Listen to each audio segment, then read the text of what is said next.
And first of all, I'd like to welcome all of you to the board meeting this evening. Obviously, you're aware of the fact that we moved from Wausau to over here, just in case we have a large crowd, and this looks like a good-sized crowd. We appreciate that you are here as board members. We're looking forward to hearing comments from you. This is, even though it was stated that this is not a listening session, we are always listening, and we represent the community, and we need to make sure that we are hearing what you have to say. So thank you for being here. It is a special meeting, January 23rd, 2023, and I'm calling this special meeting to order for the Wausau School District Board of Education. At this time, I would like to recognize speakers and students who wish to make public comments, but before we do, please bear with me and just listen to what I have to say about the preparation for the public comment. The board recognizes the value of the public comment on educational issues and the importance of allowing members of the public to express themselves on district matters. Please identify yourself by name and state your address. Each statement made by a participant shall be limited to 3 minutes in duration. The timing system will identify time remaining for the speaker. Up on the screen, I believe that's where it's going, Ms. Peck. And there we are. And she will also let us know what the timing is as well as we move along. Public comments may not identify specific personnel or students by name or through the use of sufficiently detailed description so as to identify the individual staff or student. The presiding officer values civil discourse and may interrupt, terminate, or prohibit comments that do not adhere to these rules. A lot of rules, actually very simple. It's a cordial area, and let us continue by identifying our first speaker. And I believe we have 9 speakers speaking to us in 3 minutes, so I look forward to hearing from all of you. First speaker is Mr. Fred Thiele. Well, first of all, thank you very much for having me here this afternoon. And I have a few points, and I better get started with them. My name is Fred Thiele. I live at Marquardt Road, and I have 2... Okay. All right. Okay, is this better? All right. Yeah, I have 2 grandchildren in the public schools. Fernando's a junior at Wausau East, and Maya Bella is a freshman. And I hate to tell you this, but I think you're doing the wrong thing. And I think there will be some regrets if you follow through with this whole package. For example, the consolidation on the high school level. Instead of giving kids opportunities, you are really taking away opportunities. I'll get right to the point. I've said this before. Volleyball, girls volleyball at East has 3 JV teams. They had to let 12 girls go because they didn't have the space. And I asked Mr. Boucher about what's going to happen here now. Are you going to have 6 JV teams? Is that what the plan is? So all these girls get a chance to play and be on a team because it's very, very, very important to them. And your response was, no, we'll have probably 3 and we'll do the intramurals. Well, intramurals, Mr. Boucher, is not the same, obviously. These kids, it makes a difference. So you're taking away opportunities there.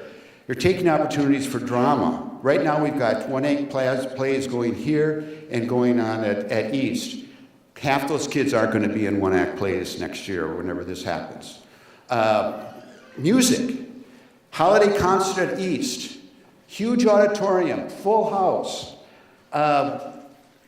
Big choir, very large choir. Orchestra took up the whole stage. 2 bands.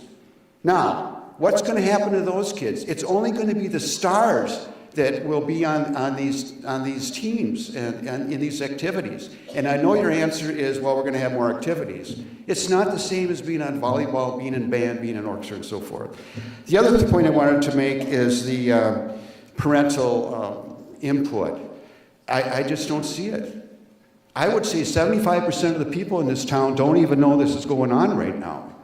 They don't realize neighborhood schools are out, that 5 schools will be closed and 1 high school. They don't know that. And the kids don't have a voice. They've been talking about at East High School. They don't want to come over here. They're really angry about this, the kids. There should be 2 honorary students on the school board right now, non-voting, so that they can give their voice as to what's going on here. They're the ones who are most effective. The parents, the grandparents are the most affected by it, not the school board. Applause? Thank you, Mr. Keeley. Next speaker, Kristen Anderson.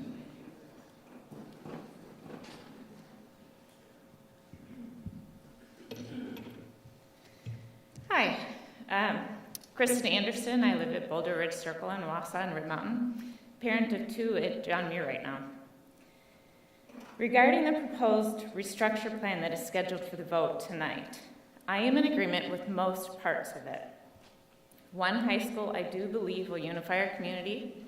I do think it will give class availability, sports options, clubs, donations more feasible for every student. I'm on board with that. Consolidating elementary schools, 13 is a lot for this community. I understand that. I trust that the district will look to future enrollment demographics when making decisions on which ones to close so that we don't get overcrowded too quickly in the next few years after this change. Where I struggle is putting our 8th and 9th graders all together at East High School. I know that we have a relatively new building that we cannot sell and need to find a use for it. I just don't think putting our 8th and 9th graders from the whole city there is our best option. It isn't the mileage that some students will now need to travel. It's the layout of our city. There is no easy route to get to East High School from the west side of town. This will become an issue for families with students in multiple schools and activities. Having other school districts as closer options to some on the west side, the number of students that will leave this district should be a concern of ours. One of the solutions I've heard proposed is adding busing, perhaps even buses for after-school activities. At this point, adding buses should not be considered at all an option. Driver shortage is not a local issue, it's a nationwide issue. My suspicion is that this will be the new norm and will not change. One suggestion that I emailed all of you last week was we need to find a new way to use East High School facility. What if, and I don't know the details, but what if we fill portions of that school with different parts from our district? We could put Montessori, daycare, WAVE, charter schools, maybe even a 4K or an elementary in different portions of it. If there's still room, what is the possibility of moving the district headquarters from Seymour Street up there? Would that utilize the building? Then the question would be, what do we do with our 8th and 9th grade students? What if instead of moving 5th grade up, we move 6th grade down? Then the question is, how do we consolidate our elementary schools? We don't have to keep them entire schools together. We can split them up. Mainly, I want you to know that this proposal is not your only option. It was said a few months ago that we're working on a plan now so that we have time to do the right thing. We can still come up with a better plan that will work for this community. And if you want to continue on details with this, please make a motion that will recheck the new details in a few months and revote. Thank you very much.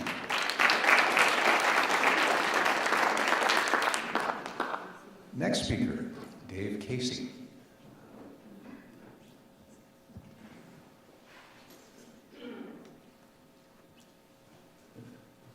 Good evening. My name is Dave Casey. I live on Ethel Street. My wife and I have 3 kids in the district, 2 of them at Wausau East, 1 at John Muir, 11th grade, 9th grade, and 6th grade. Just to have a couple concerns that I wanted to express today. I've been following, this is the first one I've come to in person, but I've been following the listening sessions online and the proposals. And my real issue is with the consolidation of the high schools. I have, a vested interest. I have 2 high school kids. But in the timing of this, my 9th grader right now, he went through a couple years of the implications of COVID, the total lockdown for a year and a half and the disruption that caused. He's now back. He's doing fantastic. He's an amazing kid, an amazing student, and loves being at school. And the way that this proposal is my understanding, is that then in 2 years when he's a junior, right before he's about to finish his high school out, they're going to say, nope, you're going to go to a completely different school, completely different format of learning with the modular learning that they do at West versus what they do at East, completely uproot all of the kids again in their time for when they were in 7th grade to 12th grade. And I think that's going to have an incredibly negative impact on his mental health. He's at home right now. I said we're going to this meeting, and he's devastated at the idea that he's going to be forced to go to West, basically. And I think that should be a real consideration. I don't see why it can't be phased in, if it has to happen, to be phased in so it doesn't affect kids that are currently in high school that just went through the COVID. My other comment is that in following everything online and the very nice website with all the information on there, it says, is there a plan? And you click on it, there's no plan yet, it's just discussions. We're listening to the community, we want to have input. And then on Friday, there was a notice of this special meeting saying, here's the plan, we're going to vote on it on Monday. And that to me doesn't seem to me to give, now that there's a plan, there should be more time for community input. And the final thing I wanted to say is that in all of the surveys that were put out, it was, what do you like about Wausau School District? What could be improved? What couldn't be improved? And what I don't understand is why isn't there a survey put out that says, do you want to consolidate the high school? And get people's response. Because I don't think there's support for it, at least people that I've talked to. The last thing I want to say is I was talking to my son before I came here, and he said, half a dozen of my friends are going to go to a different school if this happens. They've already got plans. And so I think it's going to be devastating for my kids, and that's my personal vested interest in this. And I'm sure it's going to be for other kids in similar positions. So hope you think about that. Thanks.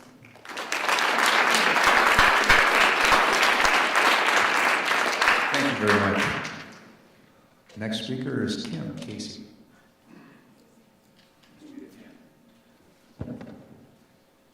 Just give me 1 second because I can't see my notes here. Sorry. I'm very nervous. Okay, I had to write it all down. It's going to sound a little bit like Dave's. My name's Kim Casey, same kids. I have read the proposal. I understand change is needed, but I do not support the current proposal. That said, if it is passed, my hope is that you'll consider making changes happen in phases. Current high school freshmen and sophomores will have to make these changes their junior and senior year. This proposal seems numb to how negatively these kids will be affected. This upheaval during the last 2 years of their high school careers, will add so much stress to an already stressful time. The current proposal lacks consideration of how their grades, their social landscapes with both their peers and staff, their sports and their arts might be compromised, as well as the psychological effects this scope of change presents. These students have already endured so much the past 2 years due to COVID. To do this to them now is disturbing, and it creates mistrust in the very education system that you are trying to build. I understand the money issues. I understand that eventually it is likely a good idea, but to just pull these kids out and say, well, now you guys have to figure it out because it's better for the school district. It feels a little bit like you're using my kids as pawns. I think it's irresponsible. I feel like the survey that you sent out, again, didn't ask any question. It was like, what is great about the Wausau School District? Check the boxes. You didn't ask me any direct questions. You didn't get real feedback, in my opinion. It seemed like a waste of time. It's really concerning to me how this will affect these kids. So what if you went in phases, starting with one elementary school, and the next year another, to ease the community into it. Maybe you wait until this year's group of kids that will start middle school, when the changes happen, all start new and fresh at the same time in the new school. I don't know. I don't have the answers. I appreciate you working on this and trying to make our district better, but I encourage you to reconsider rushing this through to happen in the next 2 years. Thanks.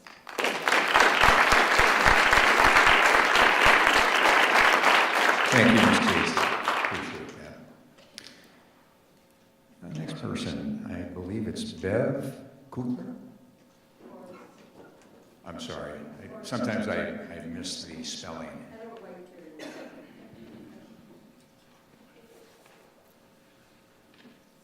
I'm here as a grandparent and a taxpayer, and I agree with many of the things that some of these younger people have reiterated about. There has to be a different solution. I would have liked a survey for my husband and I to fill out.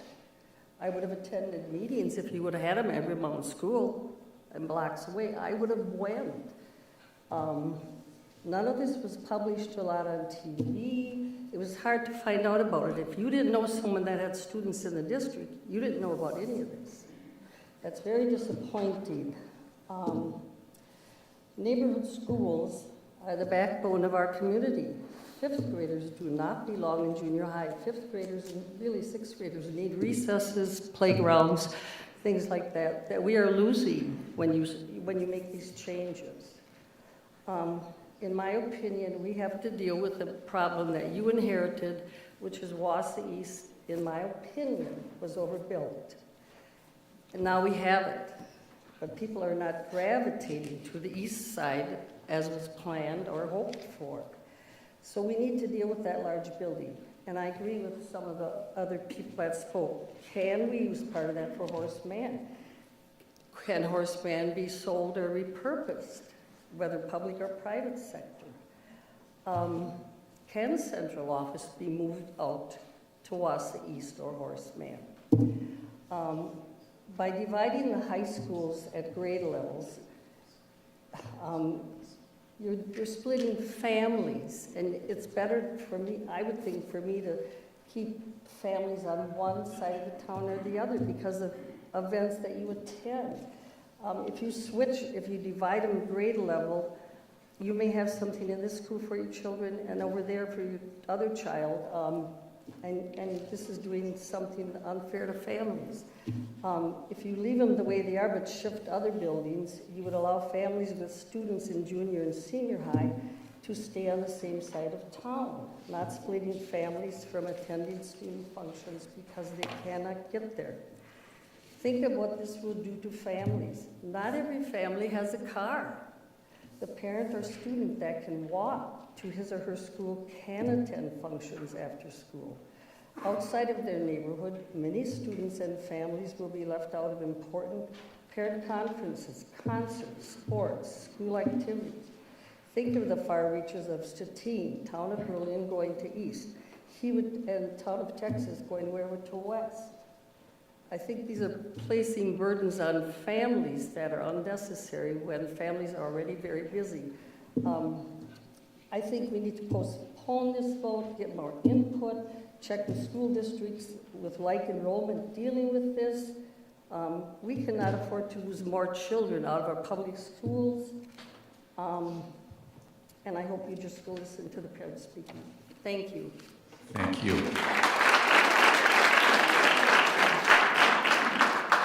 Next speaker, Jillian Patino.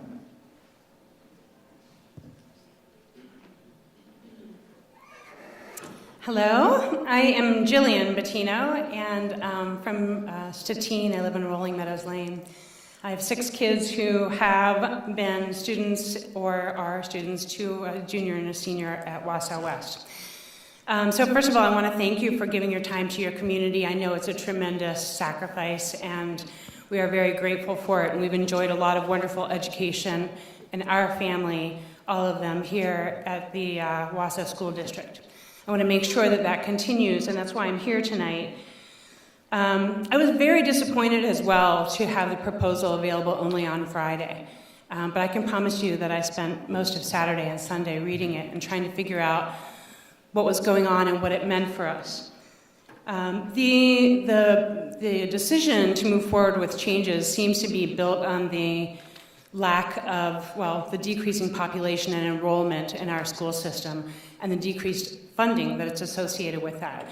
My understanding is that there has been a decrease in 700 students over the last 20 years. Well, that is going to change, right? We have an immigrant resettlement program here in Wausau. I spoke this morning with the president of New Beginnings for Refugees, and she tells me that they anticipate between 70 and 80 school-aged children per year for the foreseeable future. And that is an underestimate because that does not include the new asylum relocation program that was just approved for our city. What are we going to do with those kids if Wausau West is at 98% capacity?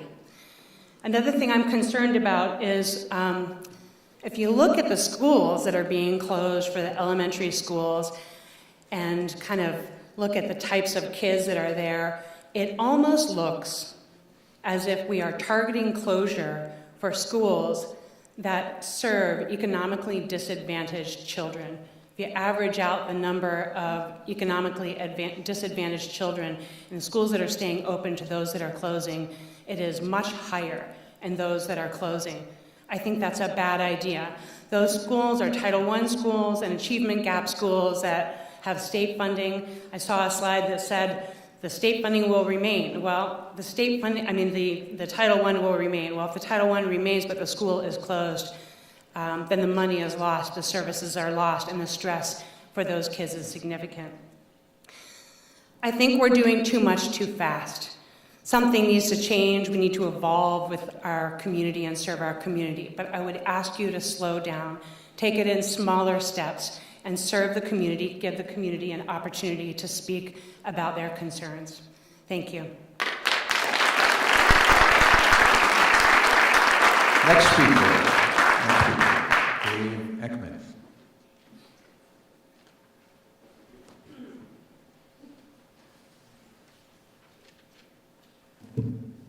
Good evening. I'm Dave Ekman. I'm the president and CEO of the Greater Wausau Chamber of Commerce. Residence is 209 Washington Street, the historic train depot. Stop in and see it when you get a chance. It's beautiful. I want to thank you for going through this process. This is not easy work. It's very hard. I've been involved with this process since early summer with a variety of community stakeholders in business and industry, taxpayers, parents. You know, the transformation of which you are working on is vitally important for the economic well-being of the Greater Wausau region. Simply, the demographic shift is here, big time. We'll call it the silver tsunami. There's different words you can call it, different phrases. But what we are facing today and for the next 20 to 30 years is a significant shift in the amount of people that live here, will reside here, go to school here. You're in front of, right now, a big problem that's coming, and it's very important that you stay the course. Transformation in public education, you see it happening with post-secondary. We had it happen with UWSP at Wausau now, what was Marathon County.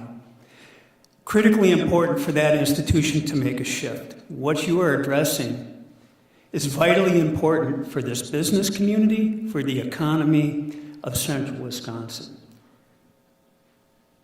For this to get in place, obviously you have done work with the community. I've seen it. I can validate it. Citizens have the opportunity, had had the opportunity to be involved.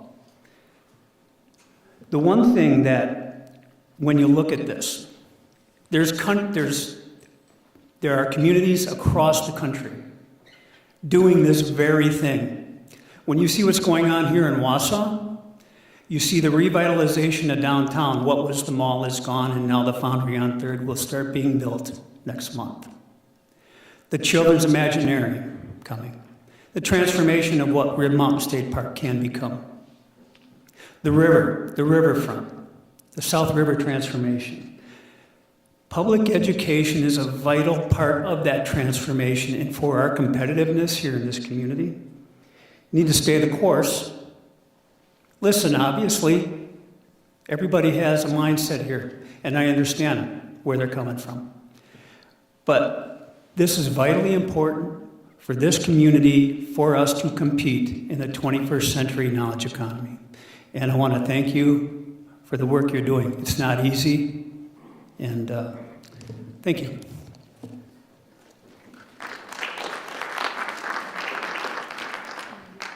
Next speaker, Shimamil Nuse. I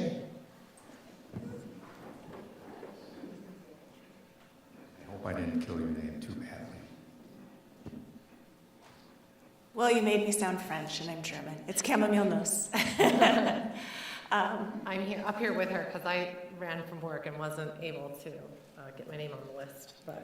But we represent the new charter school, which is the Red Granite Charter School. We are both board members for that charter school.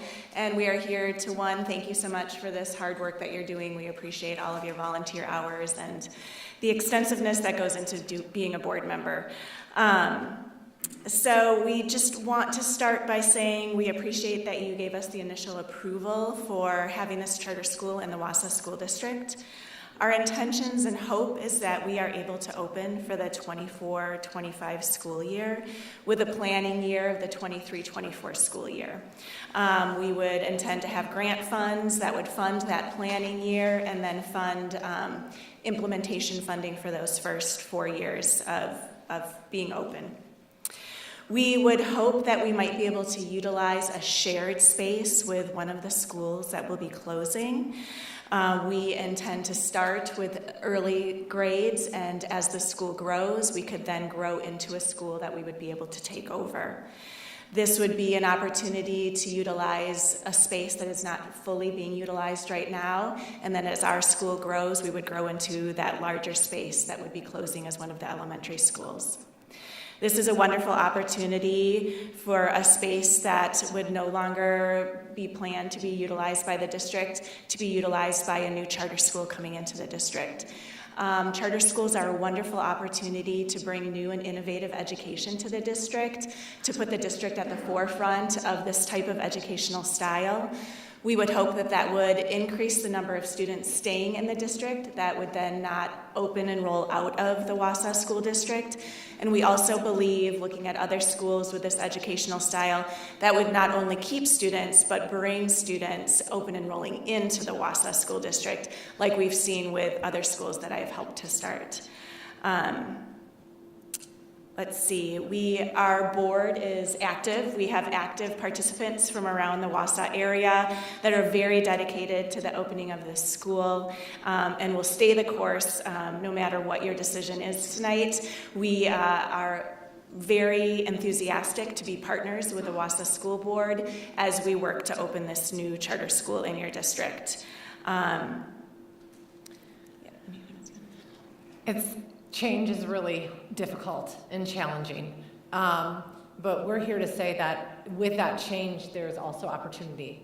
And some of that opportunity comes in the form of these new kind of cutting edge ways of educating that does place Wausau in a more competitive environment that we saw through our needs assessment with numerous parents saying that they would open and enroll into this school.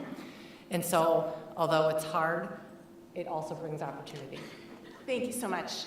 Thank you. Next speaker, Mary Town.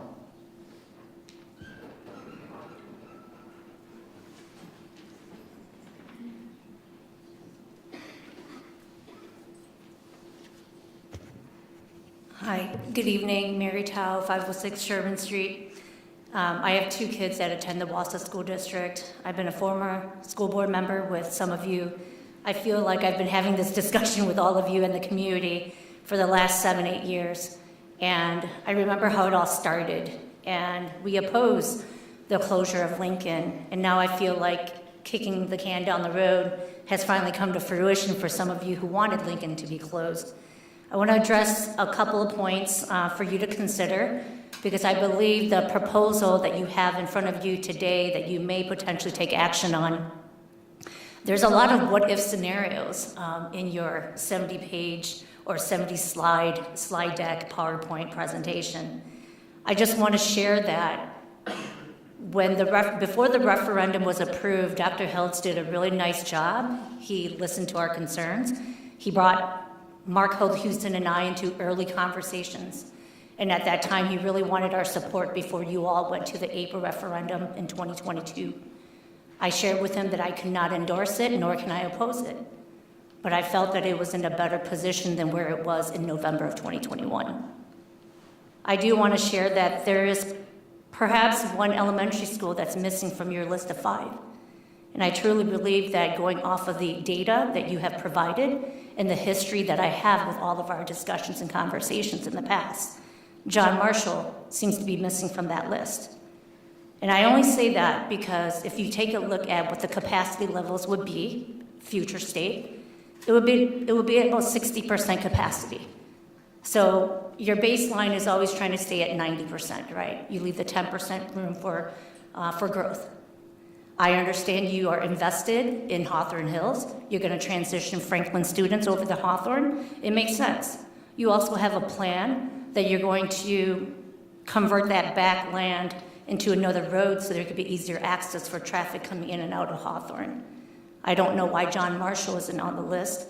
I understand it is a preserved landmark. I understand that we could be positioning those students to also transition over to Hawthorne. But when you take a look at all the schools that you are considering closing, and you take a look at the what-if scenarios with your charter school opportunities, plural, if you take a look at the presentation slide deck, you'll see that your what-if scenario still considers Red Mountain and Hewitt, Texas as future charter schools. Going back to some of the comments you heard earlier, I kind of feel like all your very poor, working class elementary schools won't have access anymore. But everybody else around us will. Anyone in the urban downtown Wausau area. I feel like we're giving that up for some of those economically disadvantaged students. In closing, I hope that you consider turning Grant, and if John Marshall becomes on your list, into some affordable housing. Thank you. Thank you very much. Those are the speakers for this afternoon, or actually this evening, and so we're going to move on right now. As stated by Dr. Hiltz earlier, this is a special board meeting, and it's going to be a presentation by him and his team to show all of us what the presentation has in it. And we have viewed it before, but now we want to put some words to it as well. So with that, Dr. Hiltz, the mic is yours.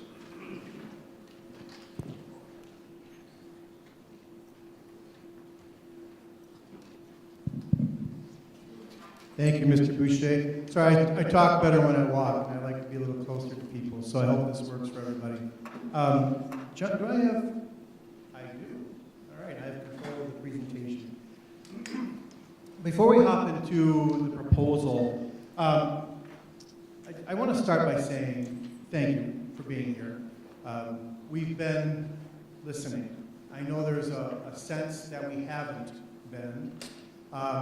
But whether you see your ideas or your questions or your concerns specifically laid out in this proposal, they're in there. We've analyzed some of the ideas that people have, and we measure them. And so your thoughts are in here. Your concerns are in here. I just want to maybe take an opportunity to set the stage for tonight. We all face challenges in our lives. And there's one thing I've learned, that the best way to get through a challenge successfully and thrive and get to a better place is in community. When I have a big challenge, and I sometimes maybe doubt my own abilities, which I think is natural when we challenge ourselves, I look to others to help me. I look to my school board, who brings a lot of expertise and passion and dedication. I look to my team. I look to our staff. I look to our community partners. Some of those folks are here tonight to help us present this information.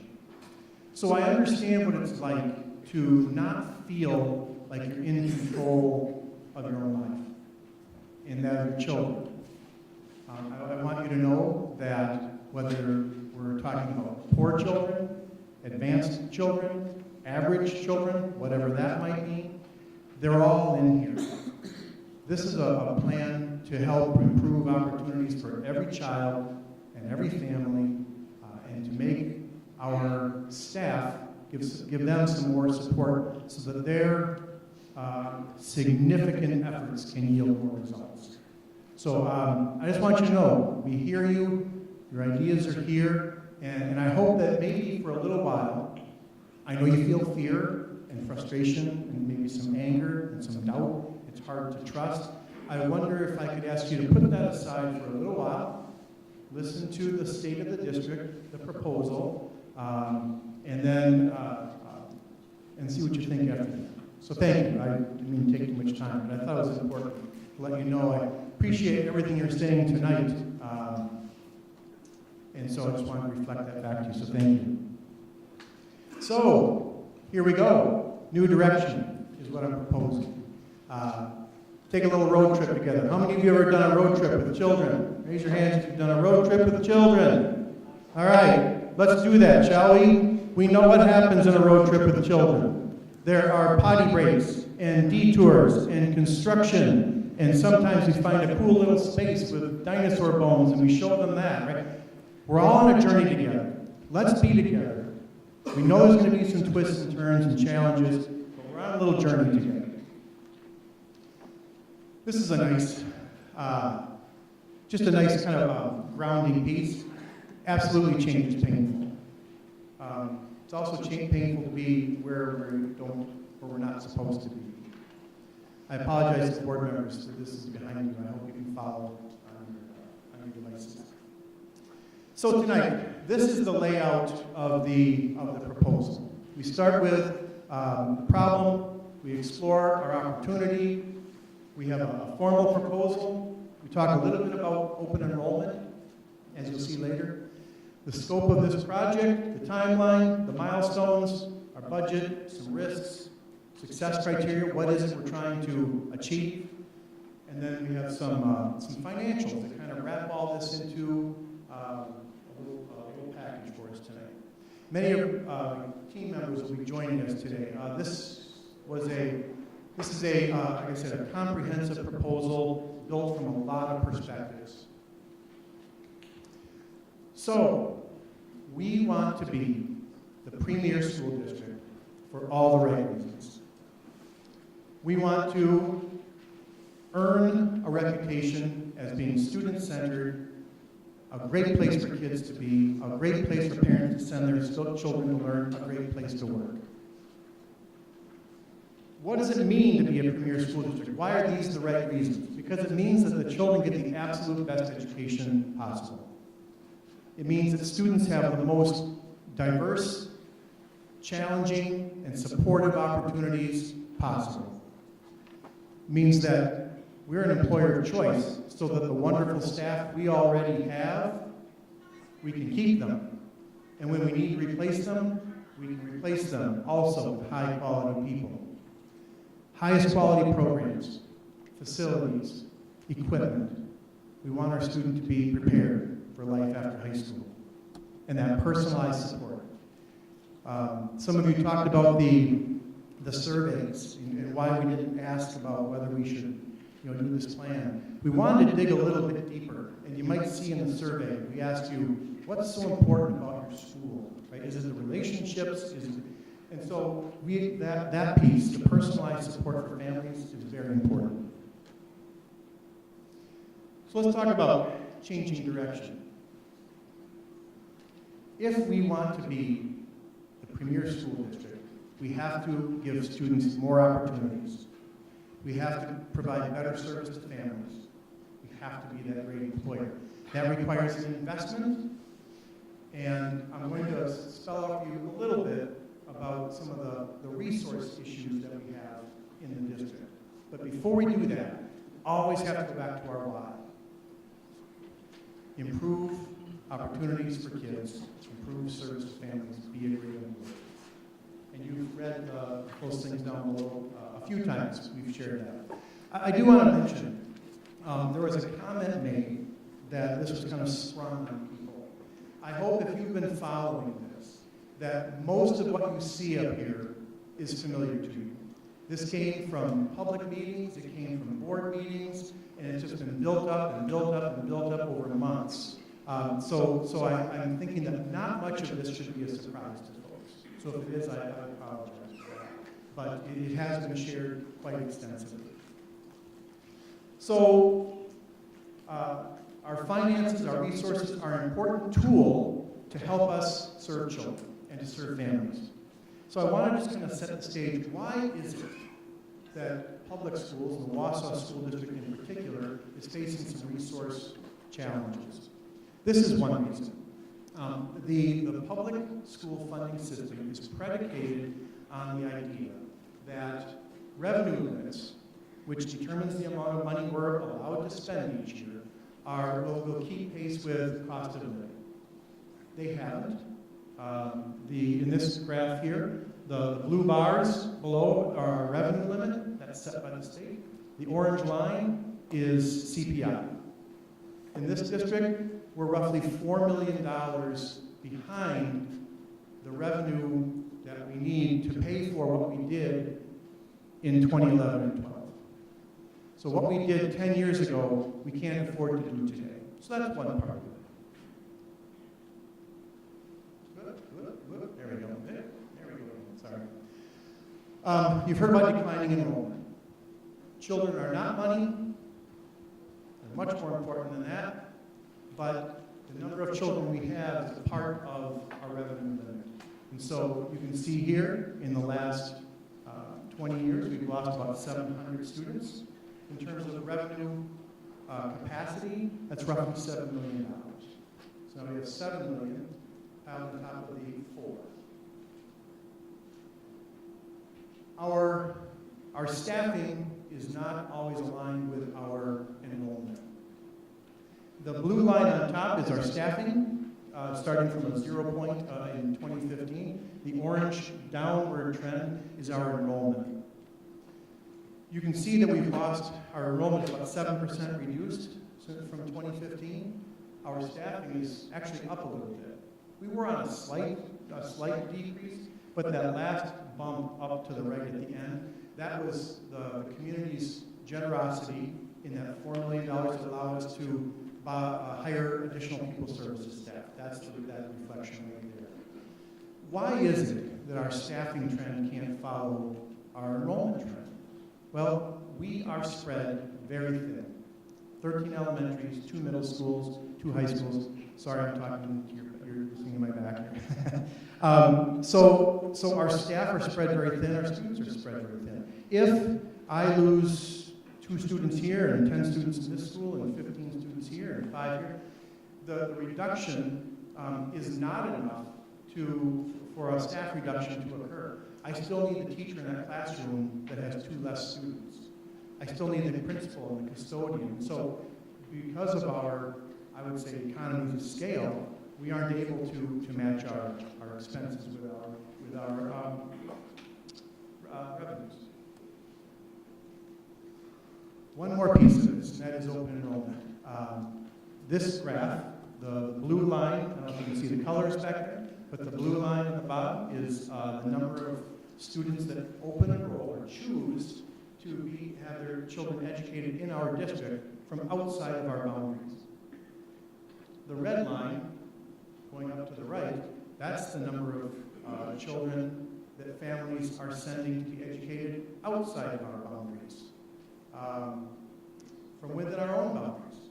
That tells me we need to change something significant about the education that our children are receiving, the service that our families are receiving, because people are choosing to leave. So we need to figure out why that is. We've had some of those conversations, and some of those answers are built into this proposal. So these are some long-term concerns: inconsistent student success, inconsistent student access to programs, inconsistent staffing, staff work conditions, challenges with retaining our staff and attracting new staff, and a lot of it is in that declining enrollment, open enrollment, and financial challenges. This is what we want to address.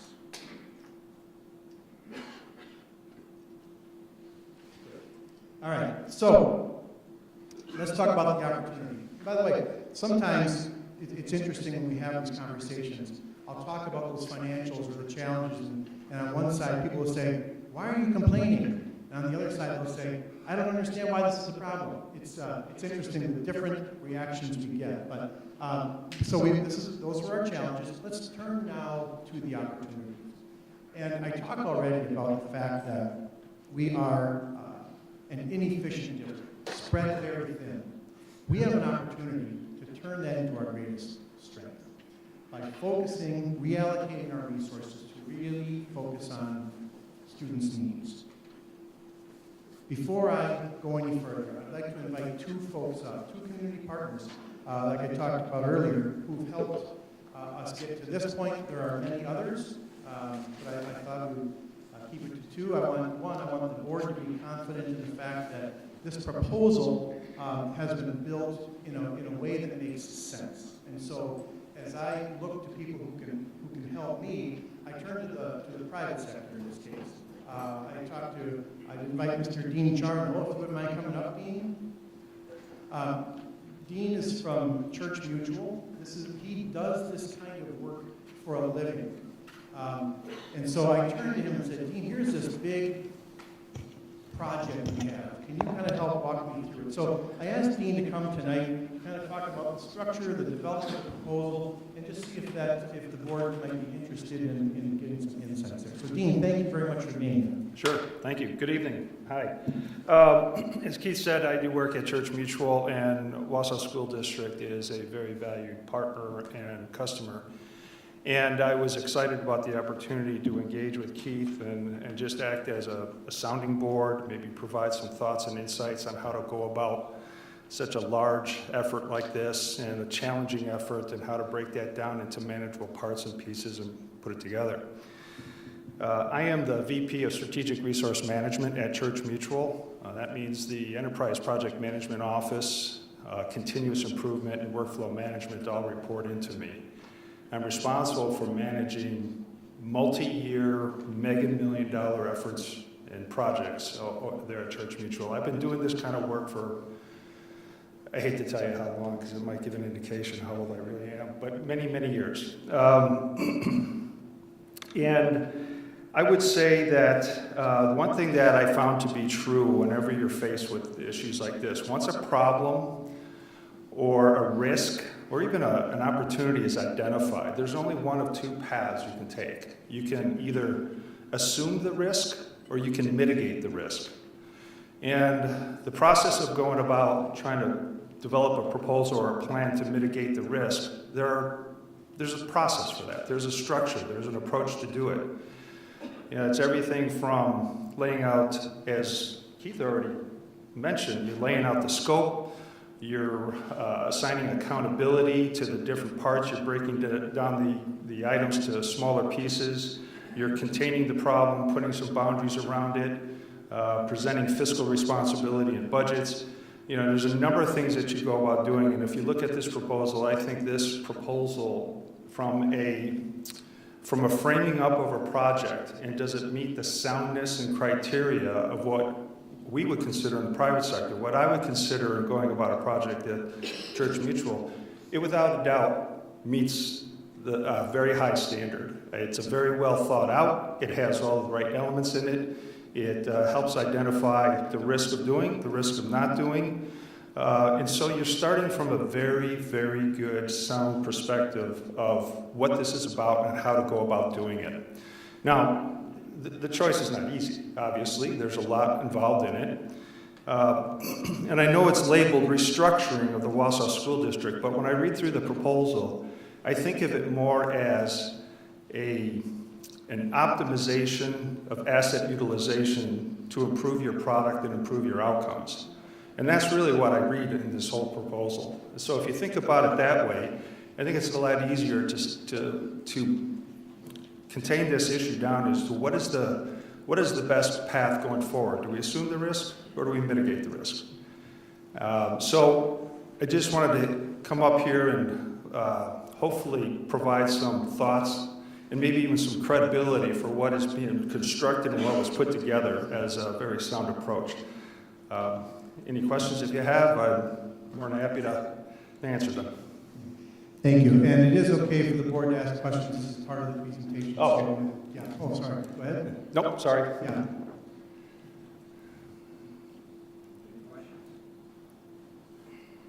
All right. Thank you very much, Dean. Appreciate you being here. I have one other guest to introduce tonight, Mr. Brian Bailey from the YMCA. We've been talking to Mr. Bailey. As you know, a significant interest in this project is early learning. So we've been talking to Brian about childcare. So I asked him to be here tonight to talk a little bit about his role as a community partner. So thank you. Thanks for having me. As Keith says, if you're not aware, we have a child care issue in our community.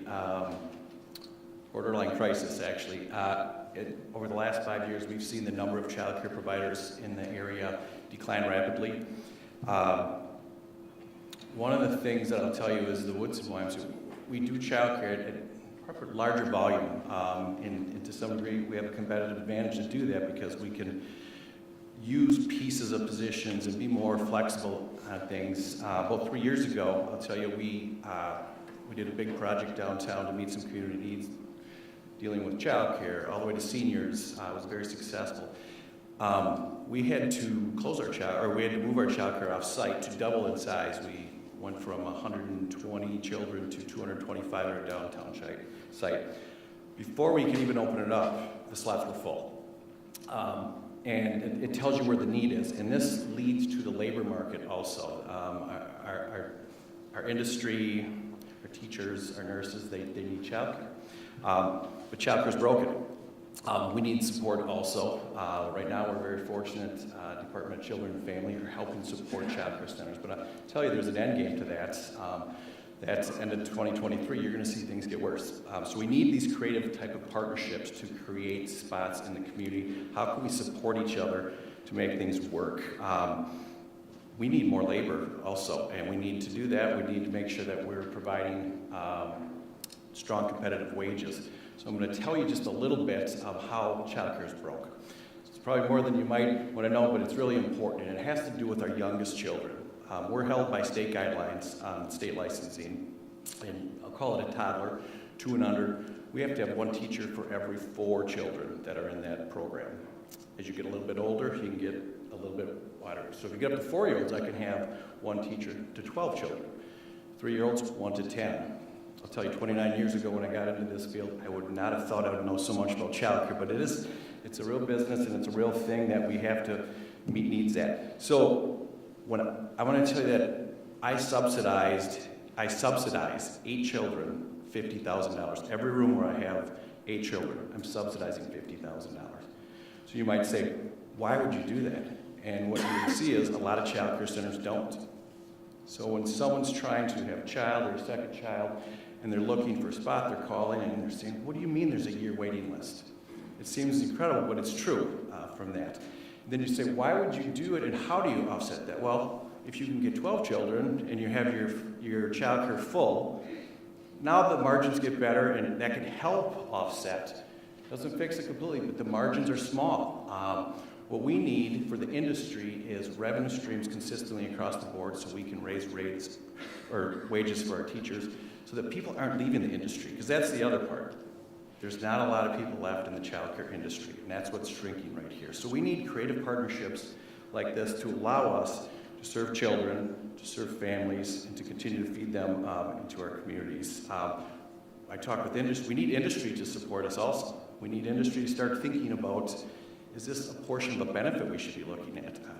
We need the state to continue to be involved with this process, because it's not a one-size-fits-all. But I can tell you some of these type of partnerships, we could put 5 childcare centers, and we could probably use them, putting 200 kids at each of those sites.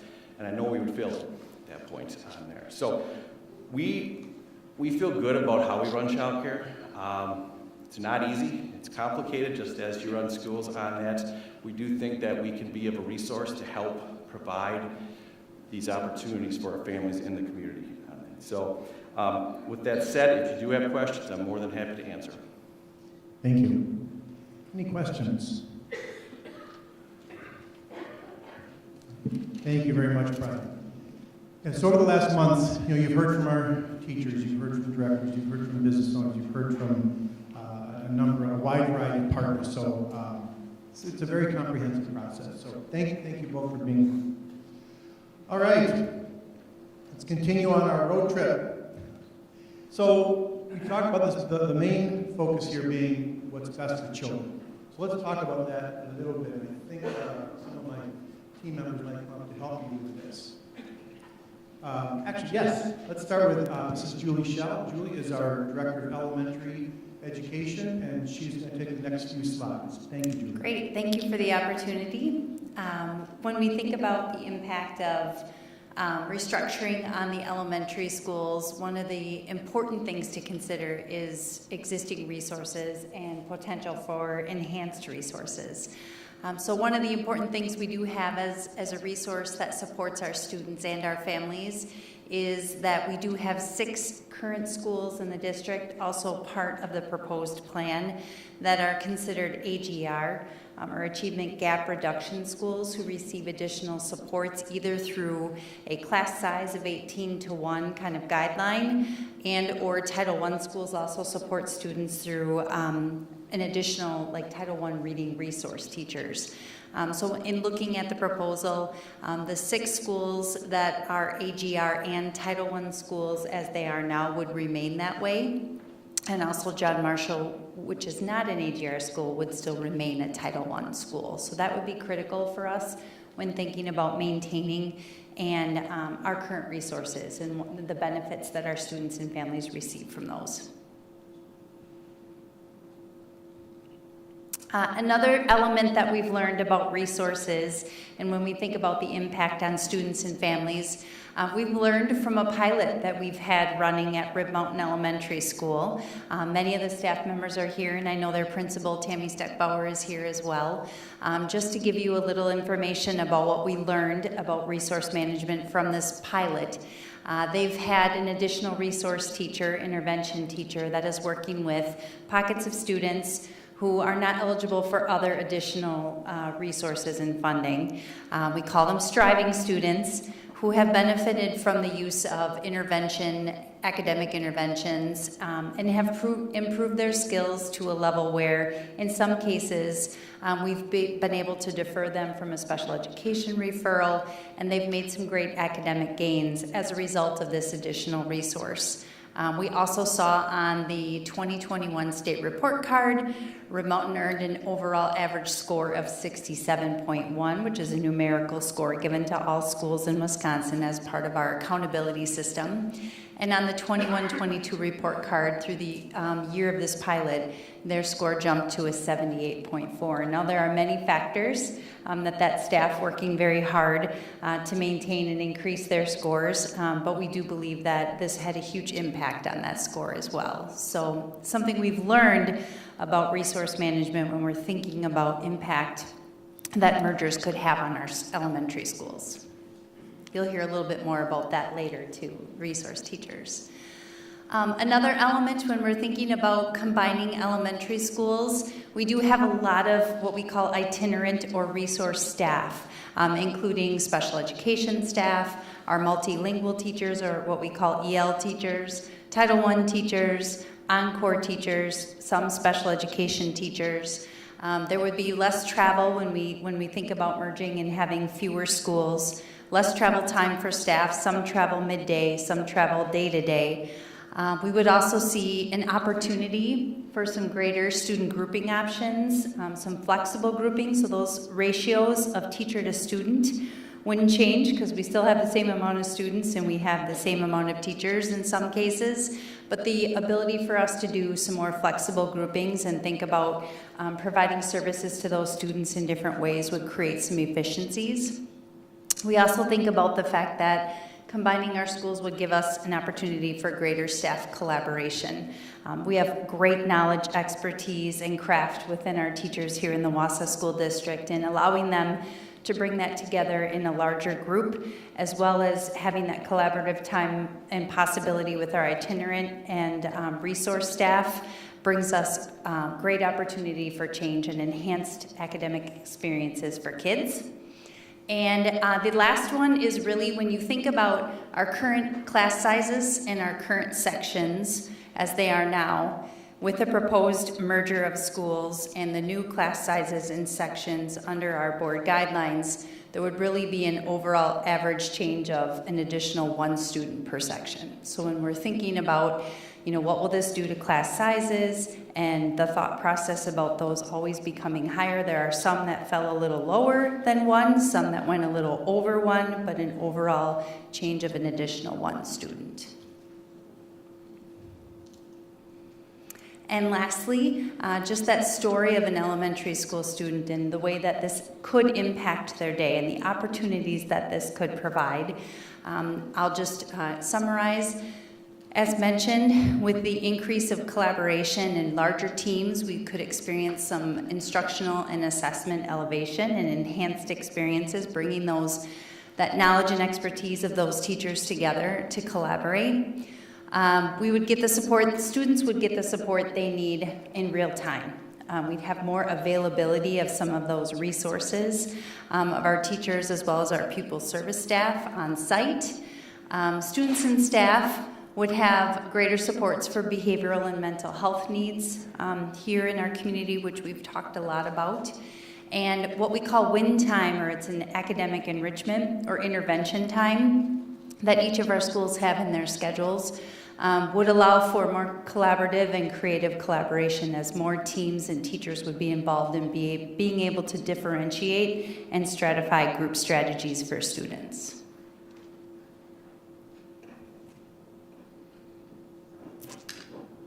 Thank you very much, Julie. Appreciate you giving us that insight. This is more of an overview. We'll go a little bit deeper, but just want to kind of give you the overarching impacts. Talk a little bit about middle schools. And I think, Dr. Powell, were you going to speak to this slide, or was I? You were. I am. All right. Good. Thank you. All right. So in the middle school, there are some changes proposed. In order to create space and to create that junior high, we are excited at the possibility of moving 5th grade into the middle schools. Certainly, the experience that 5th graders are getting now is great. But if we think about what the opportunities might be, greater academic opportunities, right? A little more differentiation, content area specialists, there's some opportunities there, some more opportunities for co-curriculars, even in 5th grade. Again, we want to focus on that continued skill development, but in addition to that, we start to even explore what it is that students enjoy. What are they good at? What might lead to a future career opportunity, even when at their 10 years old. It just begins the exploration. But those are some of the opportunities that we're excited to be able to offer to 5th grade as we move them into the middle school. Talk a little bit, again, high level on the high schools. You're going to hear quite a bit from the high school team a little later. So, what's in it for students? Number one, equal access to all programs. We have wonderful programs in our high schools. Many are different in East and West, and the access that students have is very difficult, whether it's transportation or schedules. So we would give all students access to all programs. Again, we talked about, if you heard Mr. Joe Stashik, who's one of our ag teachers, he talked about the difference working in one school versus 2, the access that his students had to him. We want that to be an opportunity, more of an opportunity. Expanded and elevated academic and co-curricular opportunities. Right now, we duplicate a lot of efforts. We can take those resources and reinvest them, either improve opportunities or offer a greater number of opportunities. One of those being intramural sports. We hear concerns about the limited number of varsity opportunities, and that would be the case. I will tell you that we've had a lot of interest from students and families who just cannot or do not want to dedicate 5 or 6 days a week to a varsity sport, which is required. They don't have the time or the resources to dedicate to the early traveling teams and the camps. So we want every student to be able to benefit from the advantages of being a part of a team, whether it's a varsity team or an intramural team, the teamwork, the healthy aspects of it, the fun, right? So we want to expand opportunities for kids.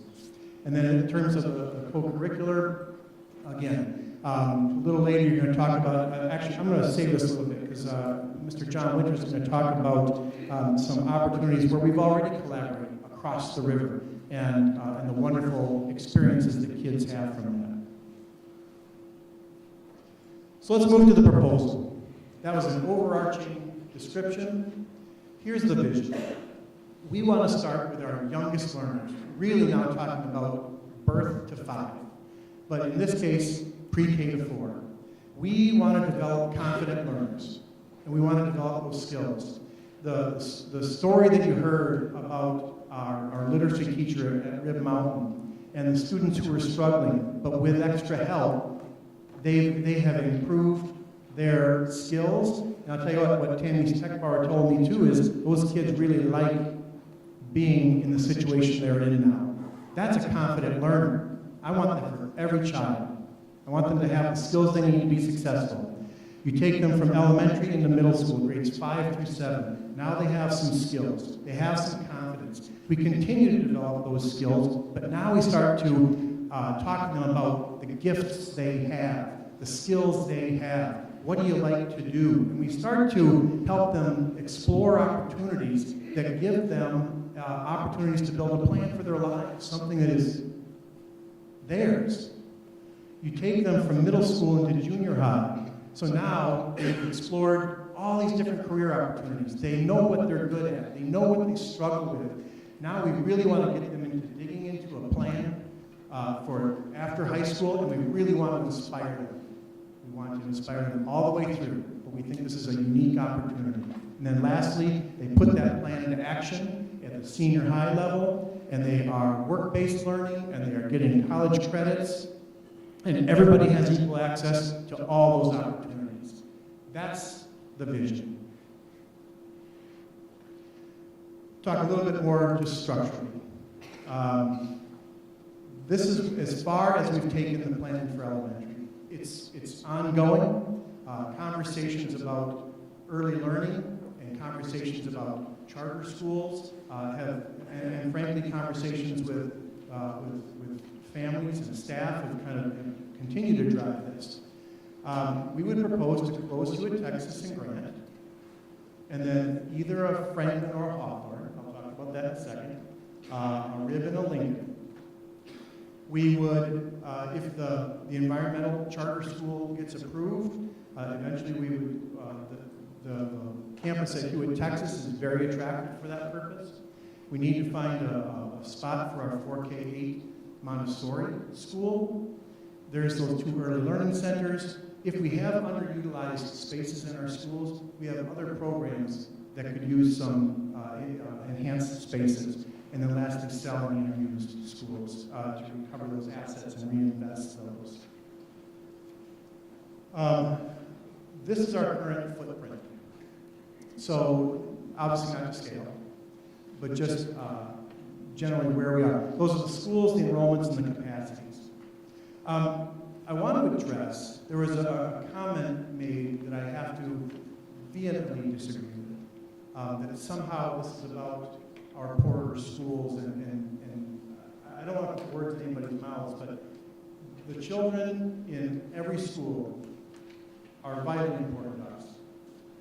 When you look at the numbers of fill rates, if you will, Franklin at 66, Hawthorne at 62, John Marshall at 60, Jones at 72, some 70s there at Jefferson, Grant, Lincoln. This is about capacity.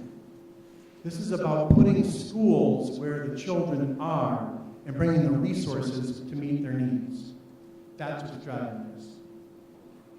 If we follow one of the plans, Statine would stay, Maine would stay, Grant would move into Thomas Jefferson, Lincoln into Jones, Ribbon into South, and Franklin into Hawthorne. I would back up 2. There is, actually, I'm going to go forward 1, because the other option, instead of having Franklin going to Hawthorne, would be Hawthorne into John Marshall. Those decisions are going to be driven by the needs of our early learning educators and our charter schools. We have to get with them.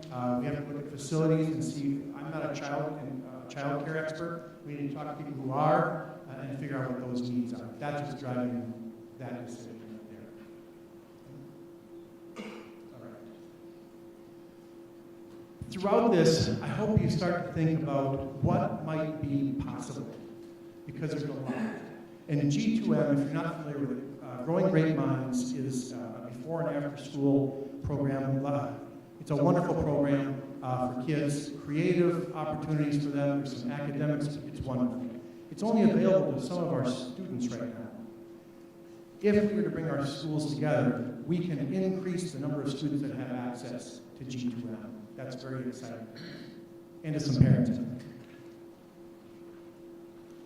I'd like to invite, I mentioned that early learning is a key piece here. I believe Kara Rakowski, our 4K director, is here, and she has a depth of knowledge and a passion about this that is pretty inspiring to me, so I asked her to be here tonight. Kara, thank you. Go ahead. Providing high-quality, accessible, and meaningful early learning experiences has always been the goal for us in the Wausau School District in our early learning.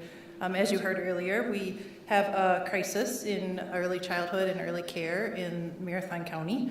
That quality early learning educational opportunities that we know are available to a minimal amount of students at this time have profound lifelong benefits for children.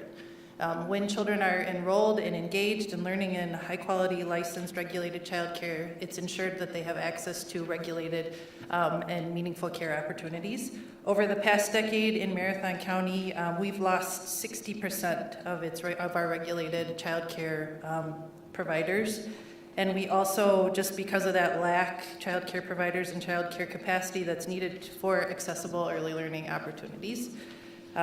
Currently, just to give the statistics, Marathon County has 8,030 children between the age of 0 to 4 years old. And then our total capacity for regulated child care providers in Marathon County in 2021, which is when we had the last data point, was 3,336. So if you do the math, you can see that that crisis does exist and the need exists, as Brian Bailey pointed out as well, within our community. So thousands of Marathon County children are basically without regulated childcare options, and that leaves us looking for solutions. So creating early learning centers in the Wausau School District would allow us to serve children from ages birth to age 5 and provide expanded options for our whole Wausau community. Thank you, Kara. Yeah, this is a conversation that we've had with families, with our own staff.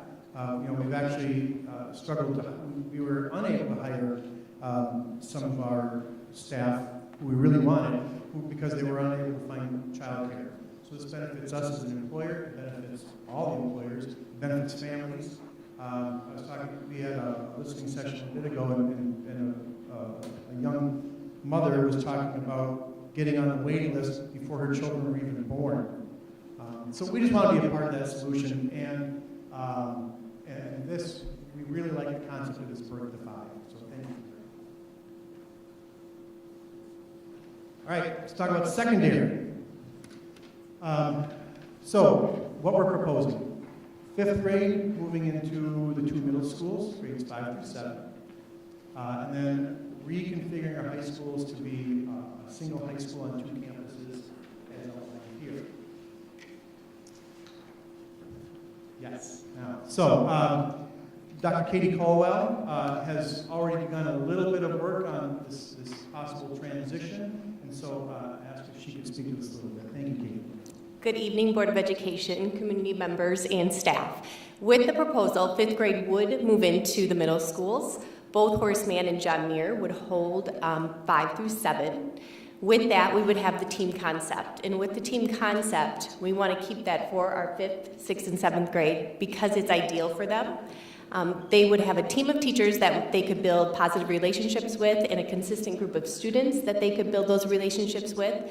In addition, those team teachers could collaborate because they know the students on their team and best provide that instruction to support those students and their needs. We'd create a district with a 5-12 scope and sequence in all content areas.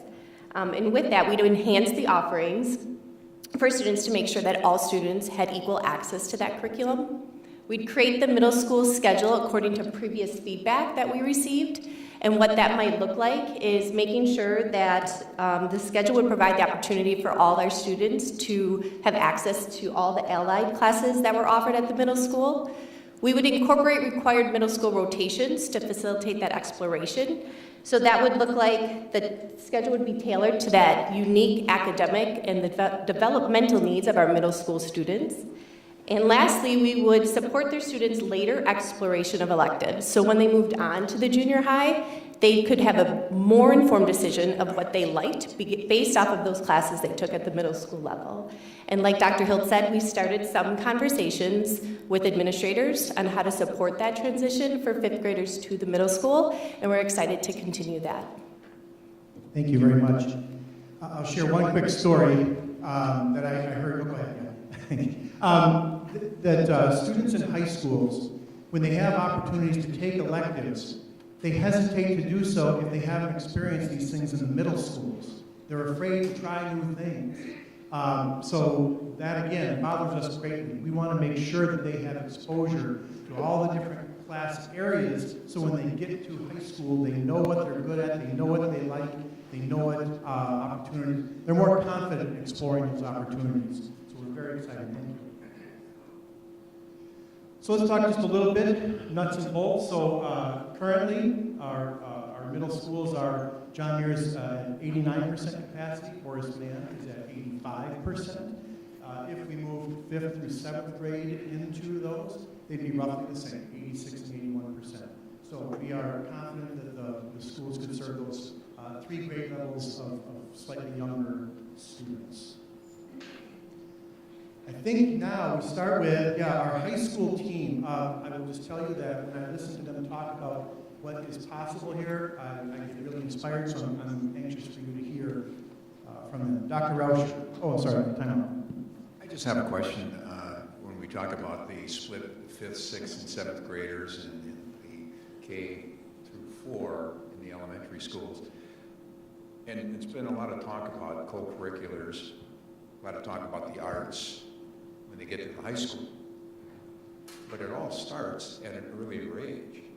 Are we saying that we can do more to get more 5th graders, 4th graders, 5th graders more involved with music, with athletics, bringing back the possibility of elementary basketball and volleyball, which that's kind of gone away if I'm not mistaken.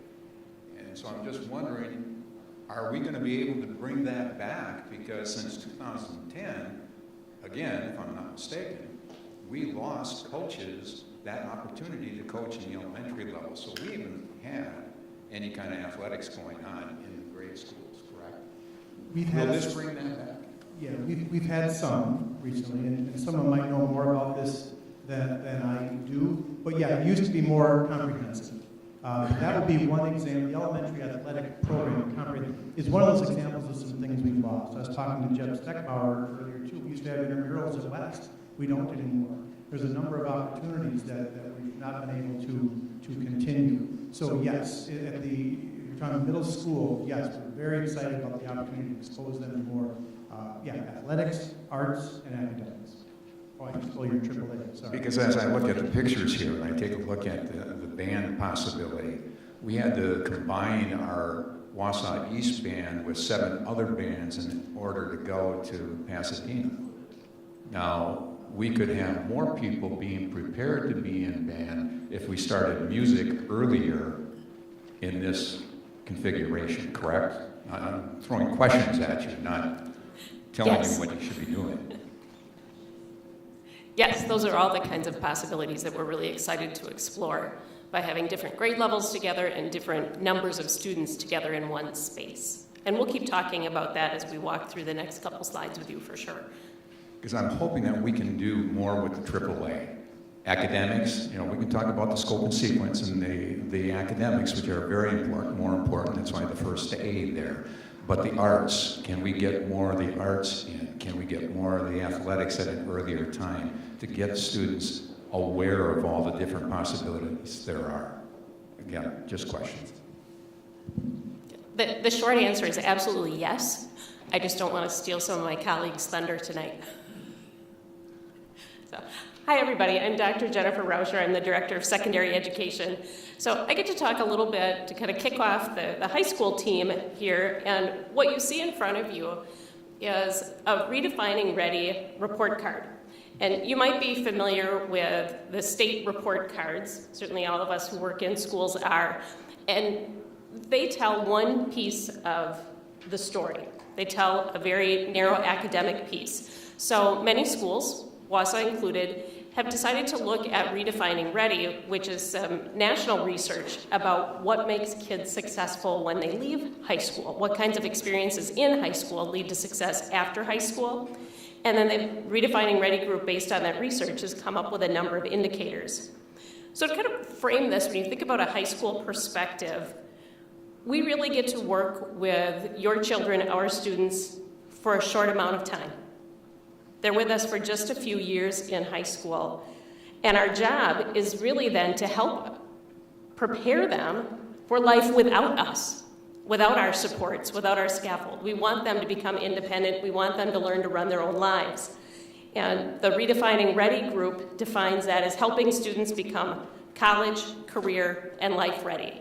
So when you think about college ready, think about that as we want them to be able to keep learning after they leave 12th grade in any number of settings. When you think about career ready, we want them to be able to do work that they enjoy and that contributes to the community they live in, which we hope will be ours. When you think about life ready, again, we want them to be able to advocate for themselves, the people they love, and contribute well in the community. So that college, career, and life ready by graduation, that's our goal for them. The center piece here, and I realize this is very tiny, but if you're following along or if you've looked online, is our district report card. So a combination of Wausau East and Wausau West high schools looking at some of these indicators. So we look at students' academic achievements. We look at their attendance. We look at whether or not they have access to and are choosing to take rigorous coursework. That might include AP courses, IB courses, dual credit courses. We look at whether or not they're involved in work-based learning that Dr. Hiltz mentioned before. Some of the examples there at the high school level might be working as youth apprentices or in co-op programs or even working in our school stores. And then we look at how involved they are in co-curriculars. As you were saying, the arts as well as athletics as well as other clubs and groups, we know that kids that are involved in these things do better while they're in high school and after. So when you have a chance to look at the data, we're in a good spot as a district, and we always want to get better. We want to continually improve. We want to have more kids trying out some of these challenging classes. We would like to have more students have work-based learning experiences. We want more students involved in co-curriculars. And the other thing you'll notice when you look at this slide is that we've got two very different stories on either side of that data. We have the Wausau East story and the Wausau West story. And what happens is because we are separate and we have to tell our own stories, not all of our students have equal access to get involved in these things that we know will help them prepare for life after high school. So when we look at restructuring, we're trying to move these groups into the middle. We want to make sure everybody has the opportunity to take rigorous courses, IB courses and AP courses and dual credit courses. We want to make sure that everybody has the opportunity to find a co-curricular that they can get excited about and feel part of because that connects them to the school and prepares them better for life. We want our students to experience different schedules that will allow them, again, to become life ready. So that's our goal. We want to, through this restructuring, create really a united, collaborative approach that sets our students up and our community for success.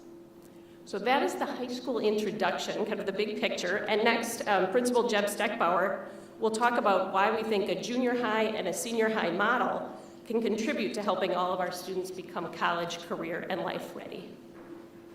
Thank you.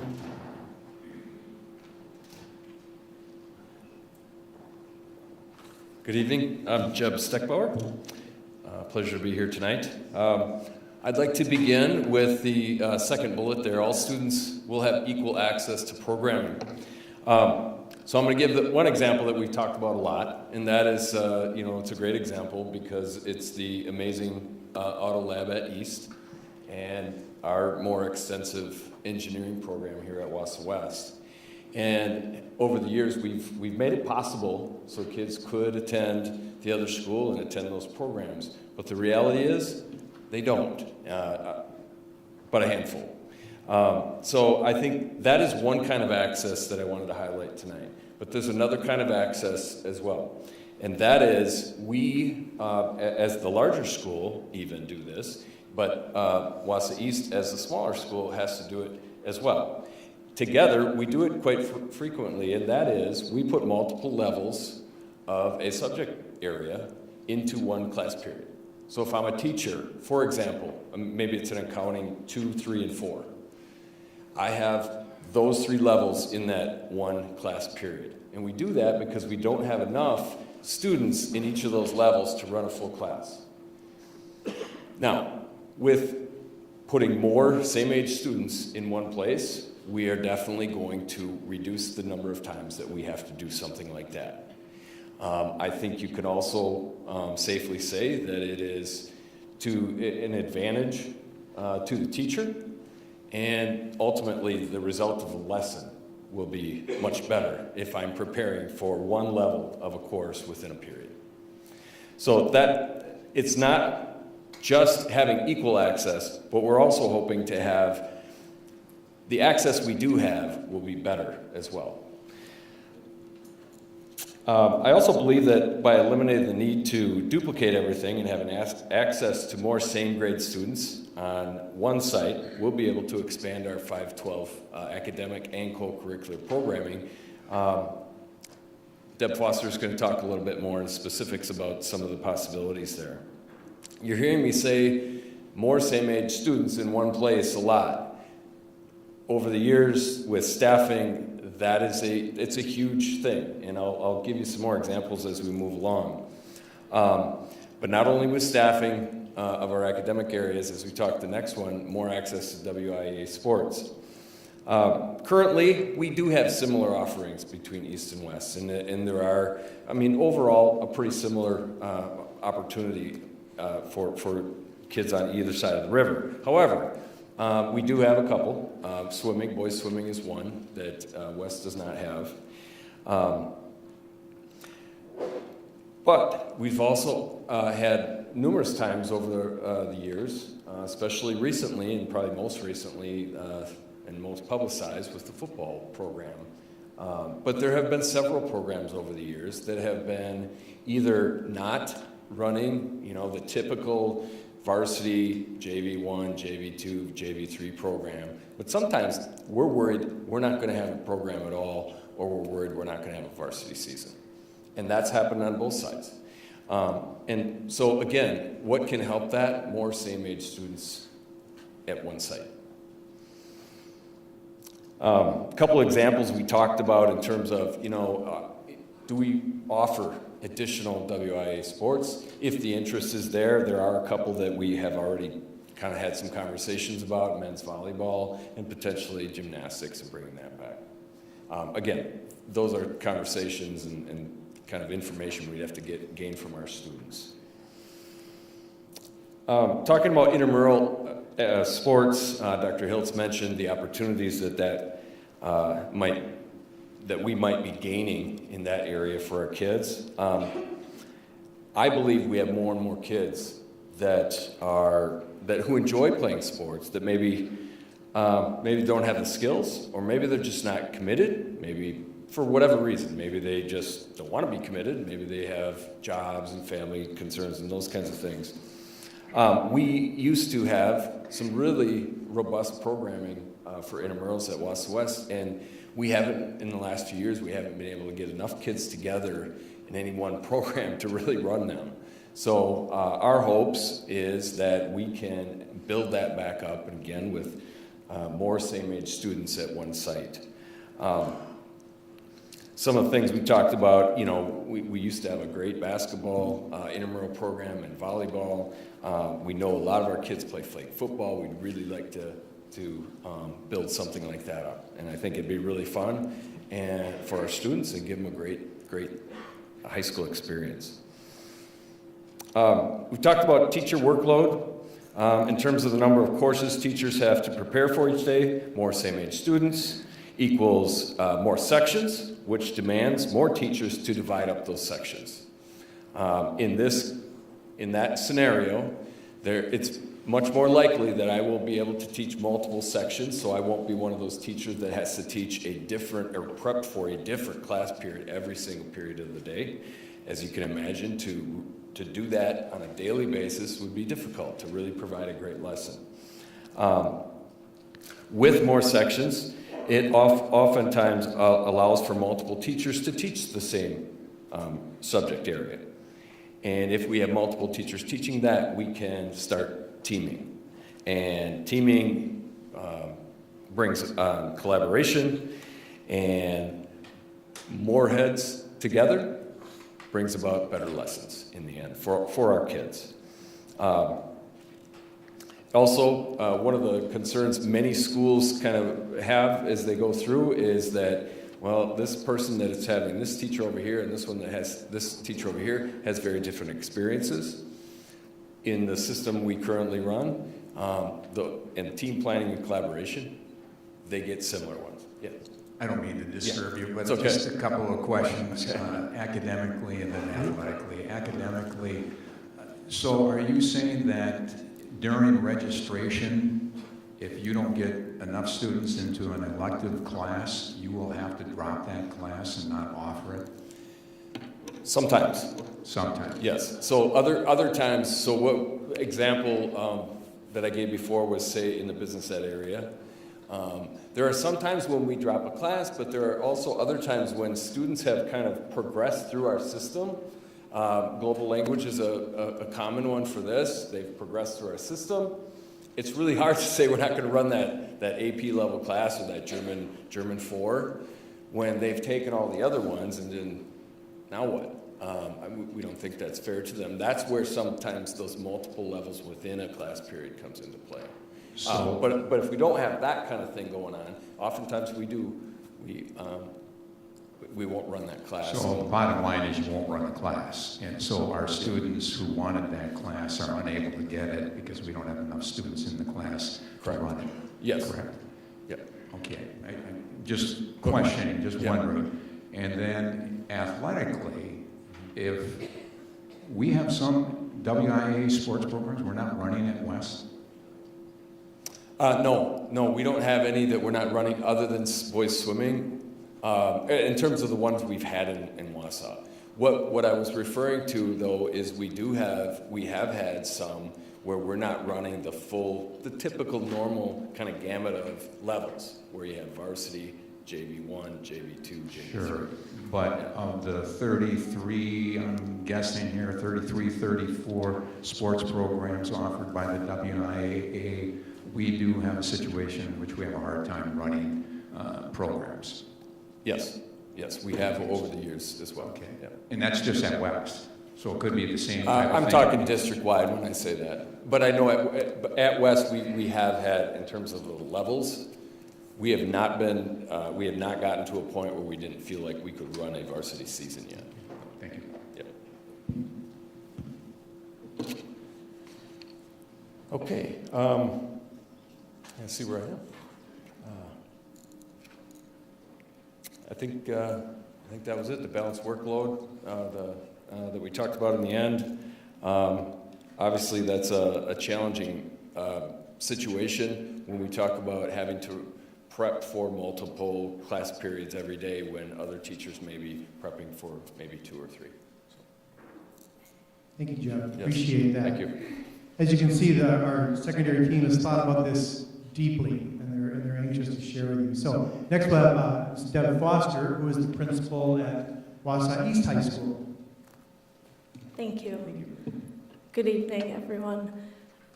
Can we move to the next slide? Thank you. Appreciate that. This is the part that I get very excited about when I think about the possibilities of restructuring. So as Jeb mentioned, if we are not duplicating services and we have additional resources, what are the possibilities as we really reimagine what education in the Wausau School District is and could be? And so I'd really like to focus in on academic and co-curricular offerings. So beginning with our academic offerings, right now, really some of our best and brightest students are engaging in either our IB program or our AP program. And we have the opportunity to offer both. Additionally, we have not maxed out on either of those programs. And so as I look at all of the other offerings that we could provide for our students, and if we are able to move forward with this plan to engage our teachers and our students in determining what are the areas of study that they would like to learn about and that they would like to teach about. And so we have our IB coordinator at Wausau East has been reaching out to a number of different school districts in the state that offer both programs. Dr. Hiltz has also had a conversation. These programs coexist within high schools throughout the state, and we would look to offer both of those programs and pathways for our students. Additionally, when we think about our career pathways, and John Winter will speak a little bit about this as I think in just a moment. But as the career and technical education person for our district, he has really put together and worked with our staff to come up with a very robust career pathway in areas, hang on one second, like transportation, our skilled trades, communications, but we haven't completely exhausted all of those pathways either as we think about adding things like culinary and healthcare pathways. That would allow us to increase our work-based learning opportunities through connections with our partnerships in the community. So as we think about having students in internships or in co-op experiences with other careers, they can learn the basics with us in school. They can go out into the workplace and work with professionals in those fields and apply the learning that they are gathering within our school. Additionally, and Mr. Steckbauer mentioned this as well, our dual credit opportunities. So if we have teachers, because we have that critical mass of students who are able to really focus in on teaching 2, maybe 3 classes, they are going to be able to become even more expert in what they are offering. They will be able to connect with NTC and with UWSP, the Wausau campus here, to pursue becoming certified to teach dual credit classes within our high school. So we really look at that senior high as being able to take the learning that we've inspired in that junior high, that we've continued in the senior high, and putting it to work so that we are ensuring that kids are college career life ready. Our co-curriculars are really an extension of our classroom. This, again, is where kids take the learning that they've done within our classes and they're able to apply it to the things that they love. So how can we enhance these opportunities? Right now, we have some opportunities that exist on one side of the river and not the other. So we've got robotics on one side and a marching band on the other side of the river. We can bring that together so that all students would have access to robotics, to marching band, and then what are some of the things that we could consider that we haven't even thought of yet? So how do we add more kids to FBLA, Future Business Leaders of America? How about HOSA, Health Occupation Student Organizations? We can improve our existing programs as well, Science Olympiad, DECA, Skills USA, by combining those teachers together on both sides of the river and including more and more students together in those programs. Again, this is the stuff that when we really think about the opportunities that exist, that we get really excited about for kids. And so we have to bring together our teachers and our students to explore what exactly do they want to do.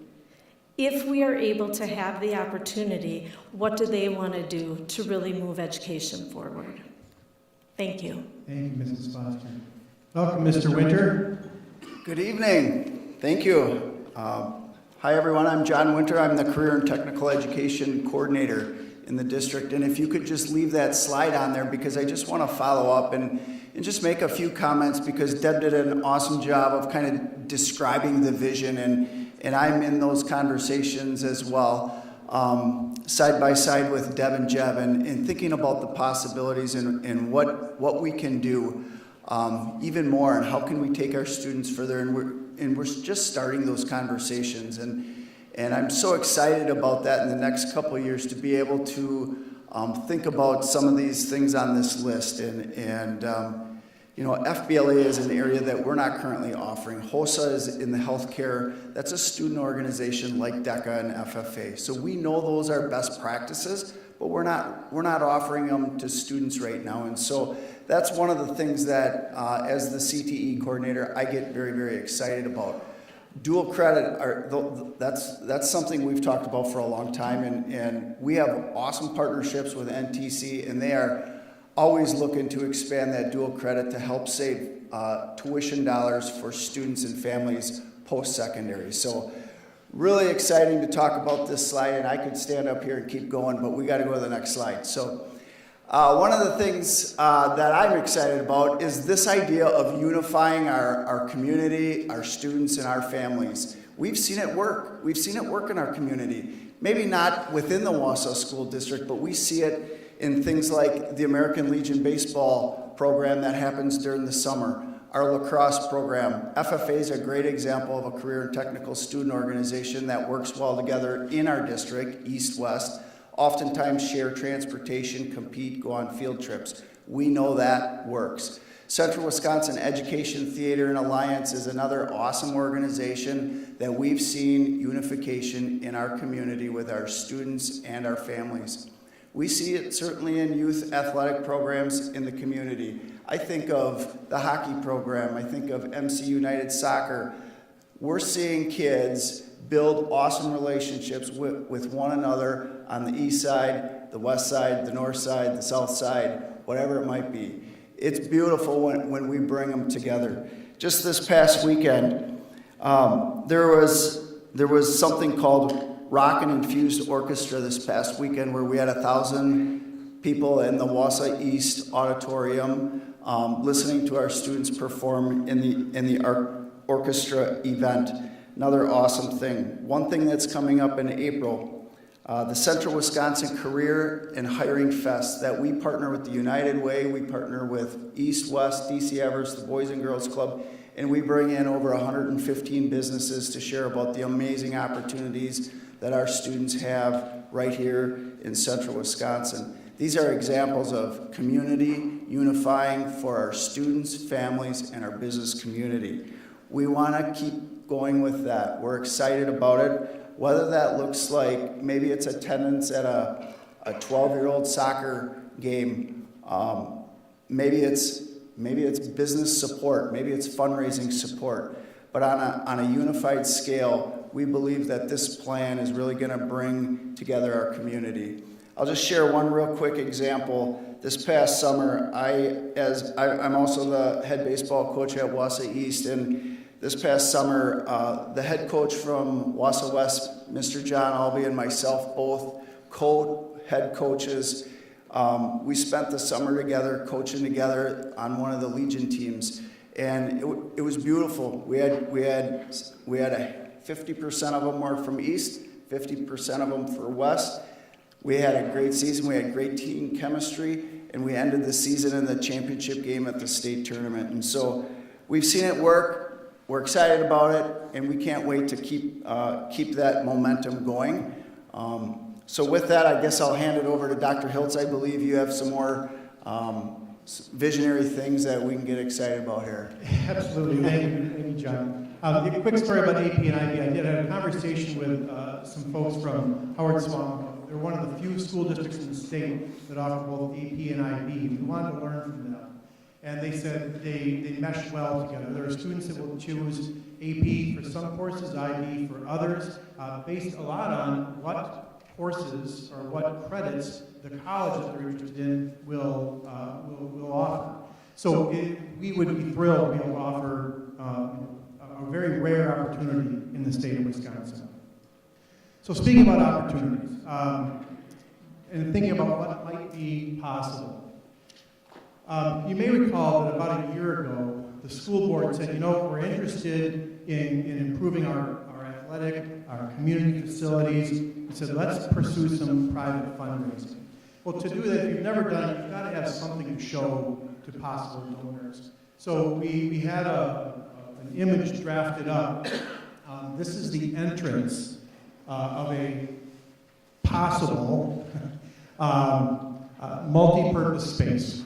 Indoor athletic space, indoor community space, whatever it might be. That would be the entrance to something like that. I've had many parents and coaches and people talk to me about, can we have something like that? I don't know. But when we think about what might be possible, when we talk to possible donors, we're saying, we can't do this twice, but maybe we could do it once. Right? So these are just the kinds of things, as you talk about academic opportunities, co-curricular opportunities, there's also some facility and some concentrated fundraising opportunities that people might be excited about. So we thought we wanted to share that with you tonight as well. Back up. All right. So we're still on our road trip. The kids are getting antsy, need some snacks, need a pit stop, right? But we want to keep moving forward here. So one of the important questions, when we thought about a senior high location and a junior high location, so which school, which one would best serve the needs of students? We've been talking about this quite a lot, mainly from a student perspective first, and then we talk about facilities. But we are, the one thing that we've discussed is the use of this flex mod schedule. Now, if you are, if you're familiar with Wausau West, they use this flex mod schedule. Other people know more about it than I do. They're going to talk in a second. I want to say, you can educate a student in any schedule, academically. What we're excited about, what we want to preserve with the flex mod is the skill development that's required of students and the flexibility that offers educators. So I've asked Dr. Rauscher to speak a little bit more to that because it's an important and somewhat controversial topic. So yeah, Dr. Rauscher, thank you. Hello again, everybody. So thinking about our senior high, we're thinking about grades 10 through 12. So these are our oldest, most experienced learners. And again, the desired outcome for them is that they leave us ready for college, ready for career, and ready for life. We expect all three of those things to be possibilities when they leave. And we're really excited about the possibility of keeping Flex Mod at our 10-12 building because we think that really creates the best opportunities for students to become college, career, and especially life ready. When you think about, we call it Flex Mod, but Flex is short for flexible. So we think it provides the flexibility and the independence that our 10th through 12th graders are starting to crave and really need to practice in a supported way before they are let loose on the rest of the world. So what are some of the benefits of FlexMod? This is something I've had to learn since coming to the district 3 years ago, and I understand people who haven't lived in it, seen it, worked it, maybe say, wait, can you explain that again? Wait, how does that work? What does that mean? So I'll try to walk you through some of the benefits that we see here in our district. First of all, I think FlexMod can make a large school actually feel smaller. So even though we'll have this concentrated number of high school students, you don't have the traditional feel of the bell ringing and every high school student in the building standing up and flooding out into the hallways or in the commons at the same time. Because the schedule is flexible, the kids move around at different times based on their needs, based on their classes, based on whatever they're choosing to be involved in at the moment, and so it can make things feel smaller. Another way it can make a large school feel smaller is that you're not always in regular-sized classes. There may be times when you're in a larger group, in a large group room, in maybe a more of a lecture or presentation style, but there are also times when you work in labs or in other workshops or where you're working in small group discussions, so you get that smaller connection and that smaller school feel, even though it's a large setting. Probably one of the biggest things I think about FlexMod is students have to own their learning. And I know when our West staff was presenting to incoming high school students just a week or so ago, one of the things that there was a lot of buzz around is middle school students saying, wait a minute, I get to be a little bit more independent. I get to make more choices. I get to have more control in my life. Yes, you do. So what does that mean? Well, it means you communicate with your teachers and you learn to negotiate so that you can prioritize whatever you need at the moment. It means you actually have access to your teachers other than just the time when you're in class with them. As your schedule flexes, so do teachers, so you can make appointments to meet with teachers or connect with other students and keep working. Because you get to make choices and you have to figure out when you need to be where versus a bell telling you all the time, it really helps you learn things like time management and responsibility. And one of the sayings that you'll hear about FlexMod is that time serves students instead of students serving time. And I just think that's really effective. We've talked a lot about increasing opportunities for students, and I know one of the things that's very frustrating for students is, as you were pointing out before, if a class doesn't run, that's a disappointment. Equally disappointing is when there are two great classes you want to take and they are offered at the exact same time. In a more traditional schedule, typically as a student, you're told, well, you're going to have to pick.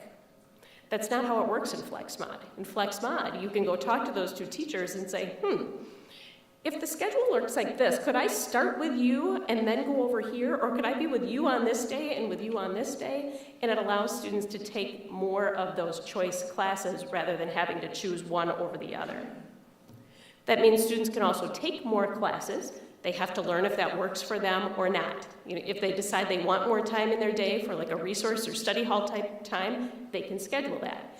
If they're excited about just taking more classes and being super involved, they can schedule that.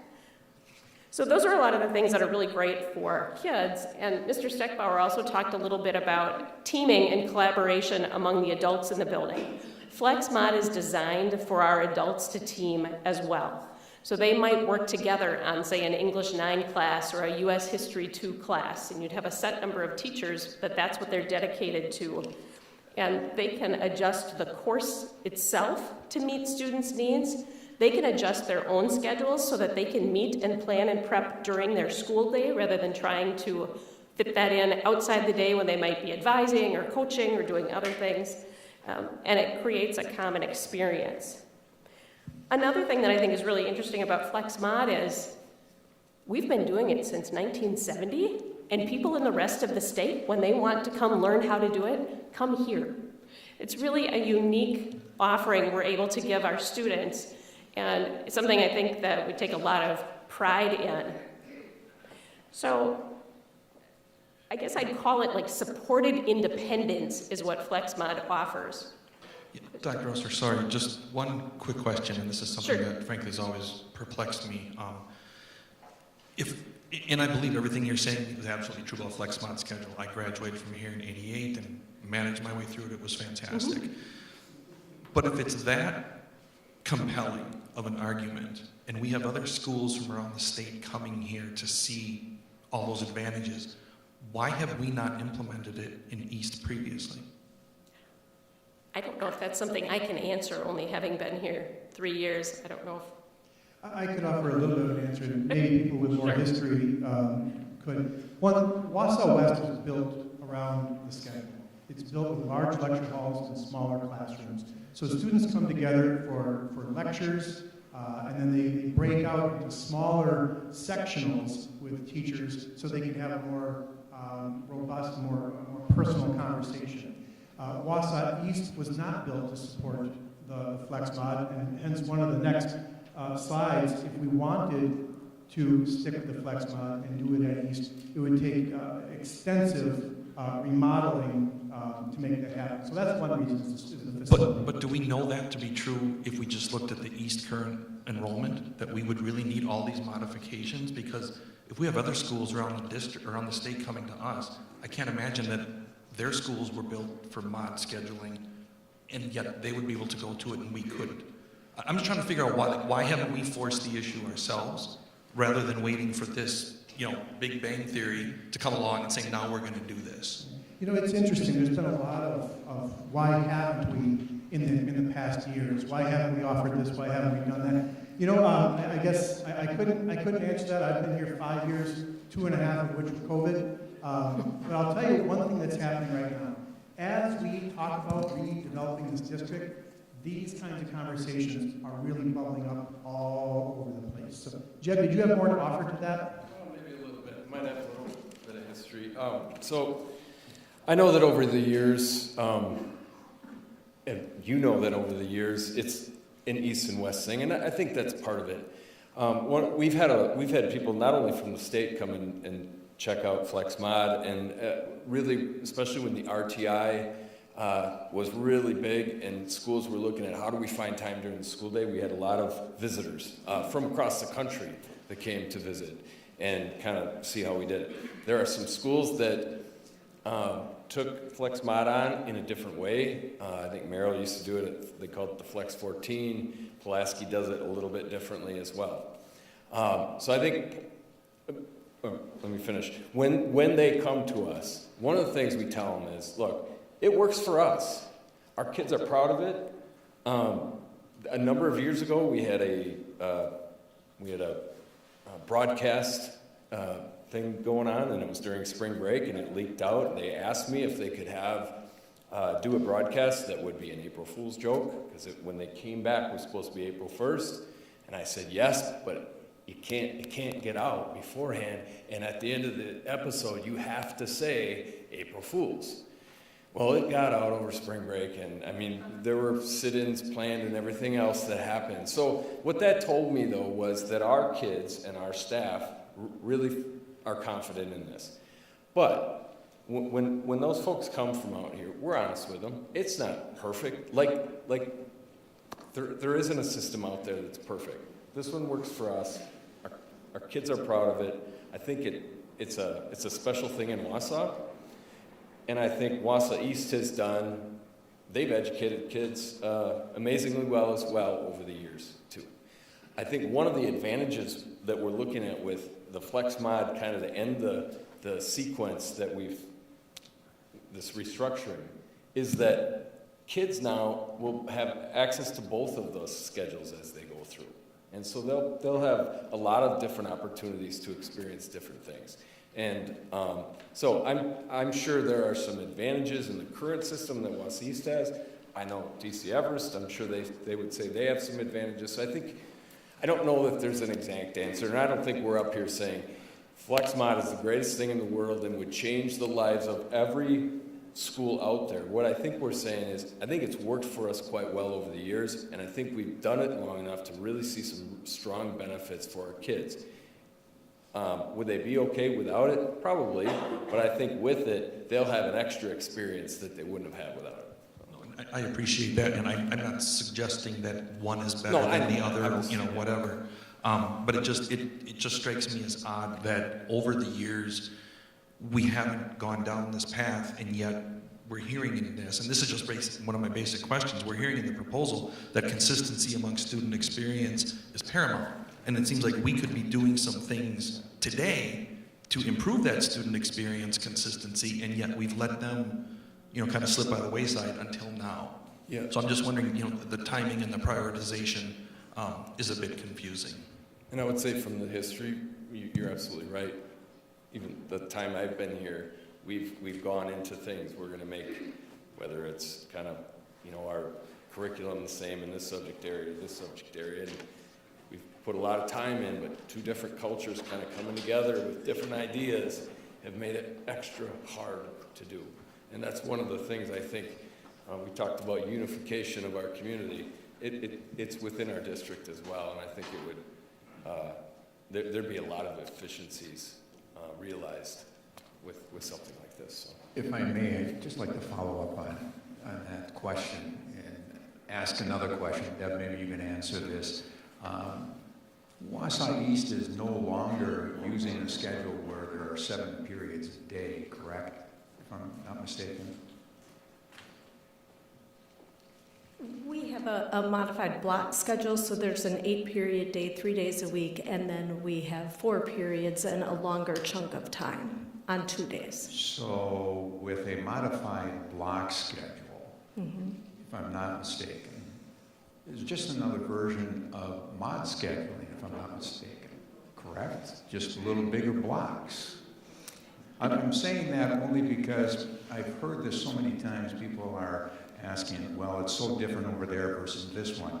Whereas East has changed throughout the last 30 years when I was teaching over there. We didn't have block scheduling or modified block. Now they have modified, you have modified block, correct? Right. So we, like I said, we've got the 8 periods, and then we chunk those into a longer chunk of time on 2 days. So we do periods 1, 3, 5, 7, and then 2, 4, 6, 8. So it changes. Okay, I can't speak to the 30 years since you have been there, but yes, there are some changes. That's my point. Things change. Thank you.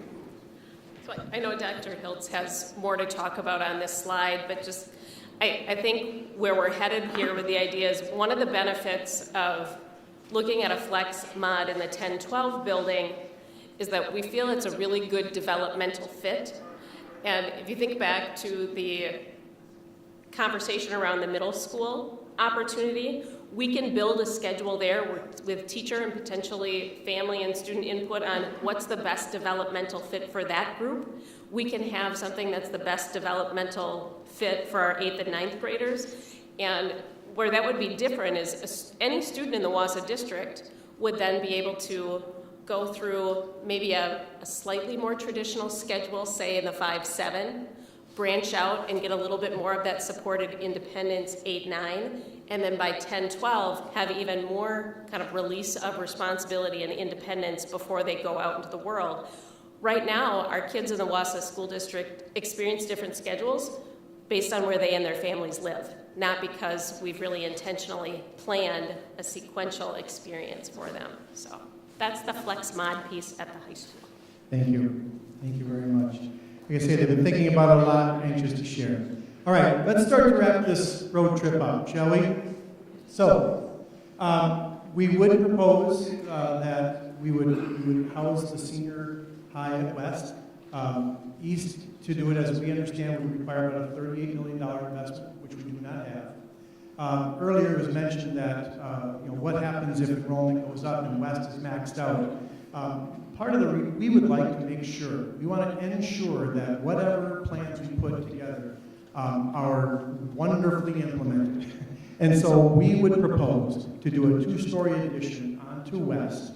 I'm going to show you a picture in a second, to ensure that we have the capacity to do whatever is needed in that setting. The other thing about West is its location. You hear from realtors and business people, location, location, location. Access to higher education, access to work-based learning, access from the community to this school. Those would be some other reasons. This is a summary of that slide. So I'll just skip over that. If you have questions, board members, I can certainly speak to it. Oh, I should say, the $10 million would be reallocated from some other referendum projects. I know there were some questions about, is that legal to do that? We've confirmed with our bond counsel, yes, we can reallocate the funds in this manner. So we can certainly speak to that more. Mr. Tess has some more expertise on that, but yes, it is. We can do A little bit about capacities. Currently, west is about 81%, east is at about 58%. When we merge them, of course, we would balance some things out. West would be at about 98 before the addition. And so we want to add some additional capacity. East would be at about 76. We'd be making better utilization of the east campus. This is on the left in the green is the current addition that's planned on the west as part of that the already passed referendum. The gold on the right would be where the two-story addition would go right on top of that new space. Timeline. We had talked about the possibility of this happening in 2024. As we continue to look at the volume of planning that has to happen, as we look at the construction projects that we would like to wrap up before this happening, we would propose to do this at the fall of 2025. People have also asked, can we do this in stages? Not really, because we need, in order to make room in our elementaries for the merger, 5th grade needs to go out. In order for 5th grade to fit in our middle schools, we need 8th grade to go to the junior high. And so it really needs to be a simultaneous shift. Let's talk a little bit about some of the planning that has to happen. Oh, I forgot about the road trip sign, sorry. This is just an image, again, trying to reiterate the fact that this is going to be a journey. There is going to be some changes in course, there's going to be some construction, but in the end, all roads, we hope, will lead to restructuring. We talk about the volume of work that has to happen. These are some of the teams that would be formed and who would be leading them.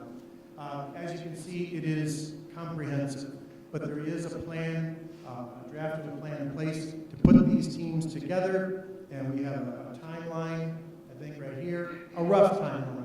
Just the gold areas indicate which teams would start first and then which would continue throughout. So again, large undertaking requires a lot of time to do it well. This is always exciting to think about with the end in mind. What are the 7 habits we teach our students and we use in our district is where we're trying to go. If this is what we want to do, if we want every high school student to have equal access to programming and improve that program, if we want to be more attractive to our families and reverse that open enrollment trend, if we want to be part of that child care solution, expand sports, both varsity or WIA and intramural, if we want to offer the resource teachers to our students and to our staff, if we want to stop district placing students, if we possibly want to bring back that elementary athletics program, if we want to improve parent satisfaction and student satisfaction, if that's where we want to go, this is the best way forward for us. These measurable outcomes are more for the district and staff. We can reduce our operating costs, reduce future maintenance costs, right-size our staffing, as you'll see in a moment, reduce the amount of travel required for staff, and again, increase that staff satisfaction so we can be that employer that everybody wants us to be. Just briefly, again, the fact that families choose to leave here is concerning. We feel that if we invest in expanding opportunities for kids, improve our service by also maintaining our high-quality staff and being able to continue to attract high-quality staff, that will reverse that open enrollment trend. Families will come back. That adds additional revenue, which we can then recycle, reinvest back into programming and staff. This doesn't come for free. We would have one of the largest investments would be in staff time to recreate that 5-12 scope sequence that we talked about. That would need to happen very, very soon. That's a large undertaking. There would have to be some curriculum materials. There could be some rebranding. A gentleman stopped by earlier and said, maybe I've got another idea so you don't have to change names. So there'll be teams put together for all of that kind of work. So we do expect an initial budget of about $1.4 million from either current funds or from reallocated funds.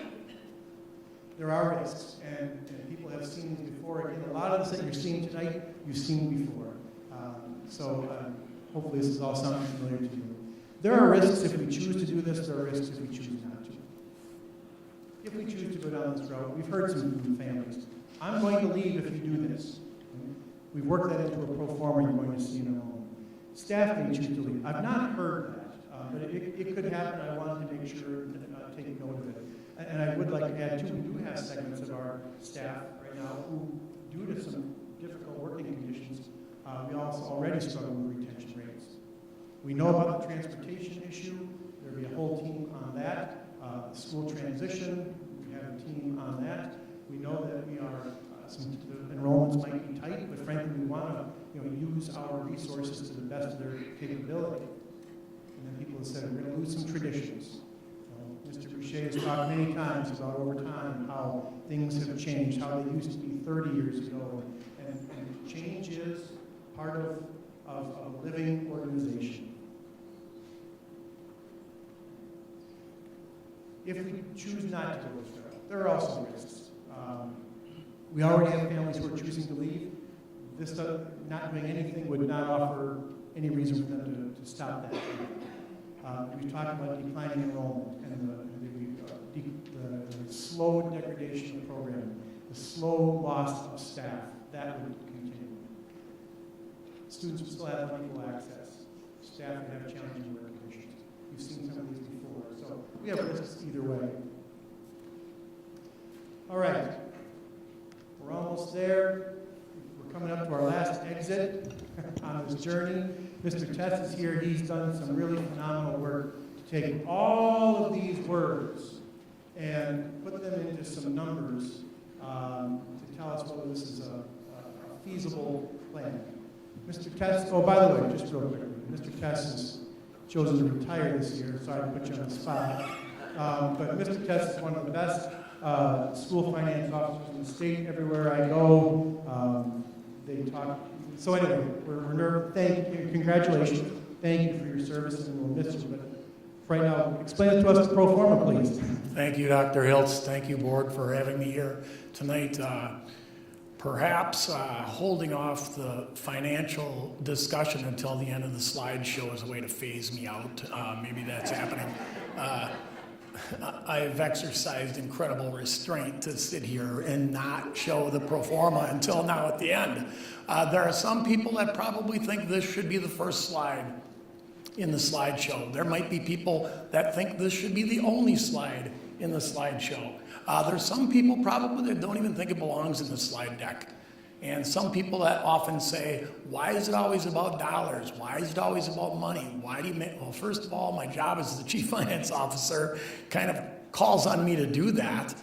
But also, it's at the end of the slide deck, so you got a chance to hear the word resource and resources as many times as you did. Money buys those resources. And I'm not saying exactly how we're going to repurpose some of the available money that we would have in the name of resources over the next 5 or 10 years or even beyond, but it's obvious that money does buy resources that we need. So what you see on the screen right here is it's titled Restructuring Project Financials. Some people in the private sector might call it a pro forma statement. And what it attempts to do is to isolate the financial cost and benefit of this one decision. And the numbers are pretty small, but you can look at it at home. You can zoom in on it. You can maybe put a little bit more thought into this. I'm going to skip over this one that talks about selling 2 schools, but it's there for your reference, and talk a little bit more about one that sells 1 school. And this is almost just a proof of concept. Some people might think, will closing these schools make more money available? Is it believable that closing schools is efficient enough to make money available and resources available? So I'm not going to go through every number up here, okay? So no problem there, but I'm going to talk about the layout. On top, you see 10 years worth of data starting with 24-25. And the way it's organized, up top we see non-recurring benefits. Benefits to the district that don't last very long, last 1 year or maybe 2 years. The next section is recurring benefits. Benefits or cost savings that continue to happen year after year after year. And then on the bottom are costs associated with this restructure plan. Some of those costs continue for the entire 10 years. Many of those costs are short-lived. Let's look at the first column, 24-25. A lot of blanks, not a lot of captured savings, not a lot of efficiencies happening in 24-25, but there are some costs of the plan. Dr. Hill just showed those costs a couple slides ago. These costs are actually projected with a couple of years of inflation built in, so they're a little bit different. Some of them might happen in 23-24, some of them might happen in 24-25. I put them all in one column so they're easier to see all of the startup costs. So the startup costs, before we start to recognize any efficiencies, $1.4 million of startup costs.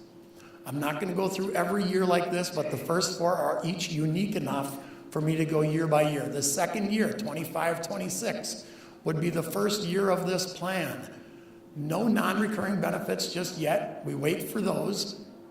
Now you see a column of recurring benefits. We do reduce some of our buildings and grounds maintenance.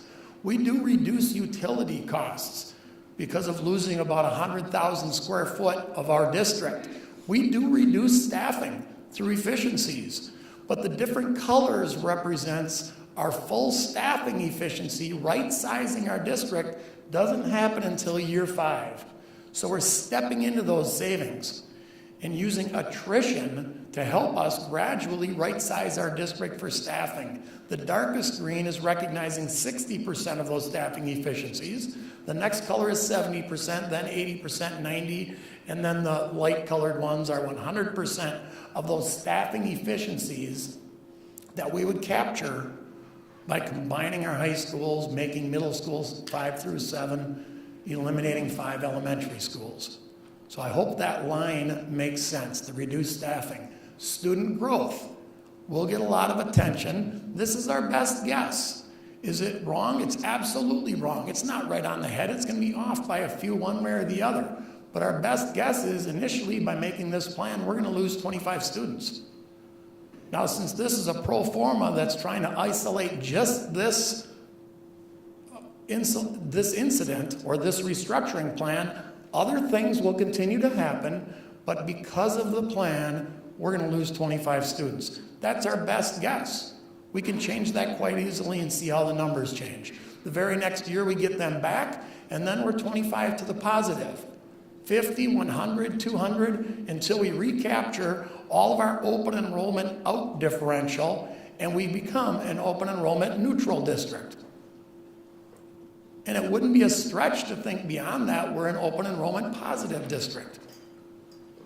But for purposes of the pro forma, we get back to 239 after about 7 years and we stay there, okay?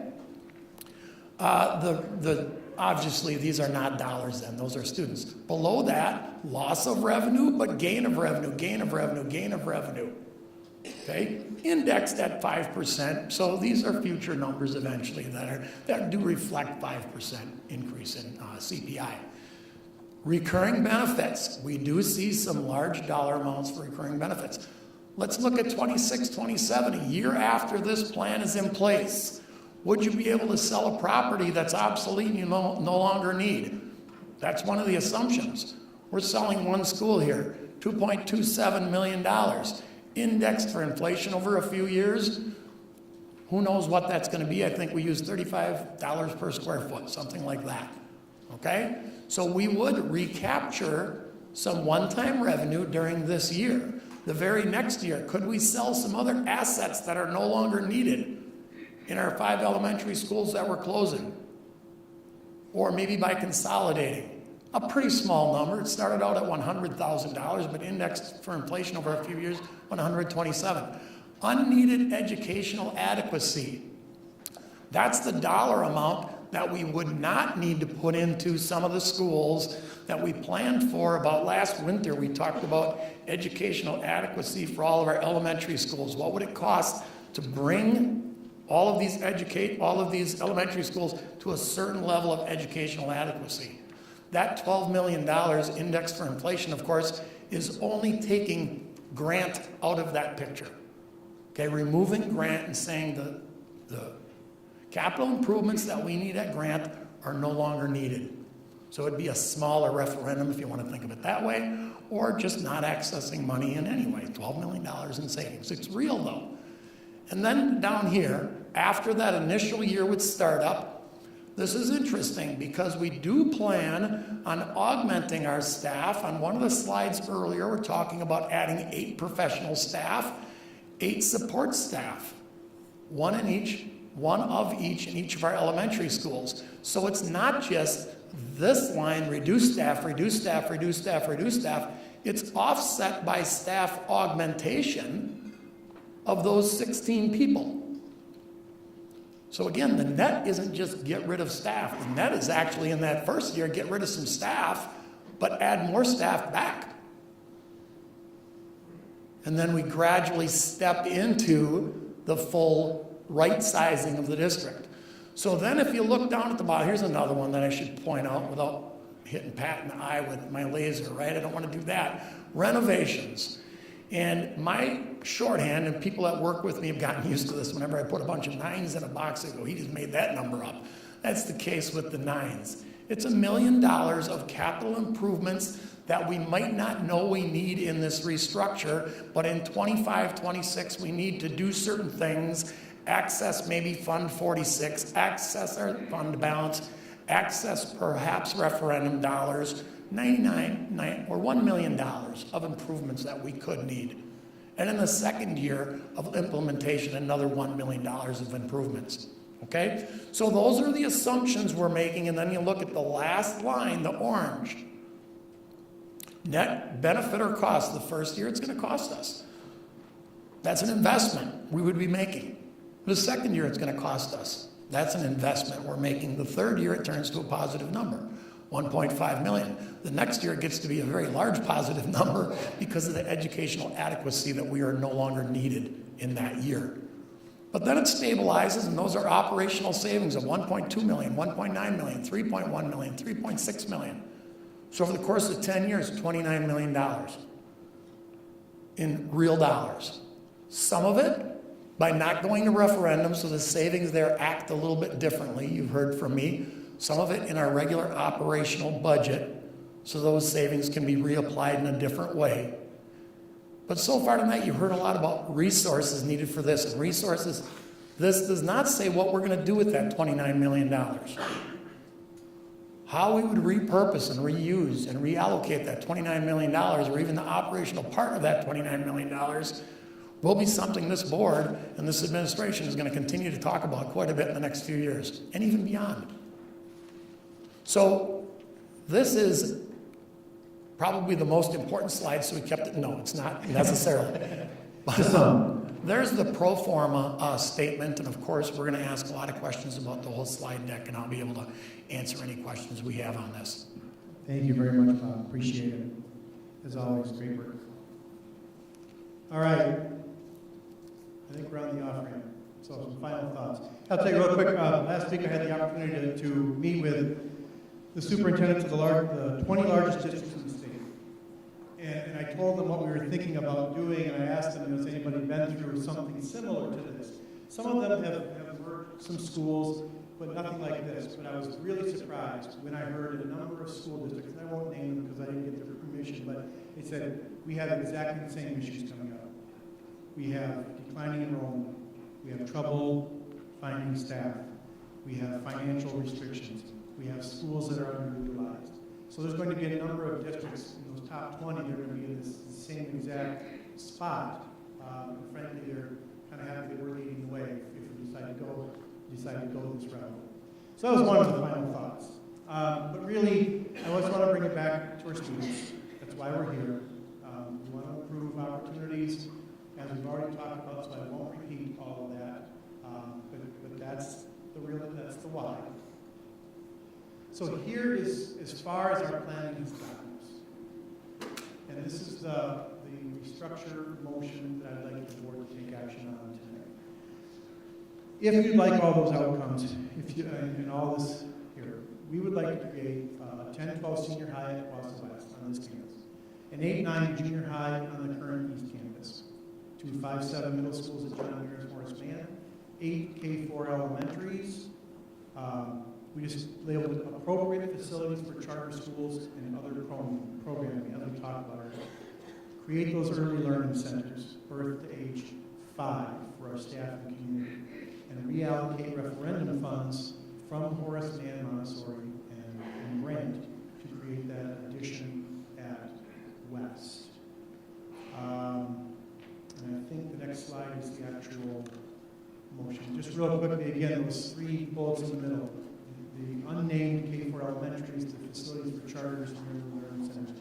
That all would come back to the board. We would get together with our child care providers, our 4Ks, or our charter, we already said that, 4Ks, and we would analyze the facilities, figure out which ones are best, bring back another motion to the board for review and approval related to the elementaries.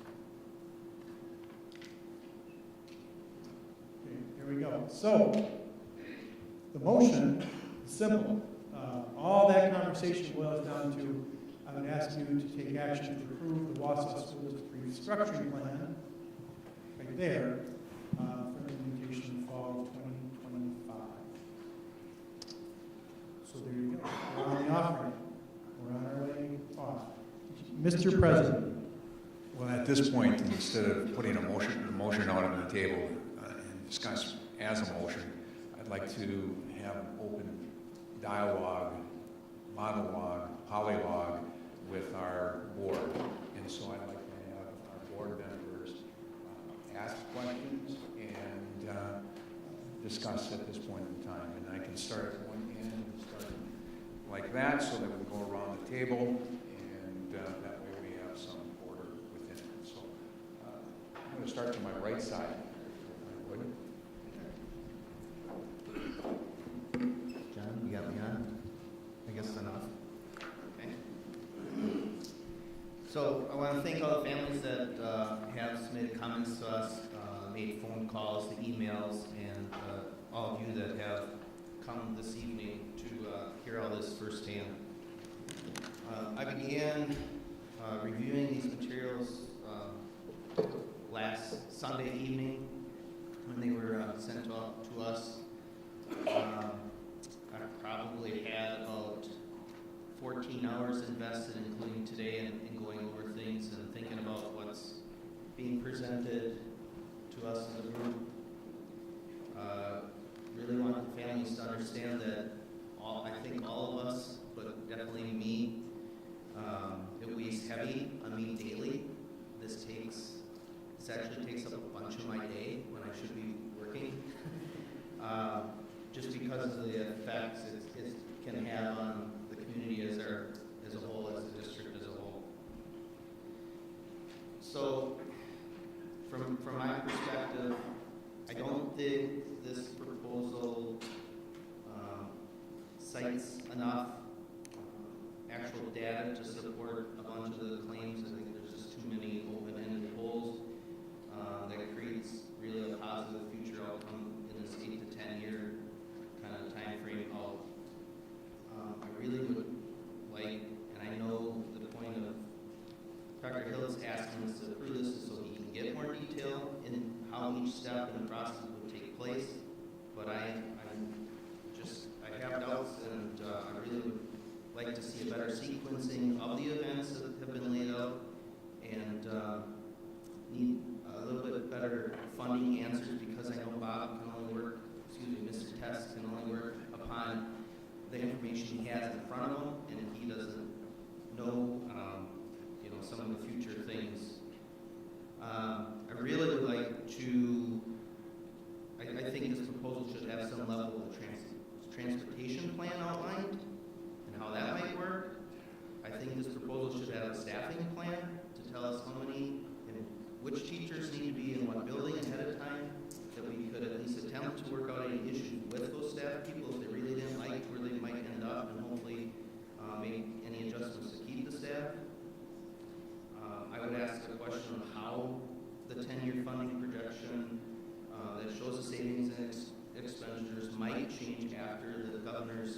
budget is released and then what the legislature's response might be.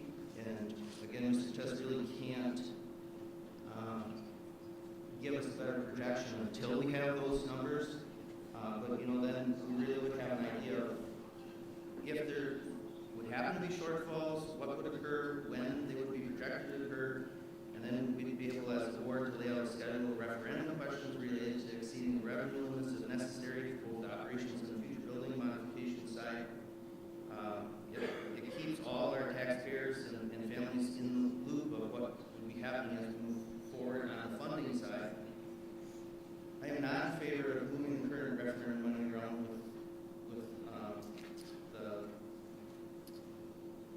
without trying to use them for the intended purpose first, and I'm referring to the Montessori monies. It should follow Montessori until they have whatever they need done, and then I'm good with redirecting whatever might be left over. One of the graphs that was shared in the presentation, right, shows our open enrollment at a negative 239, and then by 2028 we're at 309 negative. So I'm hoping that we'll be able to see the data that whether that's the paid parent surveys or other sources that expresses anything showing that by the 2034 we'll actually be back to positive enrollment instead of the upward trend. So I'm just wondering how we're coming to that conclusion. There's been so many questions about class sizes in the last few months and real concerns, and I realize that Mrs. Shell and her team is already addressing those things. And I also realize there's a board recommendation about how many students in the class, and I'm just going to throw it out there that maybe we should cap it at 22 students as we move forward just to be as part of the way you come up with conclusions as the plan is put through. The other issue I guess I'm concerned about is some coherent transition between Dr. Hiltz and whoever will be after him. And I'm wondering about suggesting that the possibility of adding an assistant superintendent because of the length of this process and helping to maintain a smooth transition.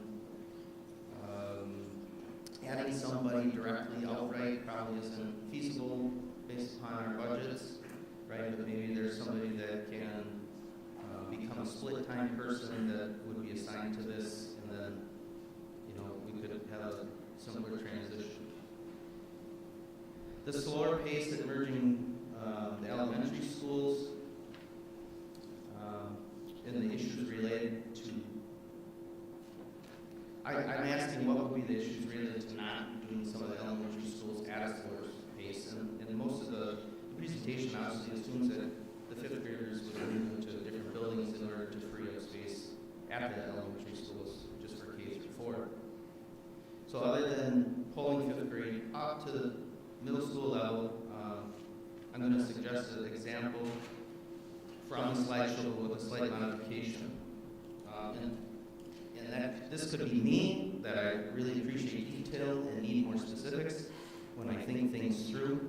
And again, maybe the teams have already thought of this, but if we left elementaries at a K through 5 at the beginning, merging a majority of Hawthorne with John Marshall, and then the remaining Hawthorne students, because all of Hawthorne would not fit into Marshall. Hawthorne students would go to Franklin, and then adjust the boundary line for the elementaries to accommodate that change. Then you leave the 4K program at Hawthorne and add a daycare provider to the building and potentially add a wave or other group to that building as well. It creates a single measurable step to the process. It creates solid timelines for construction projects at each location with no related costs, and it tells the families exactly when the changes would take place.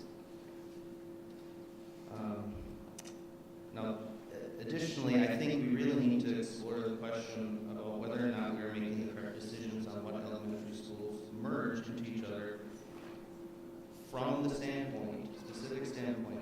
As an example, the town of River Mountain is having discussions regarding their zoning code and how that will affect housing growth within the town. So we do not know at this time how those changes would potentially Wausau and remote schools. And obviously the details are going to change as the process is developed, but I strongly feel that at no time should the board be at a disadvantage in making any changes as it sees fit based on the data presented in public sentiment. This board should not grant overarching authority to the administration based on the proposal brought before us tonight.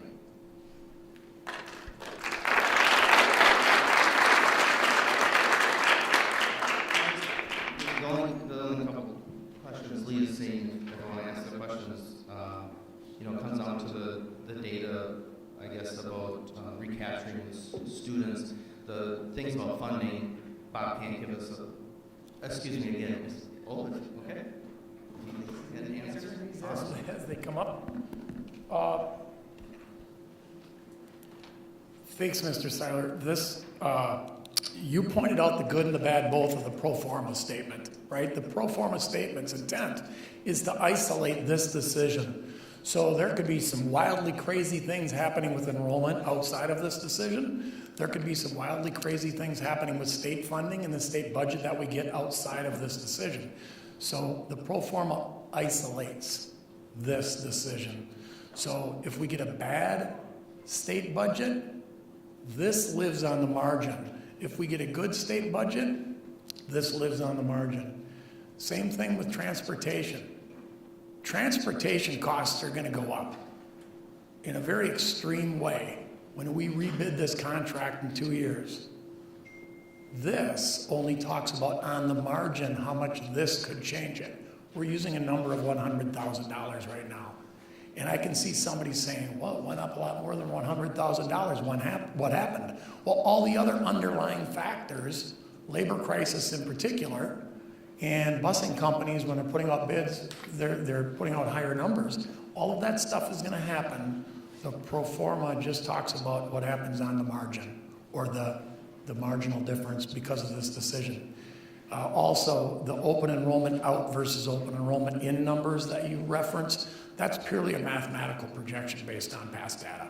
So that's all it is. It's at 239 right now. I think it's expected to go to 309. If you look at the graph, our open enrollment ins are expected to stay pretty flat. Our open enrollment outs, if you take 5 or 6 years of data, it takes that one big blip out of there, but it's still expected to widen a little bit. So that's where that data comes from. Can I ask a clarification question on top of that? If you take 2 schools and they are no longer used and they are sold, you no longer have to put money into those schools. You don't have to maintain those schools. So that is a tax savings. It's a savings to the community. And we heard the data about how we're spread thin, and you talked about resources. So that is a real savings for the community. And to bring those resources together and pool them through that consolidation is the strategic focus that's being discussed here tonight. So, yes, there is real savings. And they're in the pro forma. Those that can be used to then be potentially reapplied to programs, other things, whatever obviously would be discussed over the next 3 to 5 years.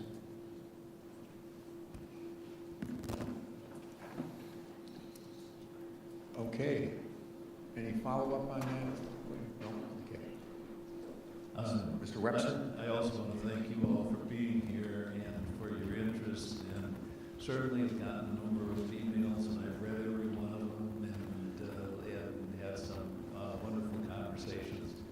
Frankly, the one conversation that I had that was the most troubling to me was from a grandparent who, for some reason, was not in the loop with all the surveys and with all the things that we were doing, and was suddenly surprised with seeing a proposal that had the sense that everything was being pushed through. And having spent multiple hours on this from committees last fall, last summer, and the number of open meetings that we've had, things, it's where everyone pretty much said what we want is a clear proposal that tells us what we were starting to deal with when the board made the decision decision to ask for this presentation tonight, I was frankly relieved because there are so many pieces that now have been put together, and yet a opening for many of them that are going to have to be studied. I know there's a lot of names out there. I've been around this community long enough to remember when West High School was started, to have had a wife who taught at the Old Horace Man, and then have gone through a number of 3 kids graduated from East, where I spent hours in watching gymnastics meets, and a program that, by the way, what we lost, despite the fact that we spent a number of kids, including my daughter, to state the last year that they had the program, to a son that graduated, one of the first graduates from the IB program, and very thankful for that because it really helped my pocketbook when he went to college.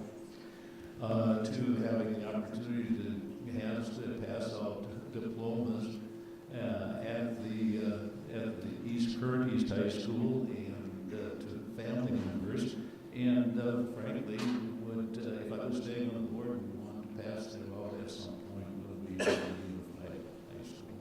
Since I've been on the board, and for many years, there's been a lot of talk about what are we going to do about 2 high schools, and frankly, I'm very excited about many parts of this proposal. Like you, I have some concerns about that I'm sure many people do. I hope that the meeting tonight alleviated many of those concerns, and I know that they're going to continue. So as a board member, I'm positive about what we've been presented to. I really appreciate the amount of time that was put into it, and I know that there are many open-ended questions, and I don't know how we can move from this dilemma and get more answers without in some way making a decision to move ahead to get those answers. And I really wish the public comment would have been after we'd had the presentation today, frankly, because I think that there are many of those questions that were answered, and there are still more that we're going to be hearing as we go. I'm tremendously excited about early childhood ideas, and I appreciate the things that John Winter had to say, because I'm thrilled about the way we are preparing our kids to move forward and be career ready when they leave. And I do think there are many aspects of this program that are very positive. Ms. Reyes, go ahead.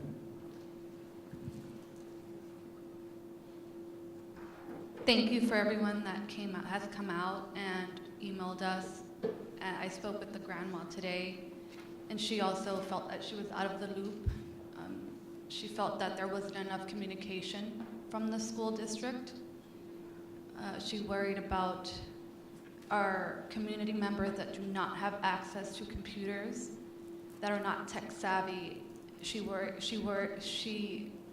expressed to me that those families were not in the loop of what was going on.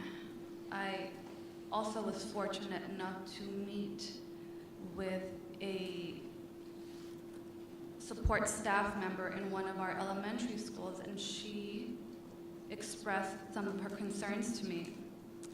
Some of her concerns were the staffing. What was the staffing plan going to look like? She expressed to me that there was Dr. Hiltu came out in the spring to talk to the staff, and there was a Google Doc that was offered for the staff to put in any comments and concerns. Now, she expressed to me that some staff members and teachers are afraid to express their concerns because they are afraid of being retaliated against by the principals. Now, this is not something that I'm coming up with. This is something that was told to me by a staff member, a current staff member. She also worried about the staffing plan and what would happen with those positions that there were only one position in that school, for example, secretaries and building aides. What would happen with those positions if they were to be filled up with? Now, she feared that once these positions would be filled up, these staff members would be cornered to take positions they maybe necessarily did not want to be in. She expressed her concern for being put back in special ed. She expressed that she had endured physical and verbal abuse from some of the children in these classes, and she felt that staff was not being supported enough by the principals, that some of the parents were not being held accountable for their children's behaviors. I worry about the 5th graders going into middle school. I worry about their emotional and mental health going into that. Maybe some kids will be ready for that, but what about the kids that are not? I also, my concern lies in allocating money that was supposed to go to our Montessori. I wonder why that money can't follow them to whatever building they're going to. And allocating $2 million from grant to establish 2 early child learning centers. Now, I understand we need those early learning centers. I myself have a 1-year-old and I don't have any daycare for her. I know how hard that is. But we passed a referendum and we asked the public to give us this money, and now we want to use it for something else. I don't think that doesn't sit well with me, because we asked for this money for one thing and now we're going to use it for something else. This staff member also brought to my attention, she expressed to me and said, you know, our schools are being restructured, and she expressed that if our schools are being restructured, why isn't our staff at Longfellow being restructured? Why are the salaries not being looked at and being restructured if our whole district is being restructured? She expressed her concern with the amount of human resource staff we have, and she printed out an email for me and she pointed out the different staff members we have dedicated to different things that HR is responsible for. And I just saw another HR support staff opening go up today. So that was something that she brought up to me, and I said, you know, that's a good question, because if everything else is being restructured, why aren't we looking at positions at Longfellow?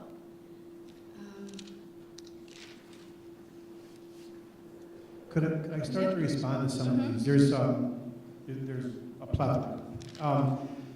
Let's start with communication. People feel that we haven't reached out enough. We've done city page ads that are obviously free, and everybody has access to those. You know, we offer PDFs for surveys. The media has been here very generously and covered this on TV. Every time I've been a part of a large communication effort, at the end I have a number of people who will say, "Where did this come from? I didn't hear anything about this." And I'll say, "Well, you know, are you on our website?" "No." "Do you read the paper?" "No." "Did you come to any listening sessions?" "No." So I understand the frustration where people, they learn about this and then they feel like we've sprung it on them. But we have done non-tech communication. We reach out in all the ways we have possible.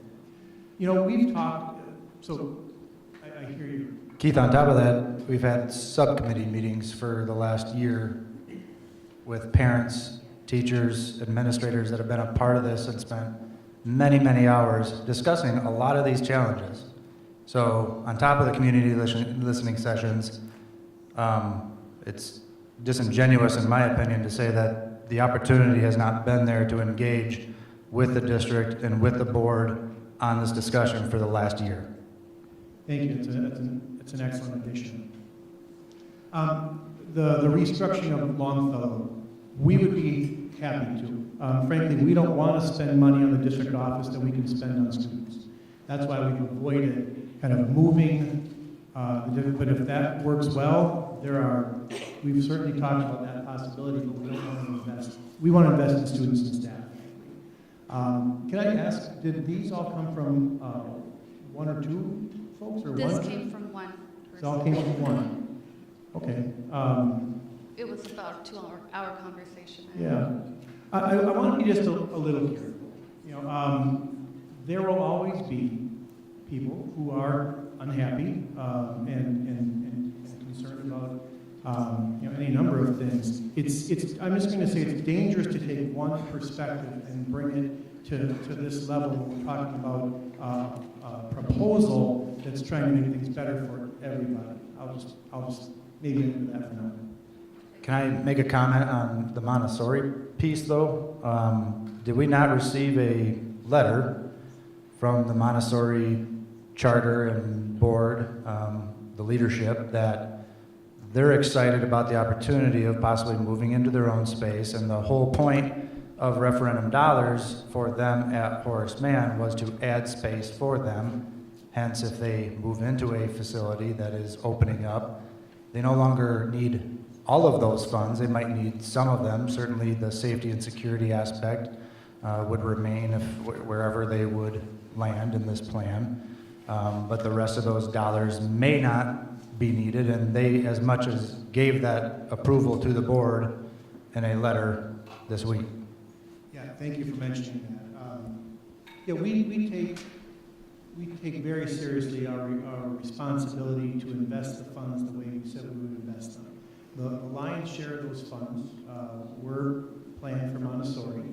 If we continue as planned, then, and we do the addition for Montessori at Horace Mann, that will be their space for the sort of foreseeable future. And they reached out to us, as you said, and said, we would much rather have our own dedicated space with a vacated elementary school than have the remodeled space at Horace Mann. So I believe we would be investing in dollars exactly the way we said we would, giving Montessori the space that they would prefer. Yep. I did read that. They said they would probably maybe need some money to knock some walls down to follow the Montessori teaching. I have been consistently opposed to any rush decision on our restructuring. Given the data that I have been given since I became a part of the school board, I know something has to happen. I believe there is more information that we need, not just as myself as a parent, because this will affect me. I have a kindergartner that will be in the district, and this is going to directly affect me as well. And I, as a parent, want more answers. And I know that we don't have all the answers right now because we have to move forward with this. I just think that it is too much at once, and that is what I worry about. Thank you. I'm going to go down to the other side.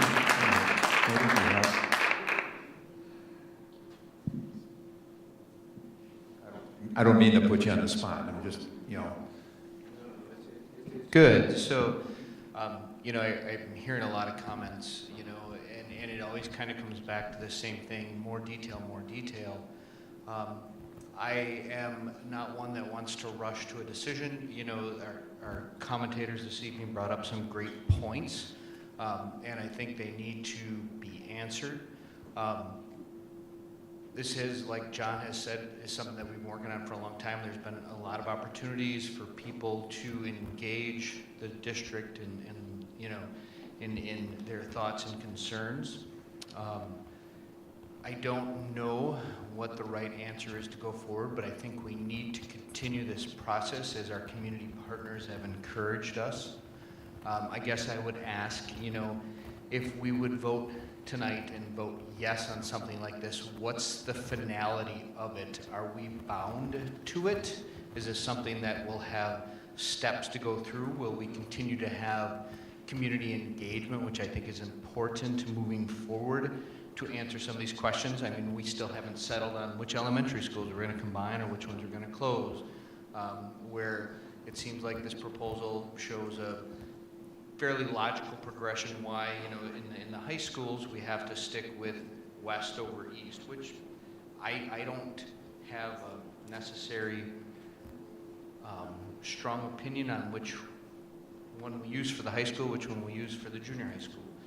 My big opinion is I think that we need to continue to move forward and to get these details answered, as we mentioned, as Corey mentioned, and to be able to answer these questions, we need to have a plan. And so I guess my big question would be, what is the finality of us voting yes on this and moving forward? I mean, is there still room to continue to engage community, to continue to change things or tweak things as we need to going forward?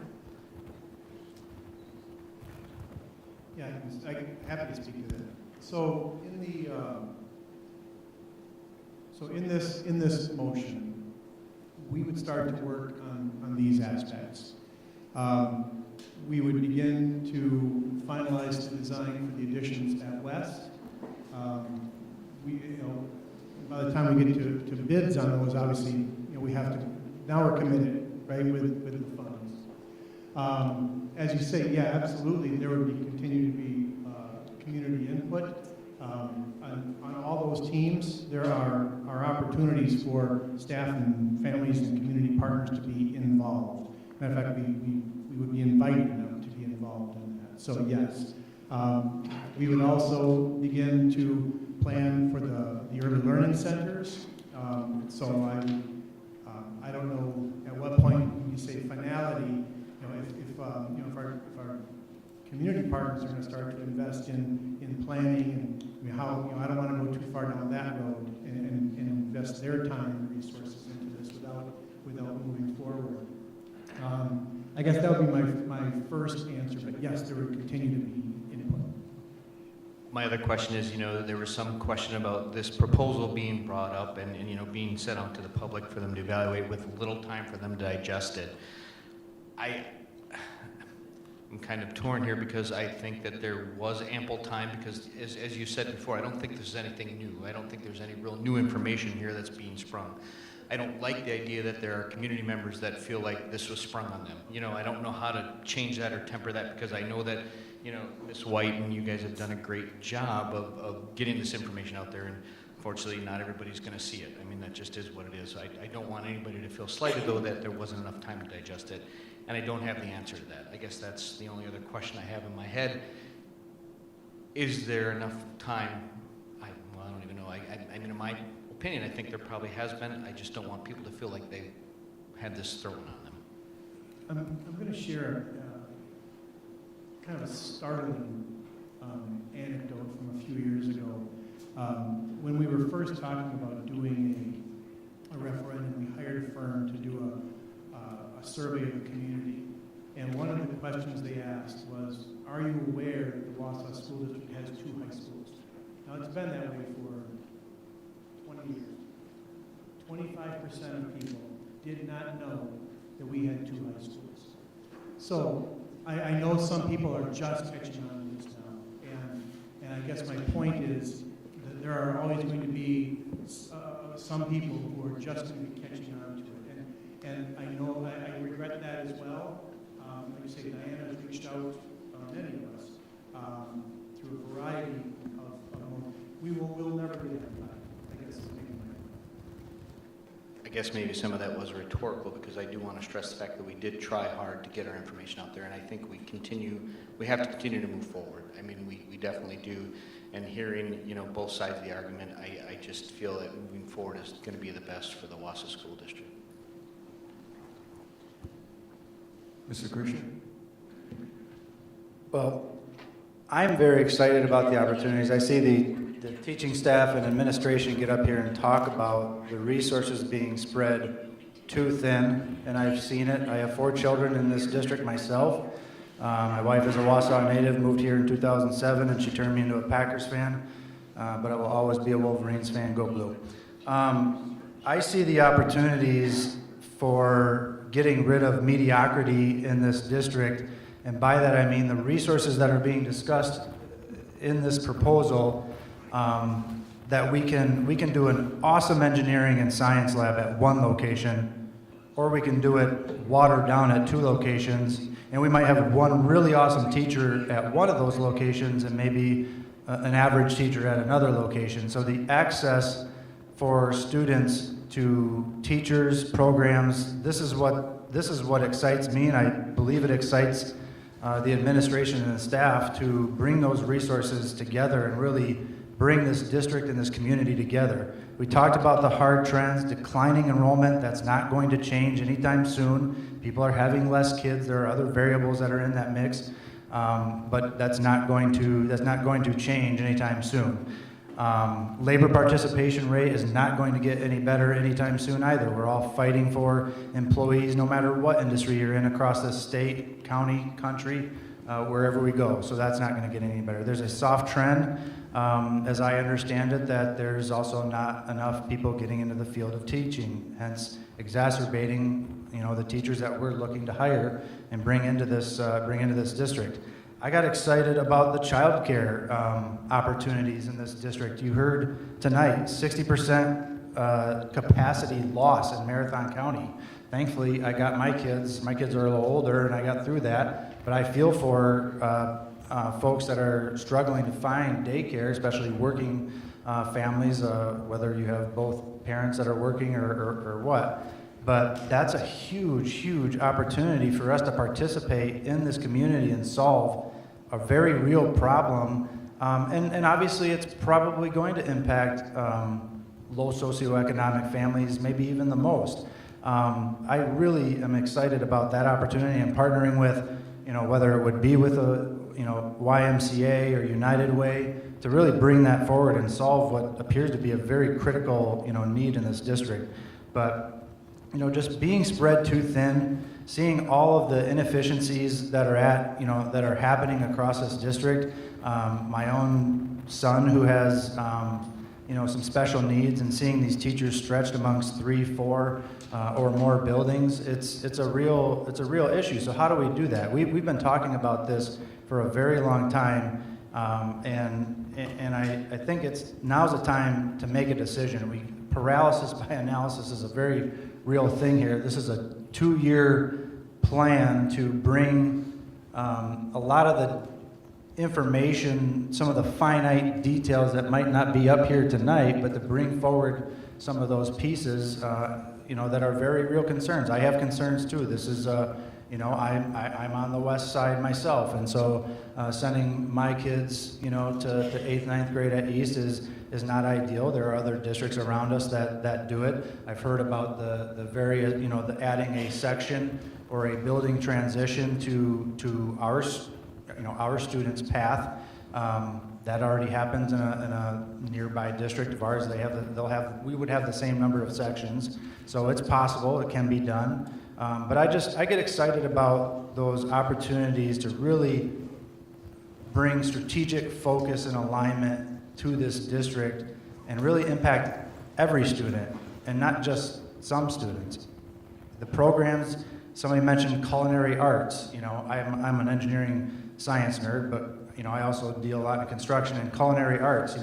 We'd have an opportunity to create a program that every student could go through, and maybe create a kitchen facility that they could learn culinary arts and how to be a chef, how to be in a restaurant business or things of that nature. So I really see it as us being able to hone in strategic focus and alignment in this district that impacts every single student, and the efficiencies that would be gained with the staff. To me, it's a no-brainer. Ms. Vandenberg?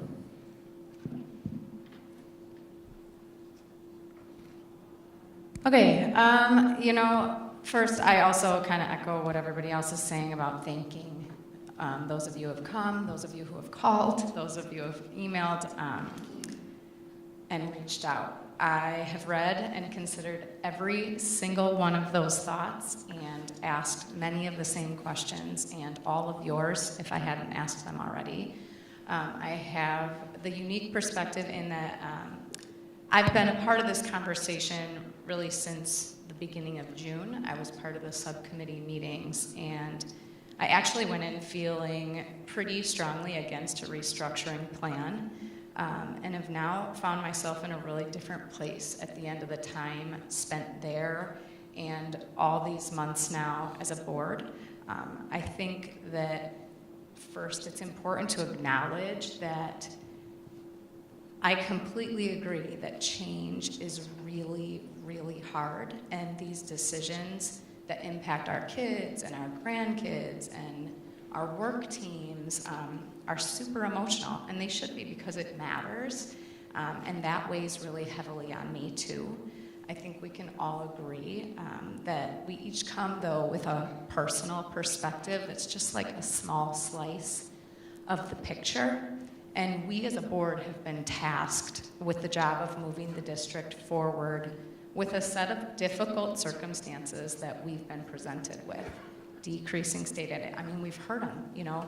I don't need to repeat them all, but the negative enrollment, the declining enrollment, the inequitable experiences, the imbalance of building and growth on the west side, the inconsistent class sizes. I mean, these are real things that are happening. And we as a board have been tasked with setting some motion forward for some solutions. And I'm just hoping that we, not only as a board, but as a community, can kind of step back and see beyond our own individual lens, like I started with too, going into this, and see the bigger picture. You know, we've looked at many, many options. We've gotten some messages, you know, like, oh, why are we only looking at one option? You know, we've looked at lots of options over a long period. This has not been quick. It's not been hasty. This has been ongoing. And like Dr. Hiltz, I had the opportunity last week to spend many days at the State Educational Convention and speak with board members and administrators from all over the state, and they are facing the same challenges. And I think we have an opportunity as this district to be proactive and to bring some really great changes. I'm super excited when I heard, you know, our administrators get up and talk about some of these opportunities, more class offerings, better class options, in that teachers are able to teach just one section at a time rather than trying to manage 3 at once, increased AP and IB offerings, and increased clubs and increased intramurals. And I know one thing that I initially kind of thought about when I heard that, and I kind of thought the same things, like, well, gosh, there's only, you know, and we got an email, only one class president, and now there's all these things.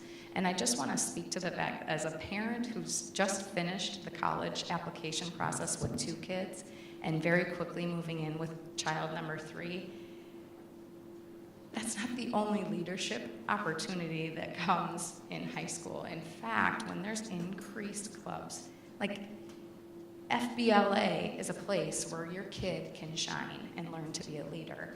And, you know, Science Olympiad or DECA or HOSA and all of these new places, even, you know, being someone who initiates a new intramural sport is something that is really seen as an opportunity for leadership by colleges or by employers. And so it's not like, oh wow, now the only one place that my kid can shine, the 5 varsity positions on the basketball team, has been robbed from them. There's going to be plenty of other opportunities because now we're pooling resources. And so I think it's sometimes good to step back and say, you know, hey, let's get excited about some of those changes. I truly believe that Wausau has the opportunity to be the best district in the state, and I really think that unity in the face of these challenges is the way we get there. And I really believe we have the best staff, we have the best building admins, we've got incredible business community partners that want to come alongside, and if we can get behind this, and be all in to bring solutions instead of kind of keeping our individual lens of how we don't like what's happening, we can really accomplish some great things. So I just think,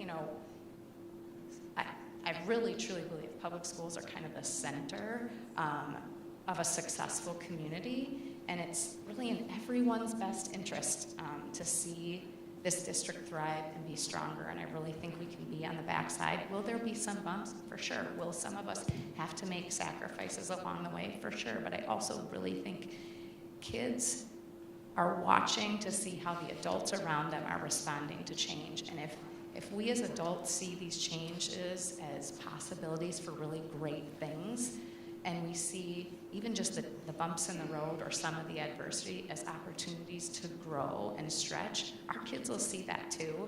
And so I just really am hoping that, we can really kind of get behind that. I am grateful that even with a vote in favor tonight, there'll be over 2 years of strategic work and research and preparing and planning before this happens.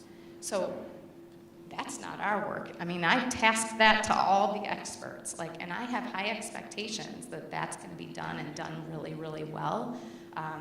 But I think that's important to remember that too. And I guess I want everybody to know that this has not been taken lightly, certainly by me, and I don't think by any board member. We're not doing this with a hidden bias or quick. I just really hope that we can kind of come together and see the great opportunities that come here for us moving forward. So I really am in favor of giving the reins for you to start doing the hard work now and figuring out some of the problems that we know we're going to have to figure out.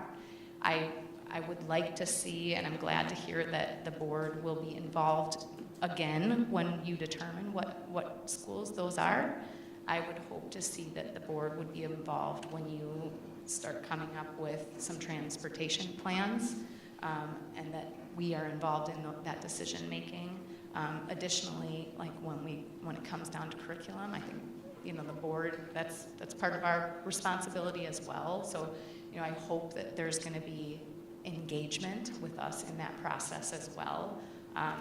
But that's kind of where I land. I'm really excited and not naive to the change and the hard and the emotions of it all and the weight that is before us. But I also think that like some of our business partners shared, this is a great thing for our district, and we can really lead the way. So. Thank you. Thank you. Mr. McKee. Thank you, President Boucher, and I'm going to try to skip over everything that's been mentioned by my fellow board members, so I apologize if this will come across as a bit disjointed. I just want to be respectful of everybody's time.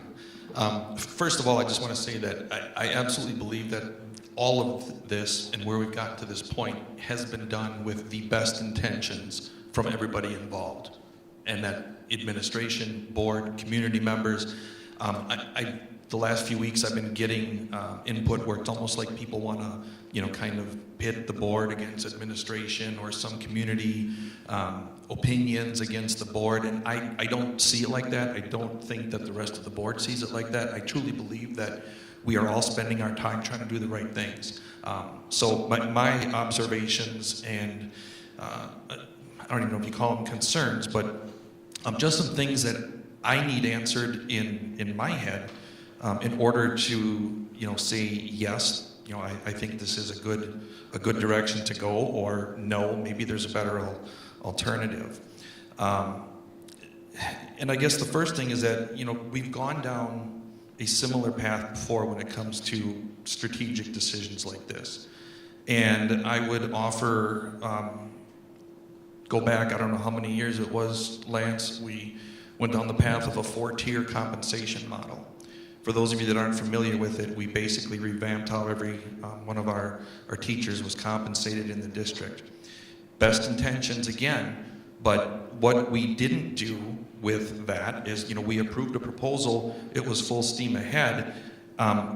My opinion now, looking back on it, and I was one of the people that approved it, we did not do our due diligence up front and understand what the long-term ramifications were. We didn't understand enough of the modeling. We didn't do a lot of, frankly, risk analysis and potential mitigation. And as a result, we've spent many meetings sitting over in Longfellow, in the boardroom, kind of redoing those decisions and sitting there saying, well, we can't go back now, and we can't go back now, we're too far down this path, we're too far down this path.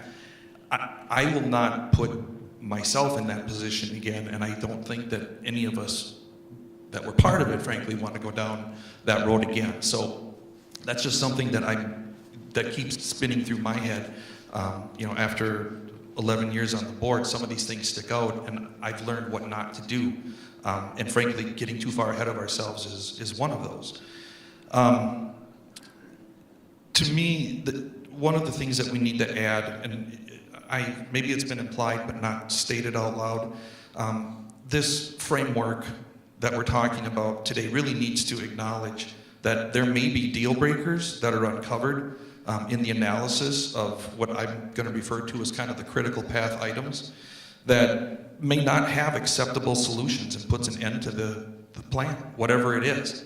I have no idea what those might be, but I do believe that there are going to be opportunities where those come up, and there's going to be some very difficult conversations. And that, to me, is important to recognize and acknowledge up front that if we get to one of those deal breakers, that we have to have the courage to say, no, it's not going to go past this. And unfortunately, we don't have, in my opinion, we don't have enough of the parameters defined to understand what those deal breakers might be. One of them that has continually been brought up is transportation. And I have heard and listened to, gotten calls from people that have said, well, let the parents transport them. And when I say, well, you understand that we have a statutory requirement to bus any kid that's over 2 miles away from a school, the response I got back, well, when did that start? It was a few years ago. Many years ago. But nevertheless, and so I really wanted to kind of bring this down to a practical level so I could have, I guess, more of a solid understanding. What do we mean? Like, what are people concerned about with transportation issues? And I only offer this, again, as an example. If you look at the way we are structured today, we have all kinds of schools of Jefferson, Grant, Lincoln, Jones, parts of Maine, Statine, currently are not eligible for busing in 8th grade, 9th grade, or both. Post-restructuring in this proposal, every one of those schools and the students that go to them become busing eligible to go over to Wausau East for school.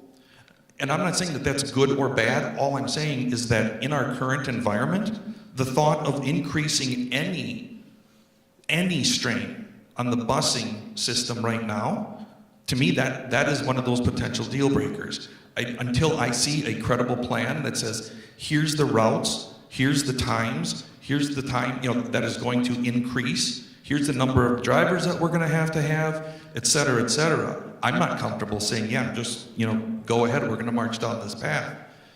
One of the other things I think that we're really missing as far as the transportation is, what is an acceptable amount of increased travel time? If you run the numbers, and I just used my old friend Google, we have South Mountain right now is 18 minutes, 9.4 miles to Wausau East. It's 10 minutes, 6 miles to Wausau West. Is an 80% increase in travel time acceptable? Does the community support that? I don't know the answer to it, but those are the questions that I would like to get some more input on, before making this decision. South Mountain is 10 miles, 4.6 miles to DC Everest. It's 17 minutes to Mosinee. Closer to both of those than it would be to Wausau East. That's best case scenario. Okay, and I'm not advocating that people go to either of those. I'm just saying these are decisions that, and frankly, facts that people have brought up to me. Statine, 19 minutes, 7.6 miles to east, 10 minutes, 4.3 miles to west. 90% increase, is that acceptable? This would put Statine closer to Edgar than it does Wausau East. Again, all of these things to me are what we have to be considering when we're thinking about this plan in totality. And I feel strongly that we need answers to stuff like, to issues like transportation before we would move ahead.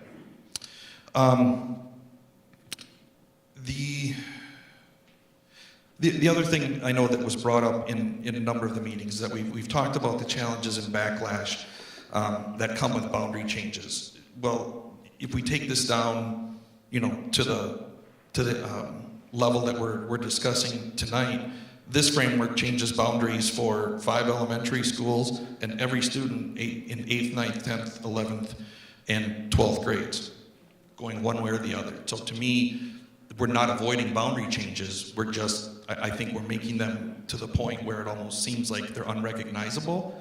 But this is a boundary change. There's a number of them. And again, I don't know if that's good or bad, but it just is. And again, it's been talked about several times, but the reallocation of the $9 million to the previously approved referendum projects, and to me, and I guess I'm glad to hear that we got legal opinion that it's legally okay. To me, it's not a legal issue or a financial issue. It's frankly an integrity issue. We did, as others have said, in my opinion, we stepped out and we supported and passed, voted on a referendum that specifically allotted that money. And the one thing that I've learned in 11 years about Montessori leadership is that they always handle themselves with professionalism and grace and humility.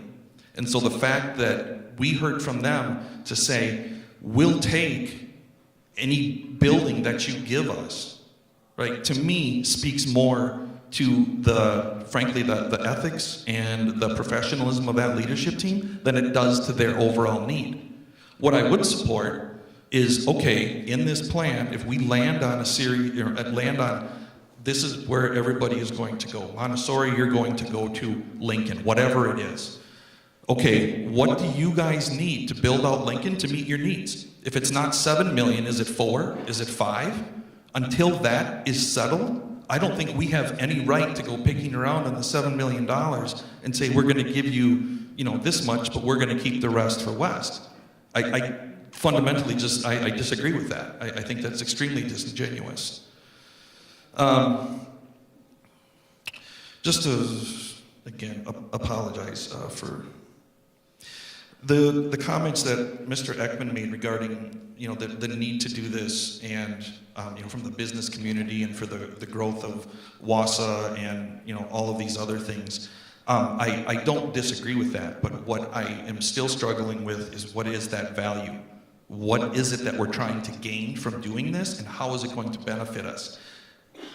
It feels like we're talking about a lot of theory, and we're talking about a lot of marketing, but I can't bring that down into practical terms and make a decision that says we're going to make, students and families go through A, B, C, and D, but it's going to help our community by providing X, Y, and Z. Again, it's all been in my opinion, theory, and needs a lot more work on the overall benefits. I mentioned earlier one of the questions I had about mod versus block. I still struggle with the question of why we haven't done some things internally within the district to address things like mod versus block, same course selection at both schools, same clubs at both schools. We don't even have the same curriculum, right? I mean, we got emails from people this week. One girl really laid out the difference in chemistry and the difference in science between high schools. I don't know why that is. If one of these is better than the other, or if there's a better K through 5 and a 5 through 12 curriculum, why aren't we working on that right now and deploying it to the schools today rather than wait for this merger and consolidation? It seems like we've avoided some of these really difficult decisions, and we're trying to wrap those into this Big Bang theory, as I mentioned earlier. And frankly, I don't know that it's going to provide the best outcome, because we could incrementally do some things that get at increasing that student experience, increasing the consistency of it, without having to necessarily go down a lot of these other paths. But I got a bunch of other thoughts here, but I'll wrap this up. The other comment, and we talk about course selection.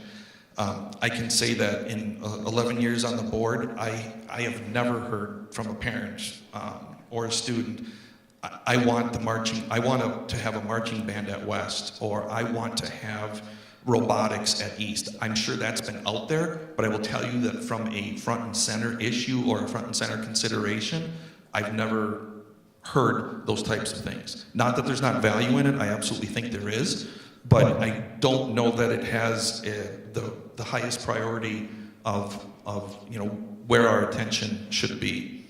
And my last comment will be around the kind of recapturing the students that have open enrolled outside of the district.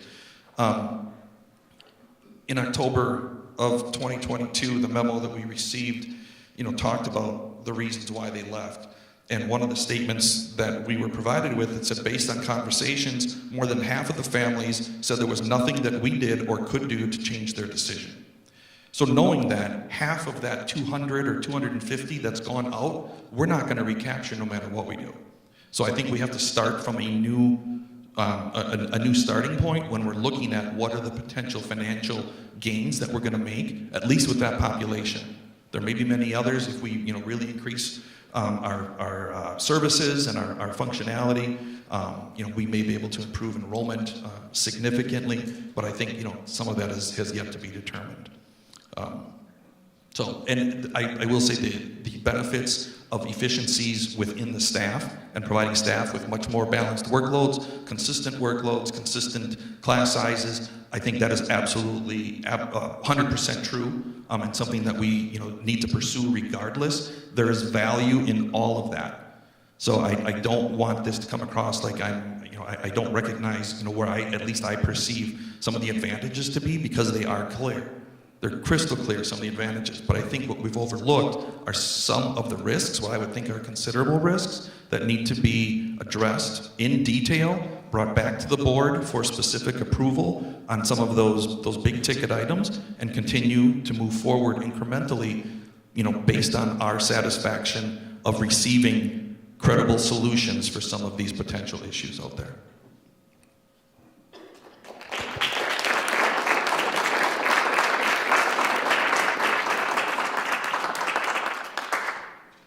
I'd echo what others have said to thank you for coming, and to those that have given us feedback, and also what Pat said about why we're here and why we're discussing this.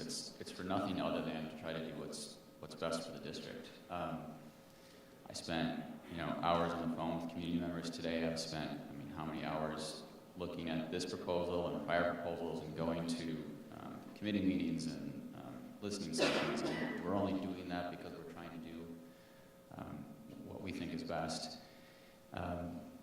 Just addressing this proposal, a few issues.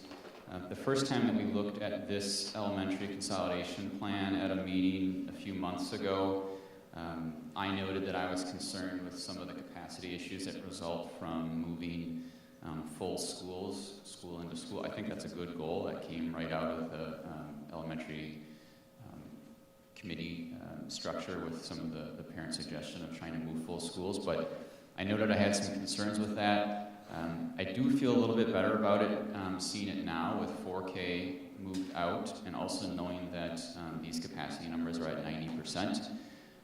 I think that's an important point to note, that when we have a capacity that says it's at 100%, that doesn't mean that it's one student away from being over capacity. It means that it's right at 90%. So that's confusing if you haven't been through this before. But if it says 100%, it actually means it's at 90%, because 90% is the goal. So now that said, if it's over 100%, that does mean we're going over our goal of 90%. So I still do have concerns about that, because some of the schools are a little bit over that 90% goal.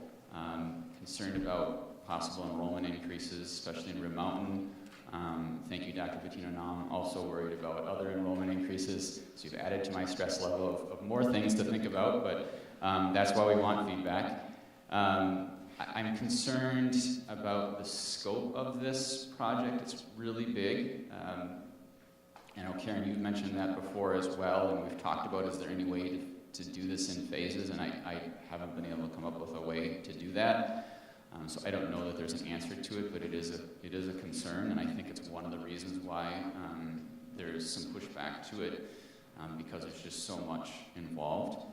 Like other board members, I was initially concerned when I read the proposal about the use of some of the funds from the referendum to expand Horace Mann for Montessori.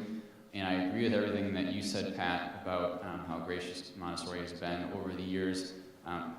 But I think that their letter to us, their statement to us, is valid. They would rather we have room for them in an elementary school than spend millions of dollars to add capacity to Horace Mann. They would prefer to be in an elementary school than to do that. So getting that from the Montessori Council made me feel a lot better about that initial concern that I had.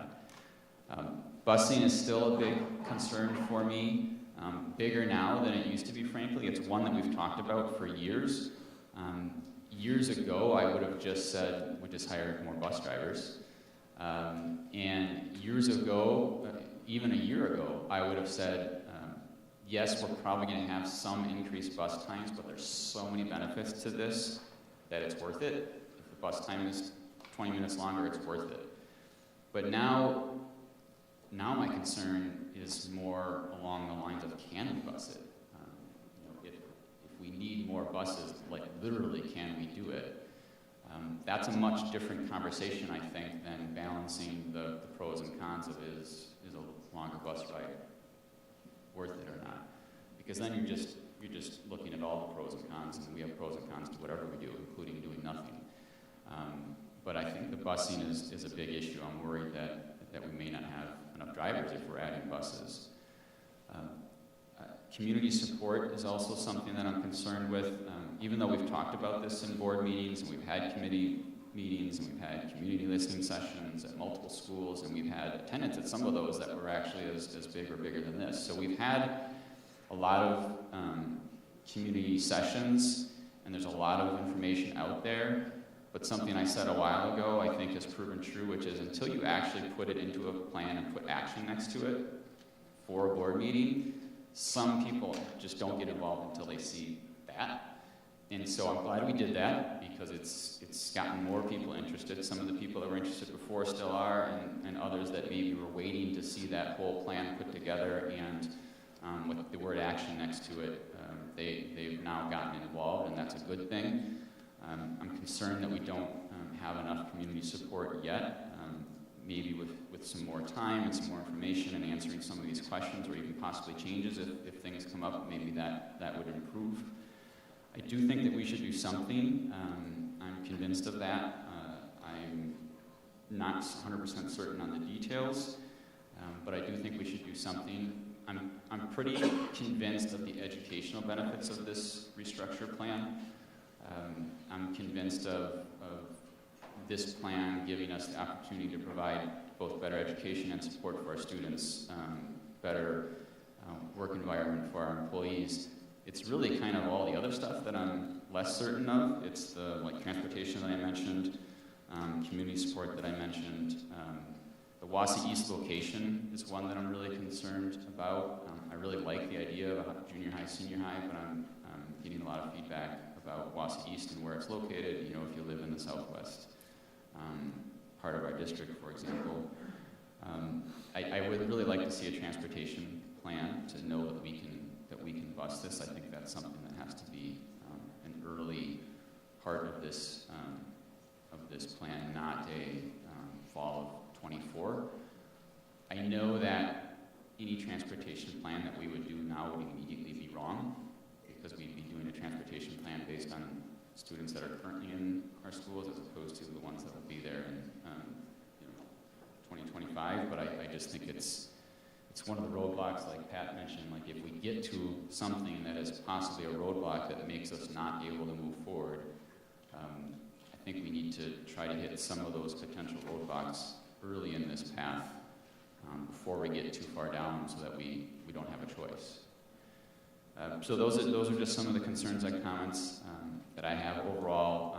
I think it's a sound structure overall. I just think there's still a lot of information that we need to know and that we need to learn before I would be 100% confident that every part of this is the right way to go. Thank you. Give it applause, please. First of all, I want to thank you for being here. This was the key to get everybody here, or at least some people here. And I know we have a large number of people that are probably watching, and I hope they are benefiting from what we have talked about. Because this is a big decision. There's emotion in it. There's facts in it. There are some facts that are missing. Those are things that happen when you're making big changes. And change happens. You heard me say it a little bit earlier. Change is going to happen. That's the only constant that we live with, is that it's going to change. It can't stay the same. You're either getting better or you're getting worse. Some of you have heard me make that comment. It's a fact.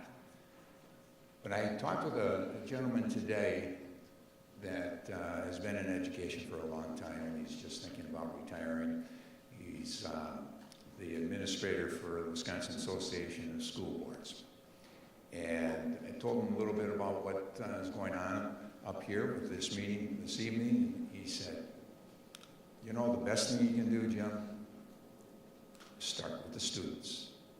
Everything starts with the students. Not with necessarily the transportation, even though that's important, because that affects students.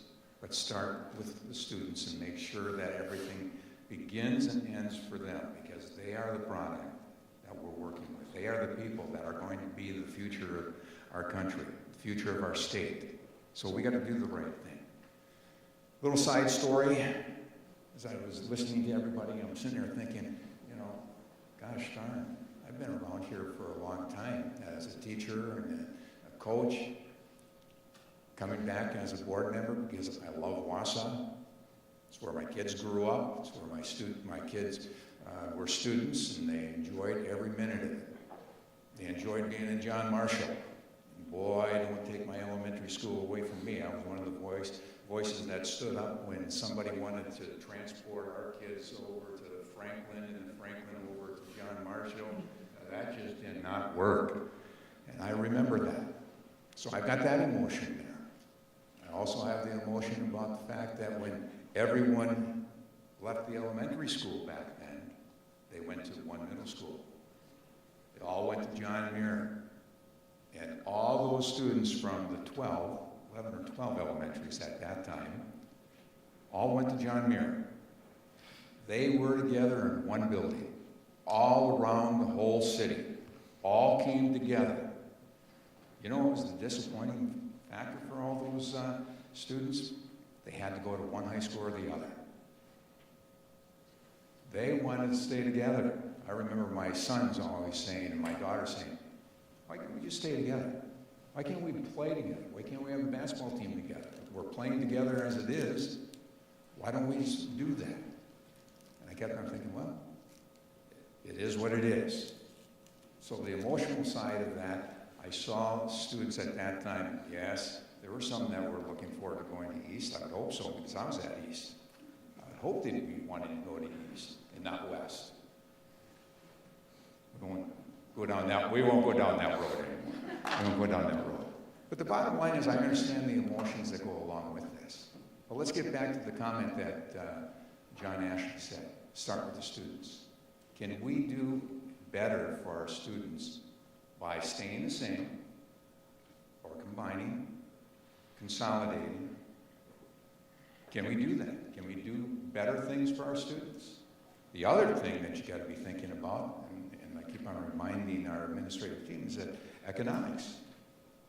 Got to be aware of the economics. Whether you shake your head or not, bottom line is it does come down to money. It It does come down to money. Education, unfortunately, we don't get enough money from the state as it is.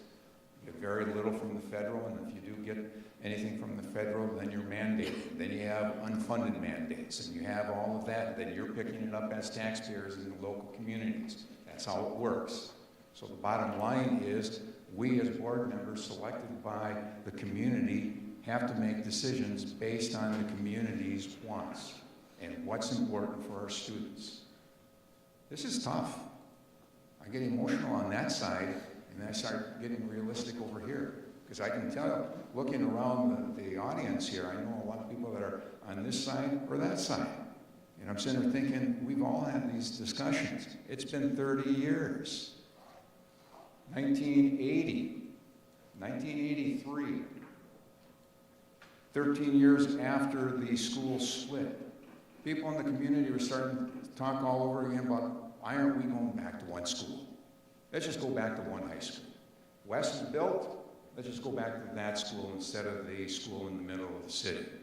So the dialogue started back in 1983. And by the time I got here in 85, I'm sitting there thinking, my goodness, I'm caught between a war here.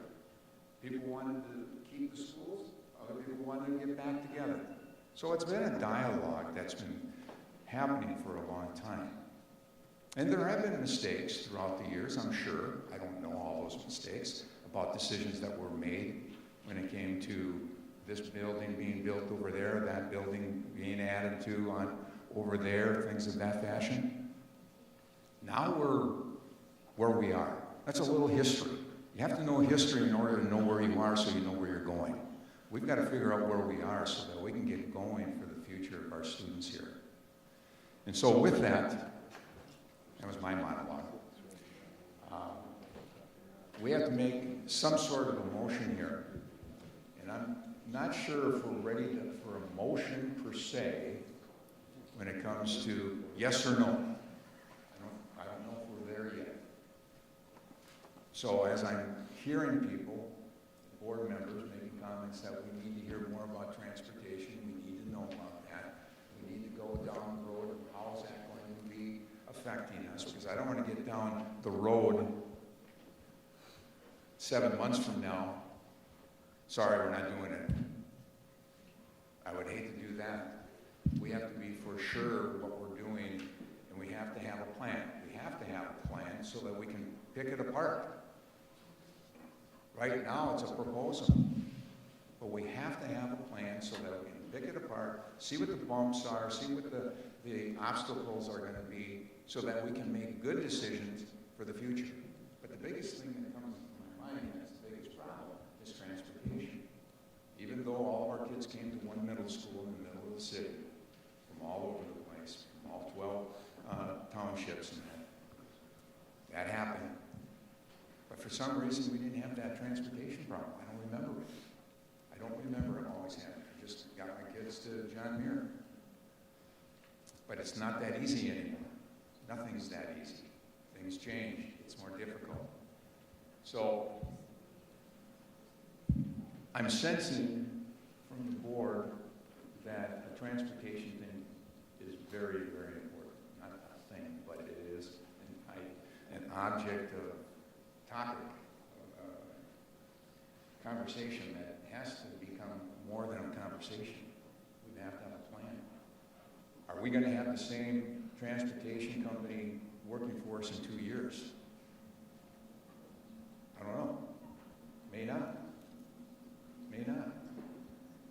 Do we ask this company that has been failing us at this point in time drastically to the point where the city has to help us out? Can we ask them to give us a plan? I'm throwing questions up. I don't know. I don't have the answers for them. That's why we've had listening sessions, and why I'd like to have more listening sessions.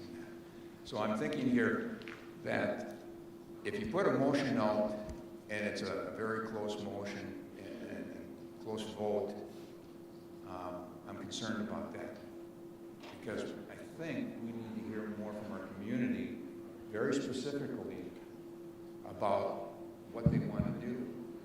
Because if we don't have 2/3 of our community on board with this big decision, I think it's going to be very difficult.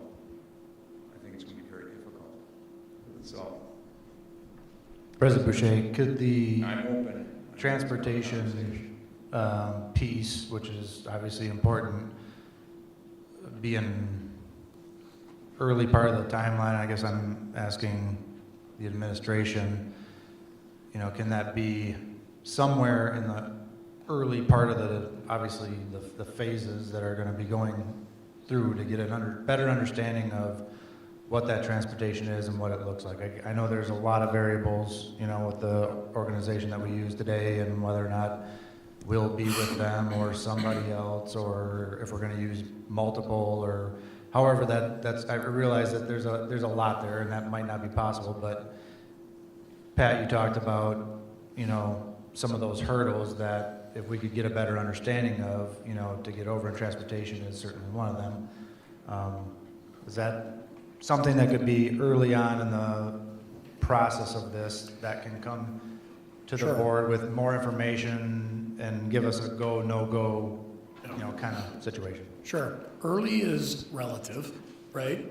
I believe Mr. Trollope mentioned before about any kind of route study would be wrong real quickly, right? Because we'd be doing this in 3 years.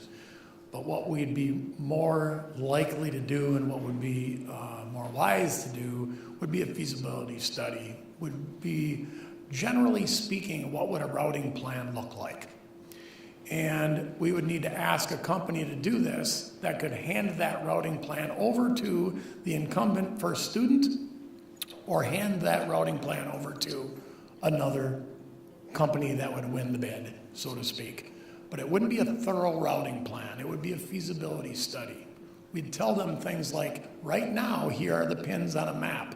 Right now, these 6th through 12th graders are in a Metro-served area, and we give them bus tickets to ride Metro.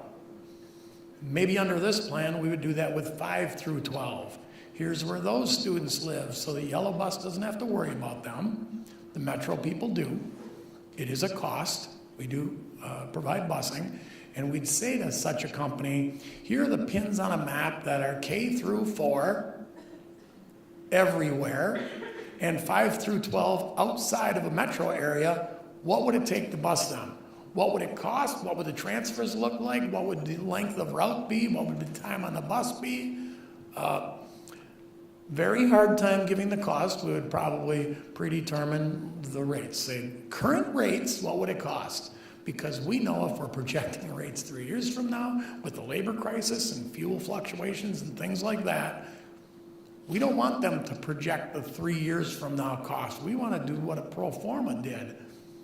How does this change based on current rates? So we would try to find a company that would do that, try to find several companies that would do that so we can choose between a couple of them. Give a better understanding of whether or not it's feasible. The bus driver shortage is, you got to kind of put that on the shelf for right now, and with a obviously possibly looming recession, things of that nature, the bus driver shortage situation could either drastically improve or stay the same, or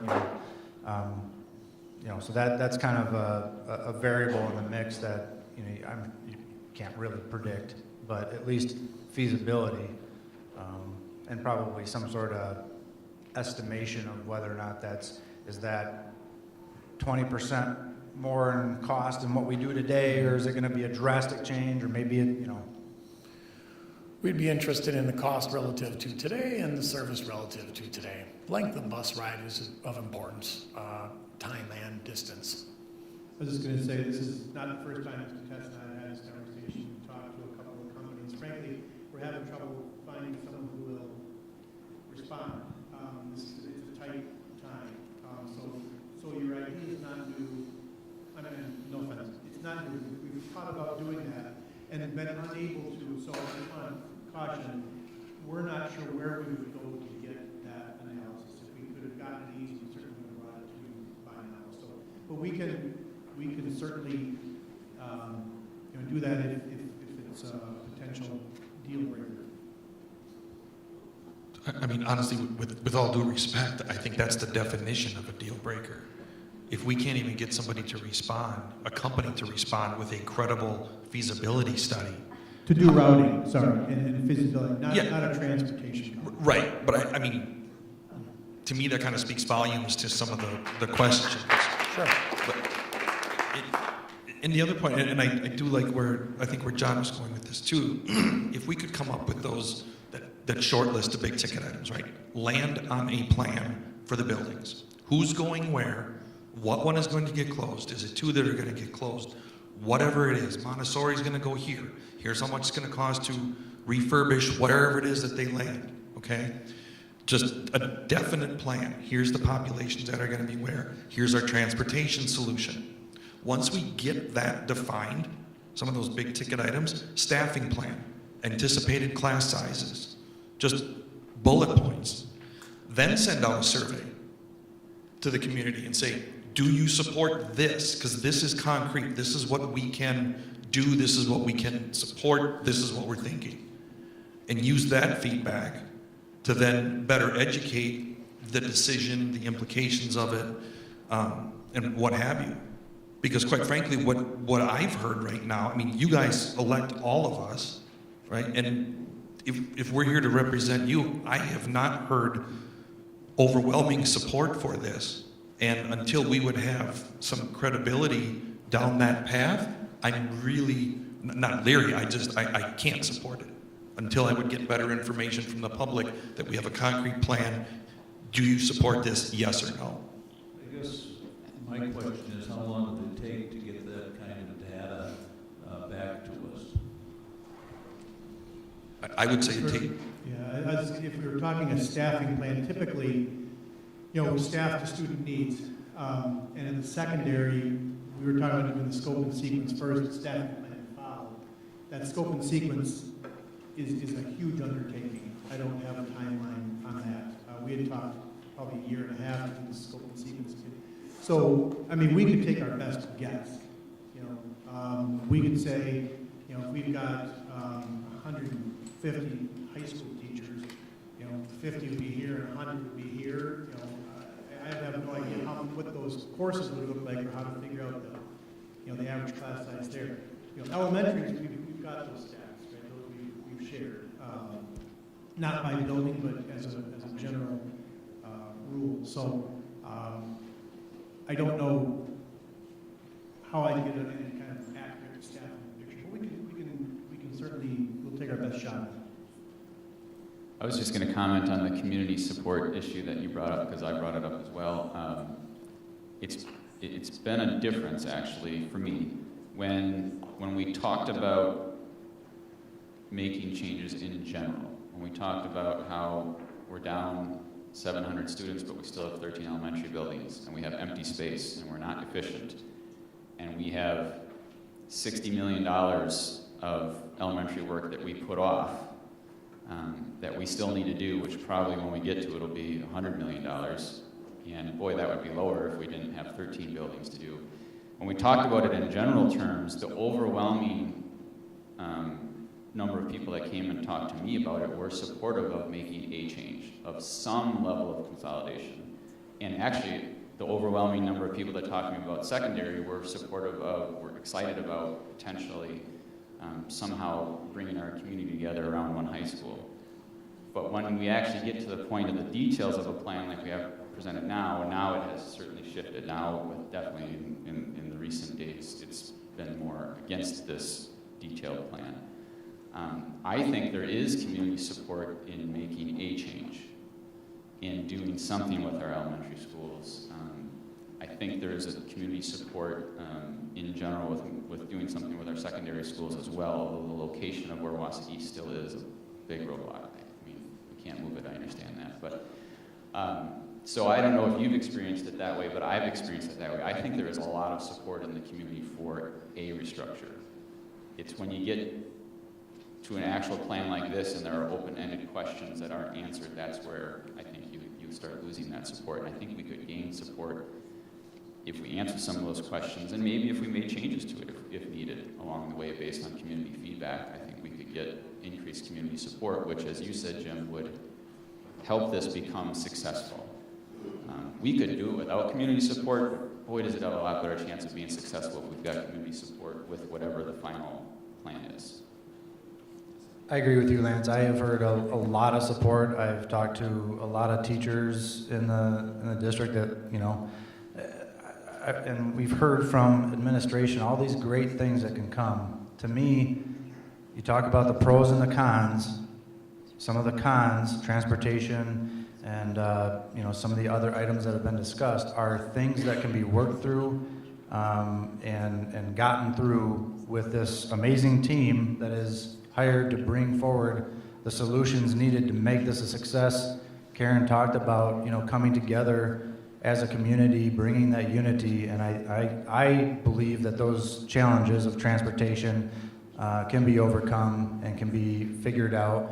And perhaps, like I said, maybe this can be some sort of a feasibility study to give a better feeling to the board and the community that transportation isn't going to be that great of a concern, or that bus rides aren't going to go, you know, from 30 minutes to an hour. You know, some increase in time is obviously to be expected, but given the resources and the facility footprint that we have today, what do you do?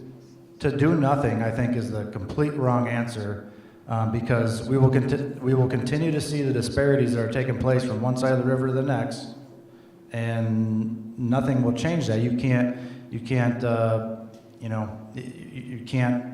We only have a limited amount of funds, you know, to do what we do, and so again, you get back to mediocrity and programs and staffing and just losing those economies of scale and coming together.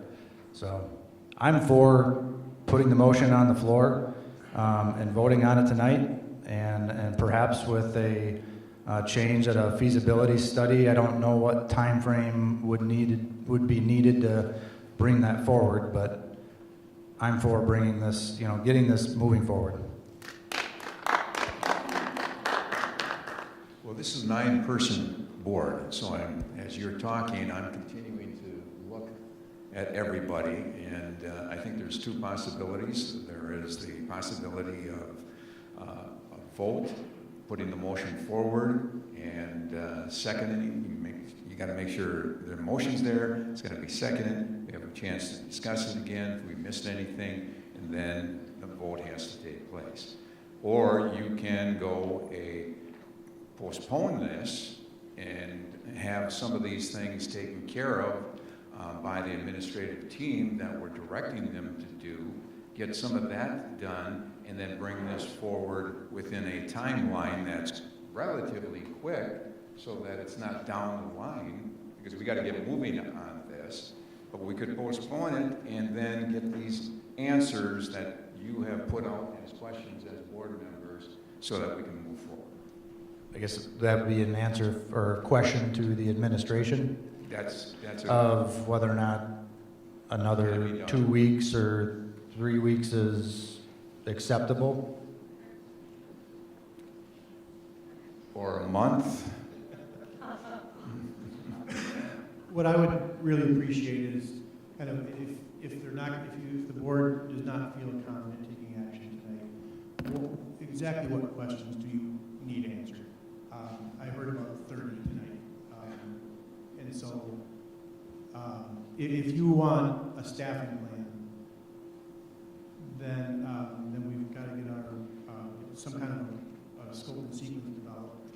Unless you just want me to take that as a guess. If you want a transportation plan, we can try to find a company that can do that feasibility study for us.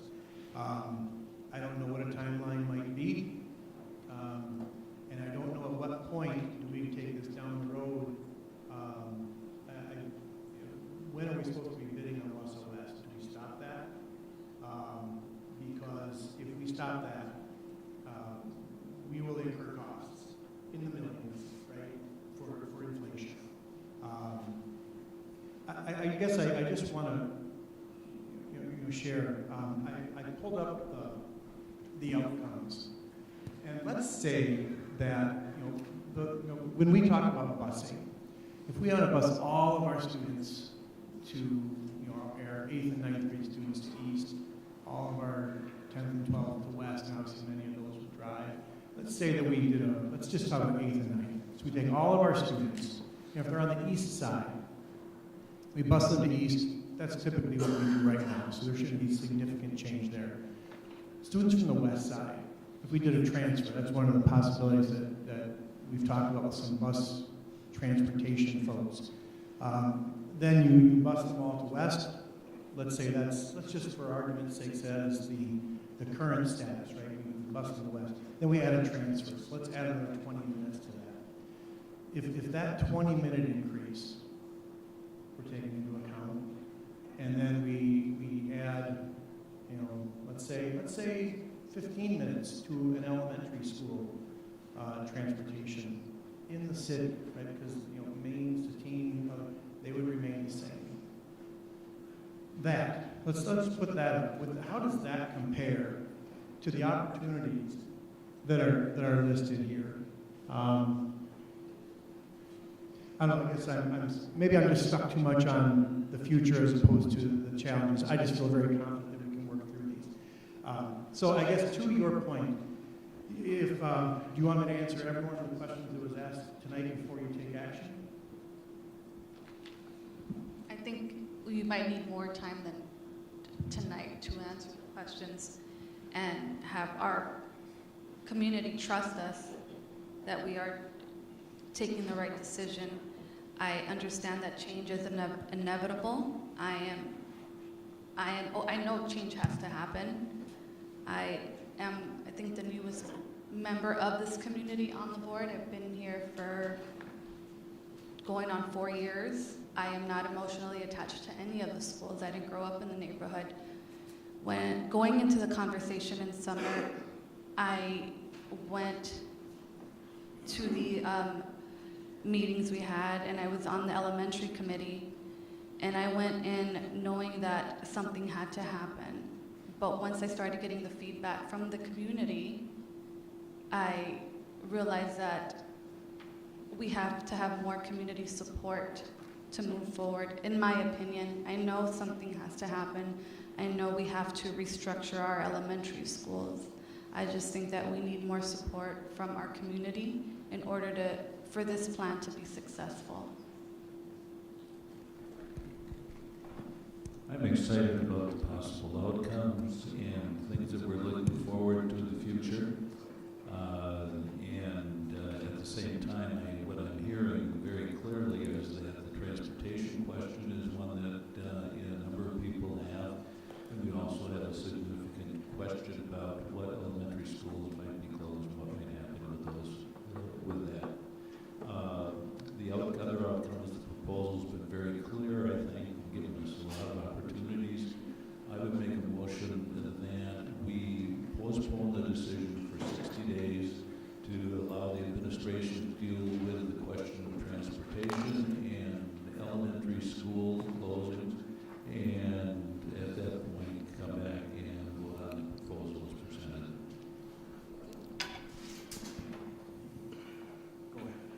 No transportation company that we're going to value a study from would have it done in 2 months, in my opinion. It will take 3 or 4 months minimum to do a full transportation feasibility study, not come up with the routing. When we bid these things out, we bid it out 1.5 years in advance. We give the answer 9 months in advance. Then transportation companies put all their resources into developing the routes, knowing that they've got your contract for the next 5 years. And transportation companies are even reluctant to do that. To do just a feasibility study where there's no guarantee of any further revenue for that company, they're going to take their time. They've got resources right now that they're using in their districts right now, but I don't see it happening any sooner than 3 months. I can give you, similar to what Dr. Hiltz did a second ago, I can give you my feasibility study right now. And we're probably going to have to do it with transfers. If we do the plan that's on the table right now, we'd have to get comfortable with 5th graders riding Metro Ride routes if they're in the city. We'd probably have to get comfortable with being flexible with the stagger between elementary and secondary routes. Right now we run 2 sets of routes. run one through for elementary and then through secondary. You might have to widen that a little bit by changing that gap. You'd at least have to be open to it. You'd have to be open to a ride once in a while, especially in extreme cases, maybe being an hour and a half long with transfer. If you're comfortable with those things, that's what the feasibility study is going to come back with. None of those would surprise me. And then with all of that, it's going to cost you another 10%. And that's the pro forma 10%, not considering the labor crisis that we're in the middle of, all of these transfers and maybe some longer bus rides and maybe a few more drivers. Let's add 10%, so let's add 300,000 on top of that. That is just shooting from the hip, just a feasibility study in my own mind. I've thought through these things, obviously. I didn't just come up with them now, but those would be things that the routing company would come up with. They'd be more precise than what I just came up with. And it would take them 3 months, I'm afraid.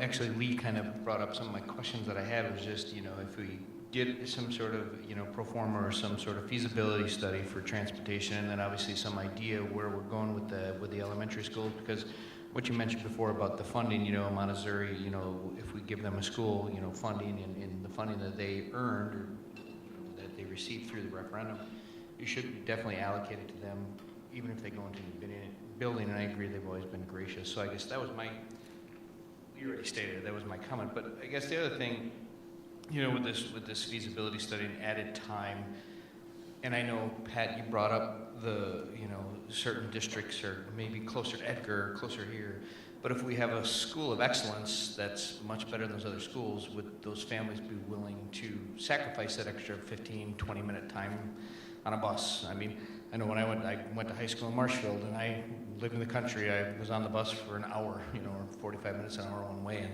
it's just what we did back then. But so I don't know. I understand, and I appreciate the need for these big hurdles and big roadblocks. We have to make sure we get over them, but I also think we need to move forward, with this in some way, shape, or form.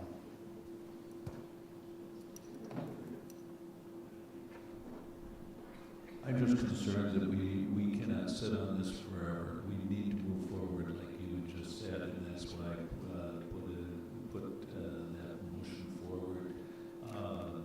And I'm certainly be open to modifying the time, but I am very concerned that we cannot sit on this for months and continue to debate it and try to analyze it. I think there's a lot of support for it. I think it makes a lot of sense for the kids, and those are the ones that we have to be most concerned about, and to just sit and wait would be a major mistake. I don't know if Tabitha might have something to say about staffing. Yeah. So thank you so much. I appreciate all the conversation, and this has been incredibly valuable to hear all of the public comment, as well as from the board. One of the things that keeps coming up over and over again is there isn't a staffing plan. The reality is there is. We do a staffing plan every year. That staffing plan process is going to be the exact same process that we use every year. So the way that works is at the elementary level, and for the most part at the middle school level, we're looking at how many students do we have per section, where are the board caps for those class sizes, and so therefore how many sections do we need to offer. That then drives our encore staffing in terms of how many sections we need to provide there. At the middle school level to a degree, and at the high school completely, what drives that staffing plan are students. We ask the students, what classes do you want to take next semester and next year? And the students tell us what they're interested in. Yes, it comes from a course handbook. So yes, indeed, all of the work that needs to be done from the standpoint of the curriculum work and the curriculum mapping and everything, certainly that will have an impact on that, because that will result in the course guidebook that all of the students look through to make their decisions about what they're going to take the following year and what that 4-year program is going to look like for them. Once we have those registration processes, then we sit down and we look at, okay, we have 250 kids that want to take XYZ class. Fill in the blank. It could be, one of our core areas, it could be an encore area. But we look at those numbers and we determine how many sections is that. And so the exact same process that we use each and every year is the exact same process we'll be using in this process. In terms of the support staffing, first thing I want to make sure, I'm sorry, I'm just a little defensive. I want to make sure that it is really clear to everybody who may still be listening, HR is not adding a new position. We don't have the ability to do that outside of the budget. I am incredibly sad to say that I have a resignation from one of my staff members that came in this morning. And we posted the position immediately with the hope that we might be able to replace her before she actually leaves. She's been recruited over and over again from the place that she left. She hasn't even yet told me where she's going. She will. But the fact of the matter is there isn't a new person. So I do want to clarify that. But with regard to para-staffing, with regard to custodial staffing, those things are done based on square footage, based on utilization in the buildings. Para-staffing, again, it comes back to number of students. How many students do we serve? That's going to drive how many paras we staff. So I just want everybody to understand, is it a little bit of a bigger project? Certainly. Are we going to have staff input in that process? Yes, just like we always do. I'm about to send out the survey for staffing next year for our elementary to ask, do any of you want to move buildings? Do you want to shift grade levels? What are your interests and preferences for next year? It's the same process we did last year. So we'll be going through that process again over the coming month.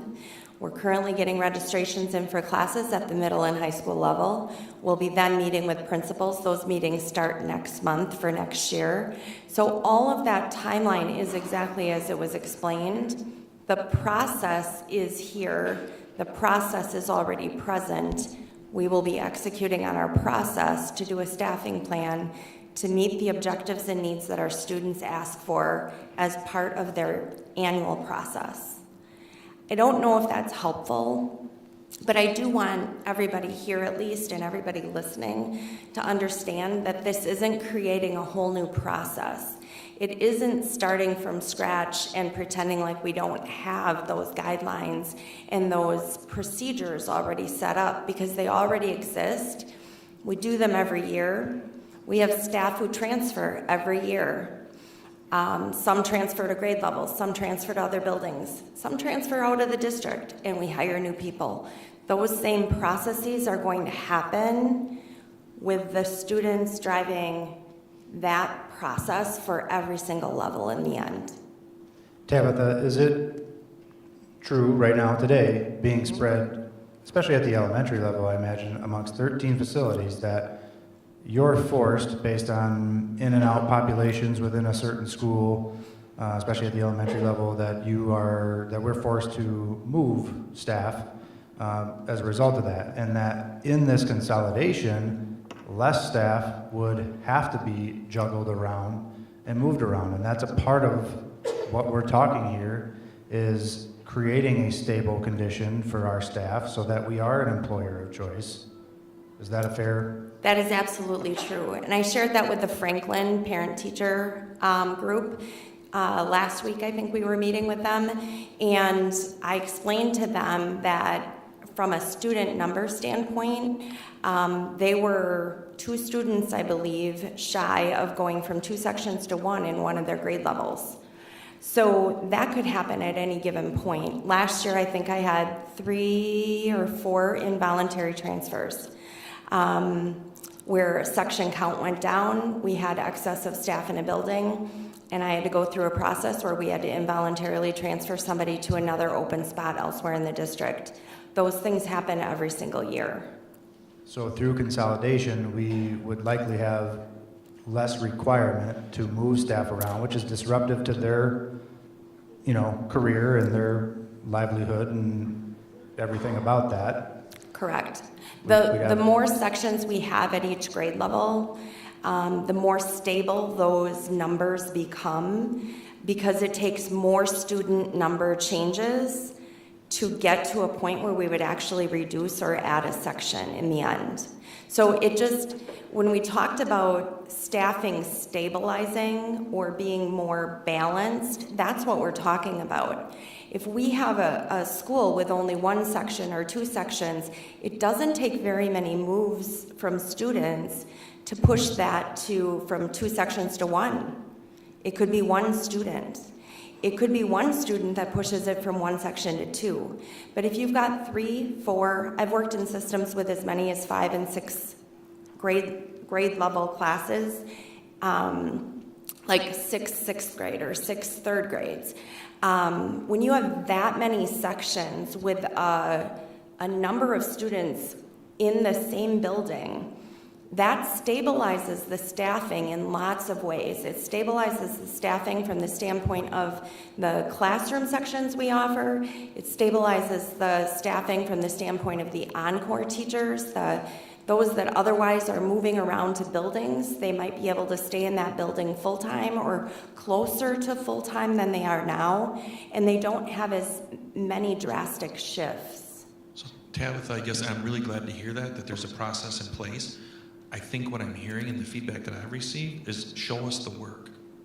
So Sure. Go through that process and show us this is what it looks like today. Here's the number of teachers that are moving around. Here's the number of teachers that are covering multiple schools.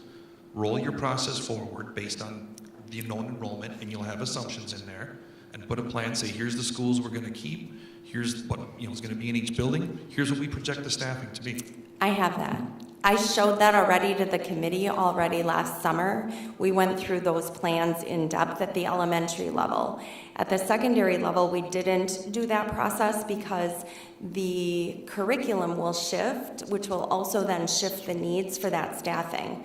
But I did all of those projections on a number of different scenarios, and we went through those at length during those committee processes. So if those are things people want to see, I've got all the spreadsheets. And can't we land on a curriculum? Can't we land on class selection? Like, here's the classes that are going to be offered in the high school. And once we know that, then you can do staffing according to that. Can we? Yes. The reality is we're wanting to make sure that we have sufficient staff voice and probably to a degree at the high school, student voice and potentially family voices in there. That slows the process down because we want to make sure we've got enough input into that. Agreed. And it's out of my area, No, but for I sure, absolutely agree once with that's that. done, we can do that. Right, and that's what I'm suggesting is we need to do that. That's exactly what we need to do. That's what I hear the community saying, is that we need more engagement at that level to understand the implications of this and to be able to truly evaluate what Dr. Hild said. Do these benefits up here, right, in addition to all those other benefits that you've talked about, are those going to outweigh all the other implications that it's going to have to students and families? That's what people want, to have that type of information to make an informed decision. I understand. So I don't think that's a question I'm answering. no, so. I mean, and I don't think anybody's disputing that, the more sections, the easier it is to move people around. You can. I only want to say that the pro forma that you saw is informed by that work. The pro forma that you saw has formulas and sheets and tabs that feed what you saw, and it already has the elementary staffing plan informing it. At the secondary, it was a little bit more difficult. At the secondary, it ended up being a straight wash because I took East High School, and I said East High School is going to be an 8-9 instead of a 10-11-12. So let's take 3/4 of its staff, get rid of it, bring in these 8 and 9s from other schools, bring some of the 9s from West. It was a wash. I just moved the students around and the teachers with them. But at the elementary school, that's exactly the work that informed the pro forma. And it ended up being approximately a reduction of 21 staff.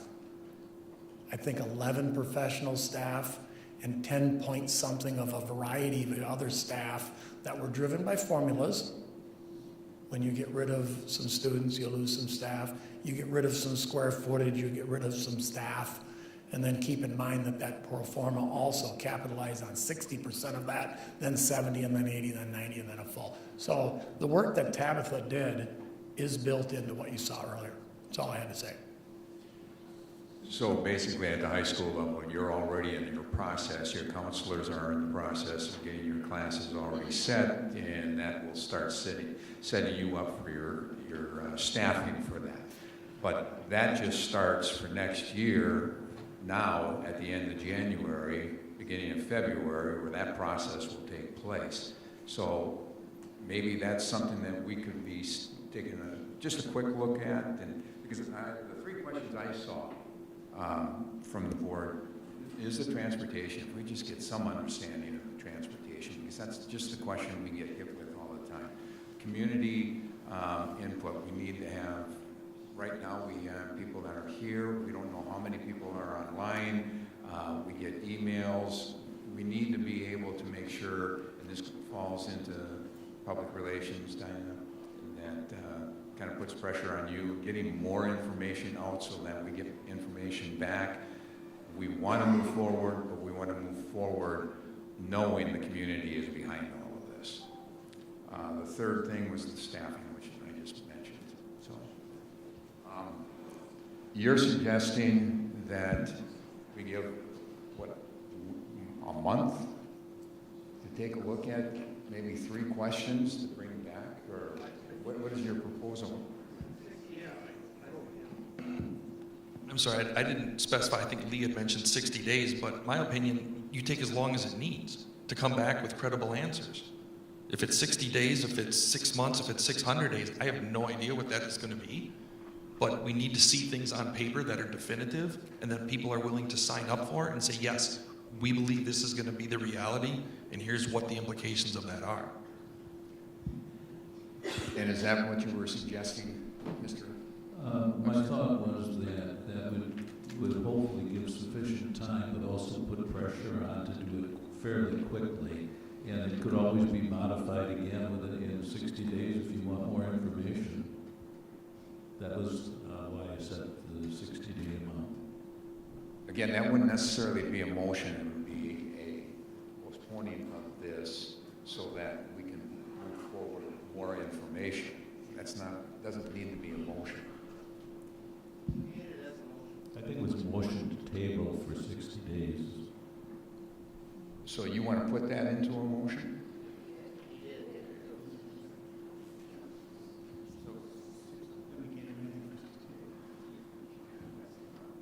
Really, the only thing that the motion would do would be to say we can't talk about it in a board meeting for 60 days.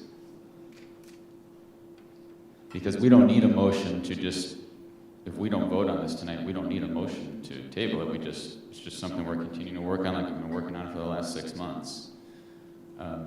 If we have a motion to table it for 60 days, I mean, I would read that as that means we're not going to talk about it in any meetings for the next 60 days. And maybe we won't. Maybe these questions we have are going to take longer than that anyway. I just don't know if we need the motion to do it. Could I suggest, I appreciate the clarity, so transportation, staffing, and some kind of community feedback. I'm not sure what that might look like yet. Let us, like we have up to this point, start that work, and we'll bring updates every 2 weeks to the board, and we'll. Well, and that's why I'm saying it doesn't have to be a motion and concurred with by Vice President. Yeah. Mr. Chairman, I would withdraw my motion, and we could go ahead and continue to get additional questions and information, which would allow us to take a vote at any time in the future when we so desire that. I'm not suggesting we should list this back in the next meeting. No.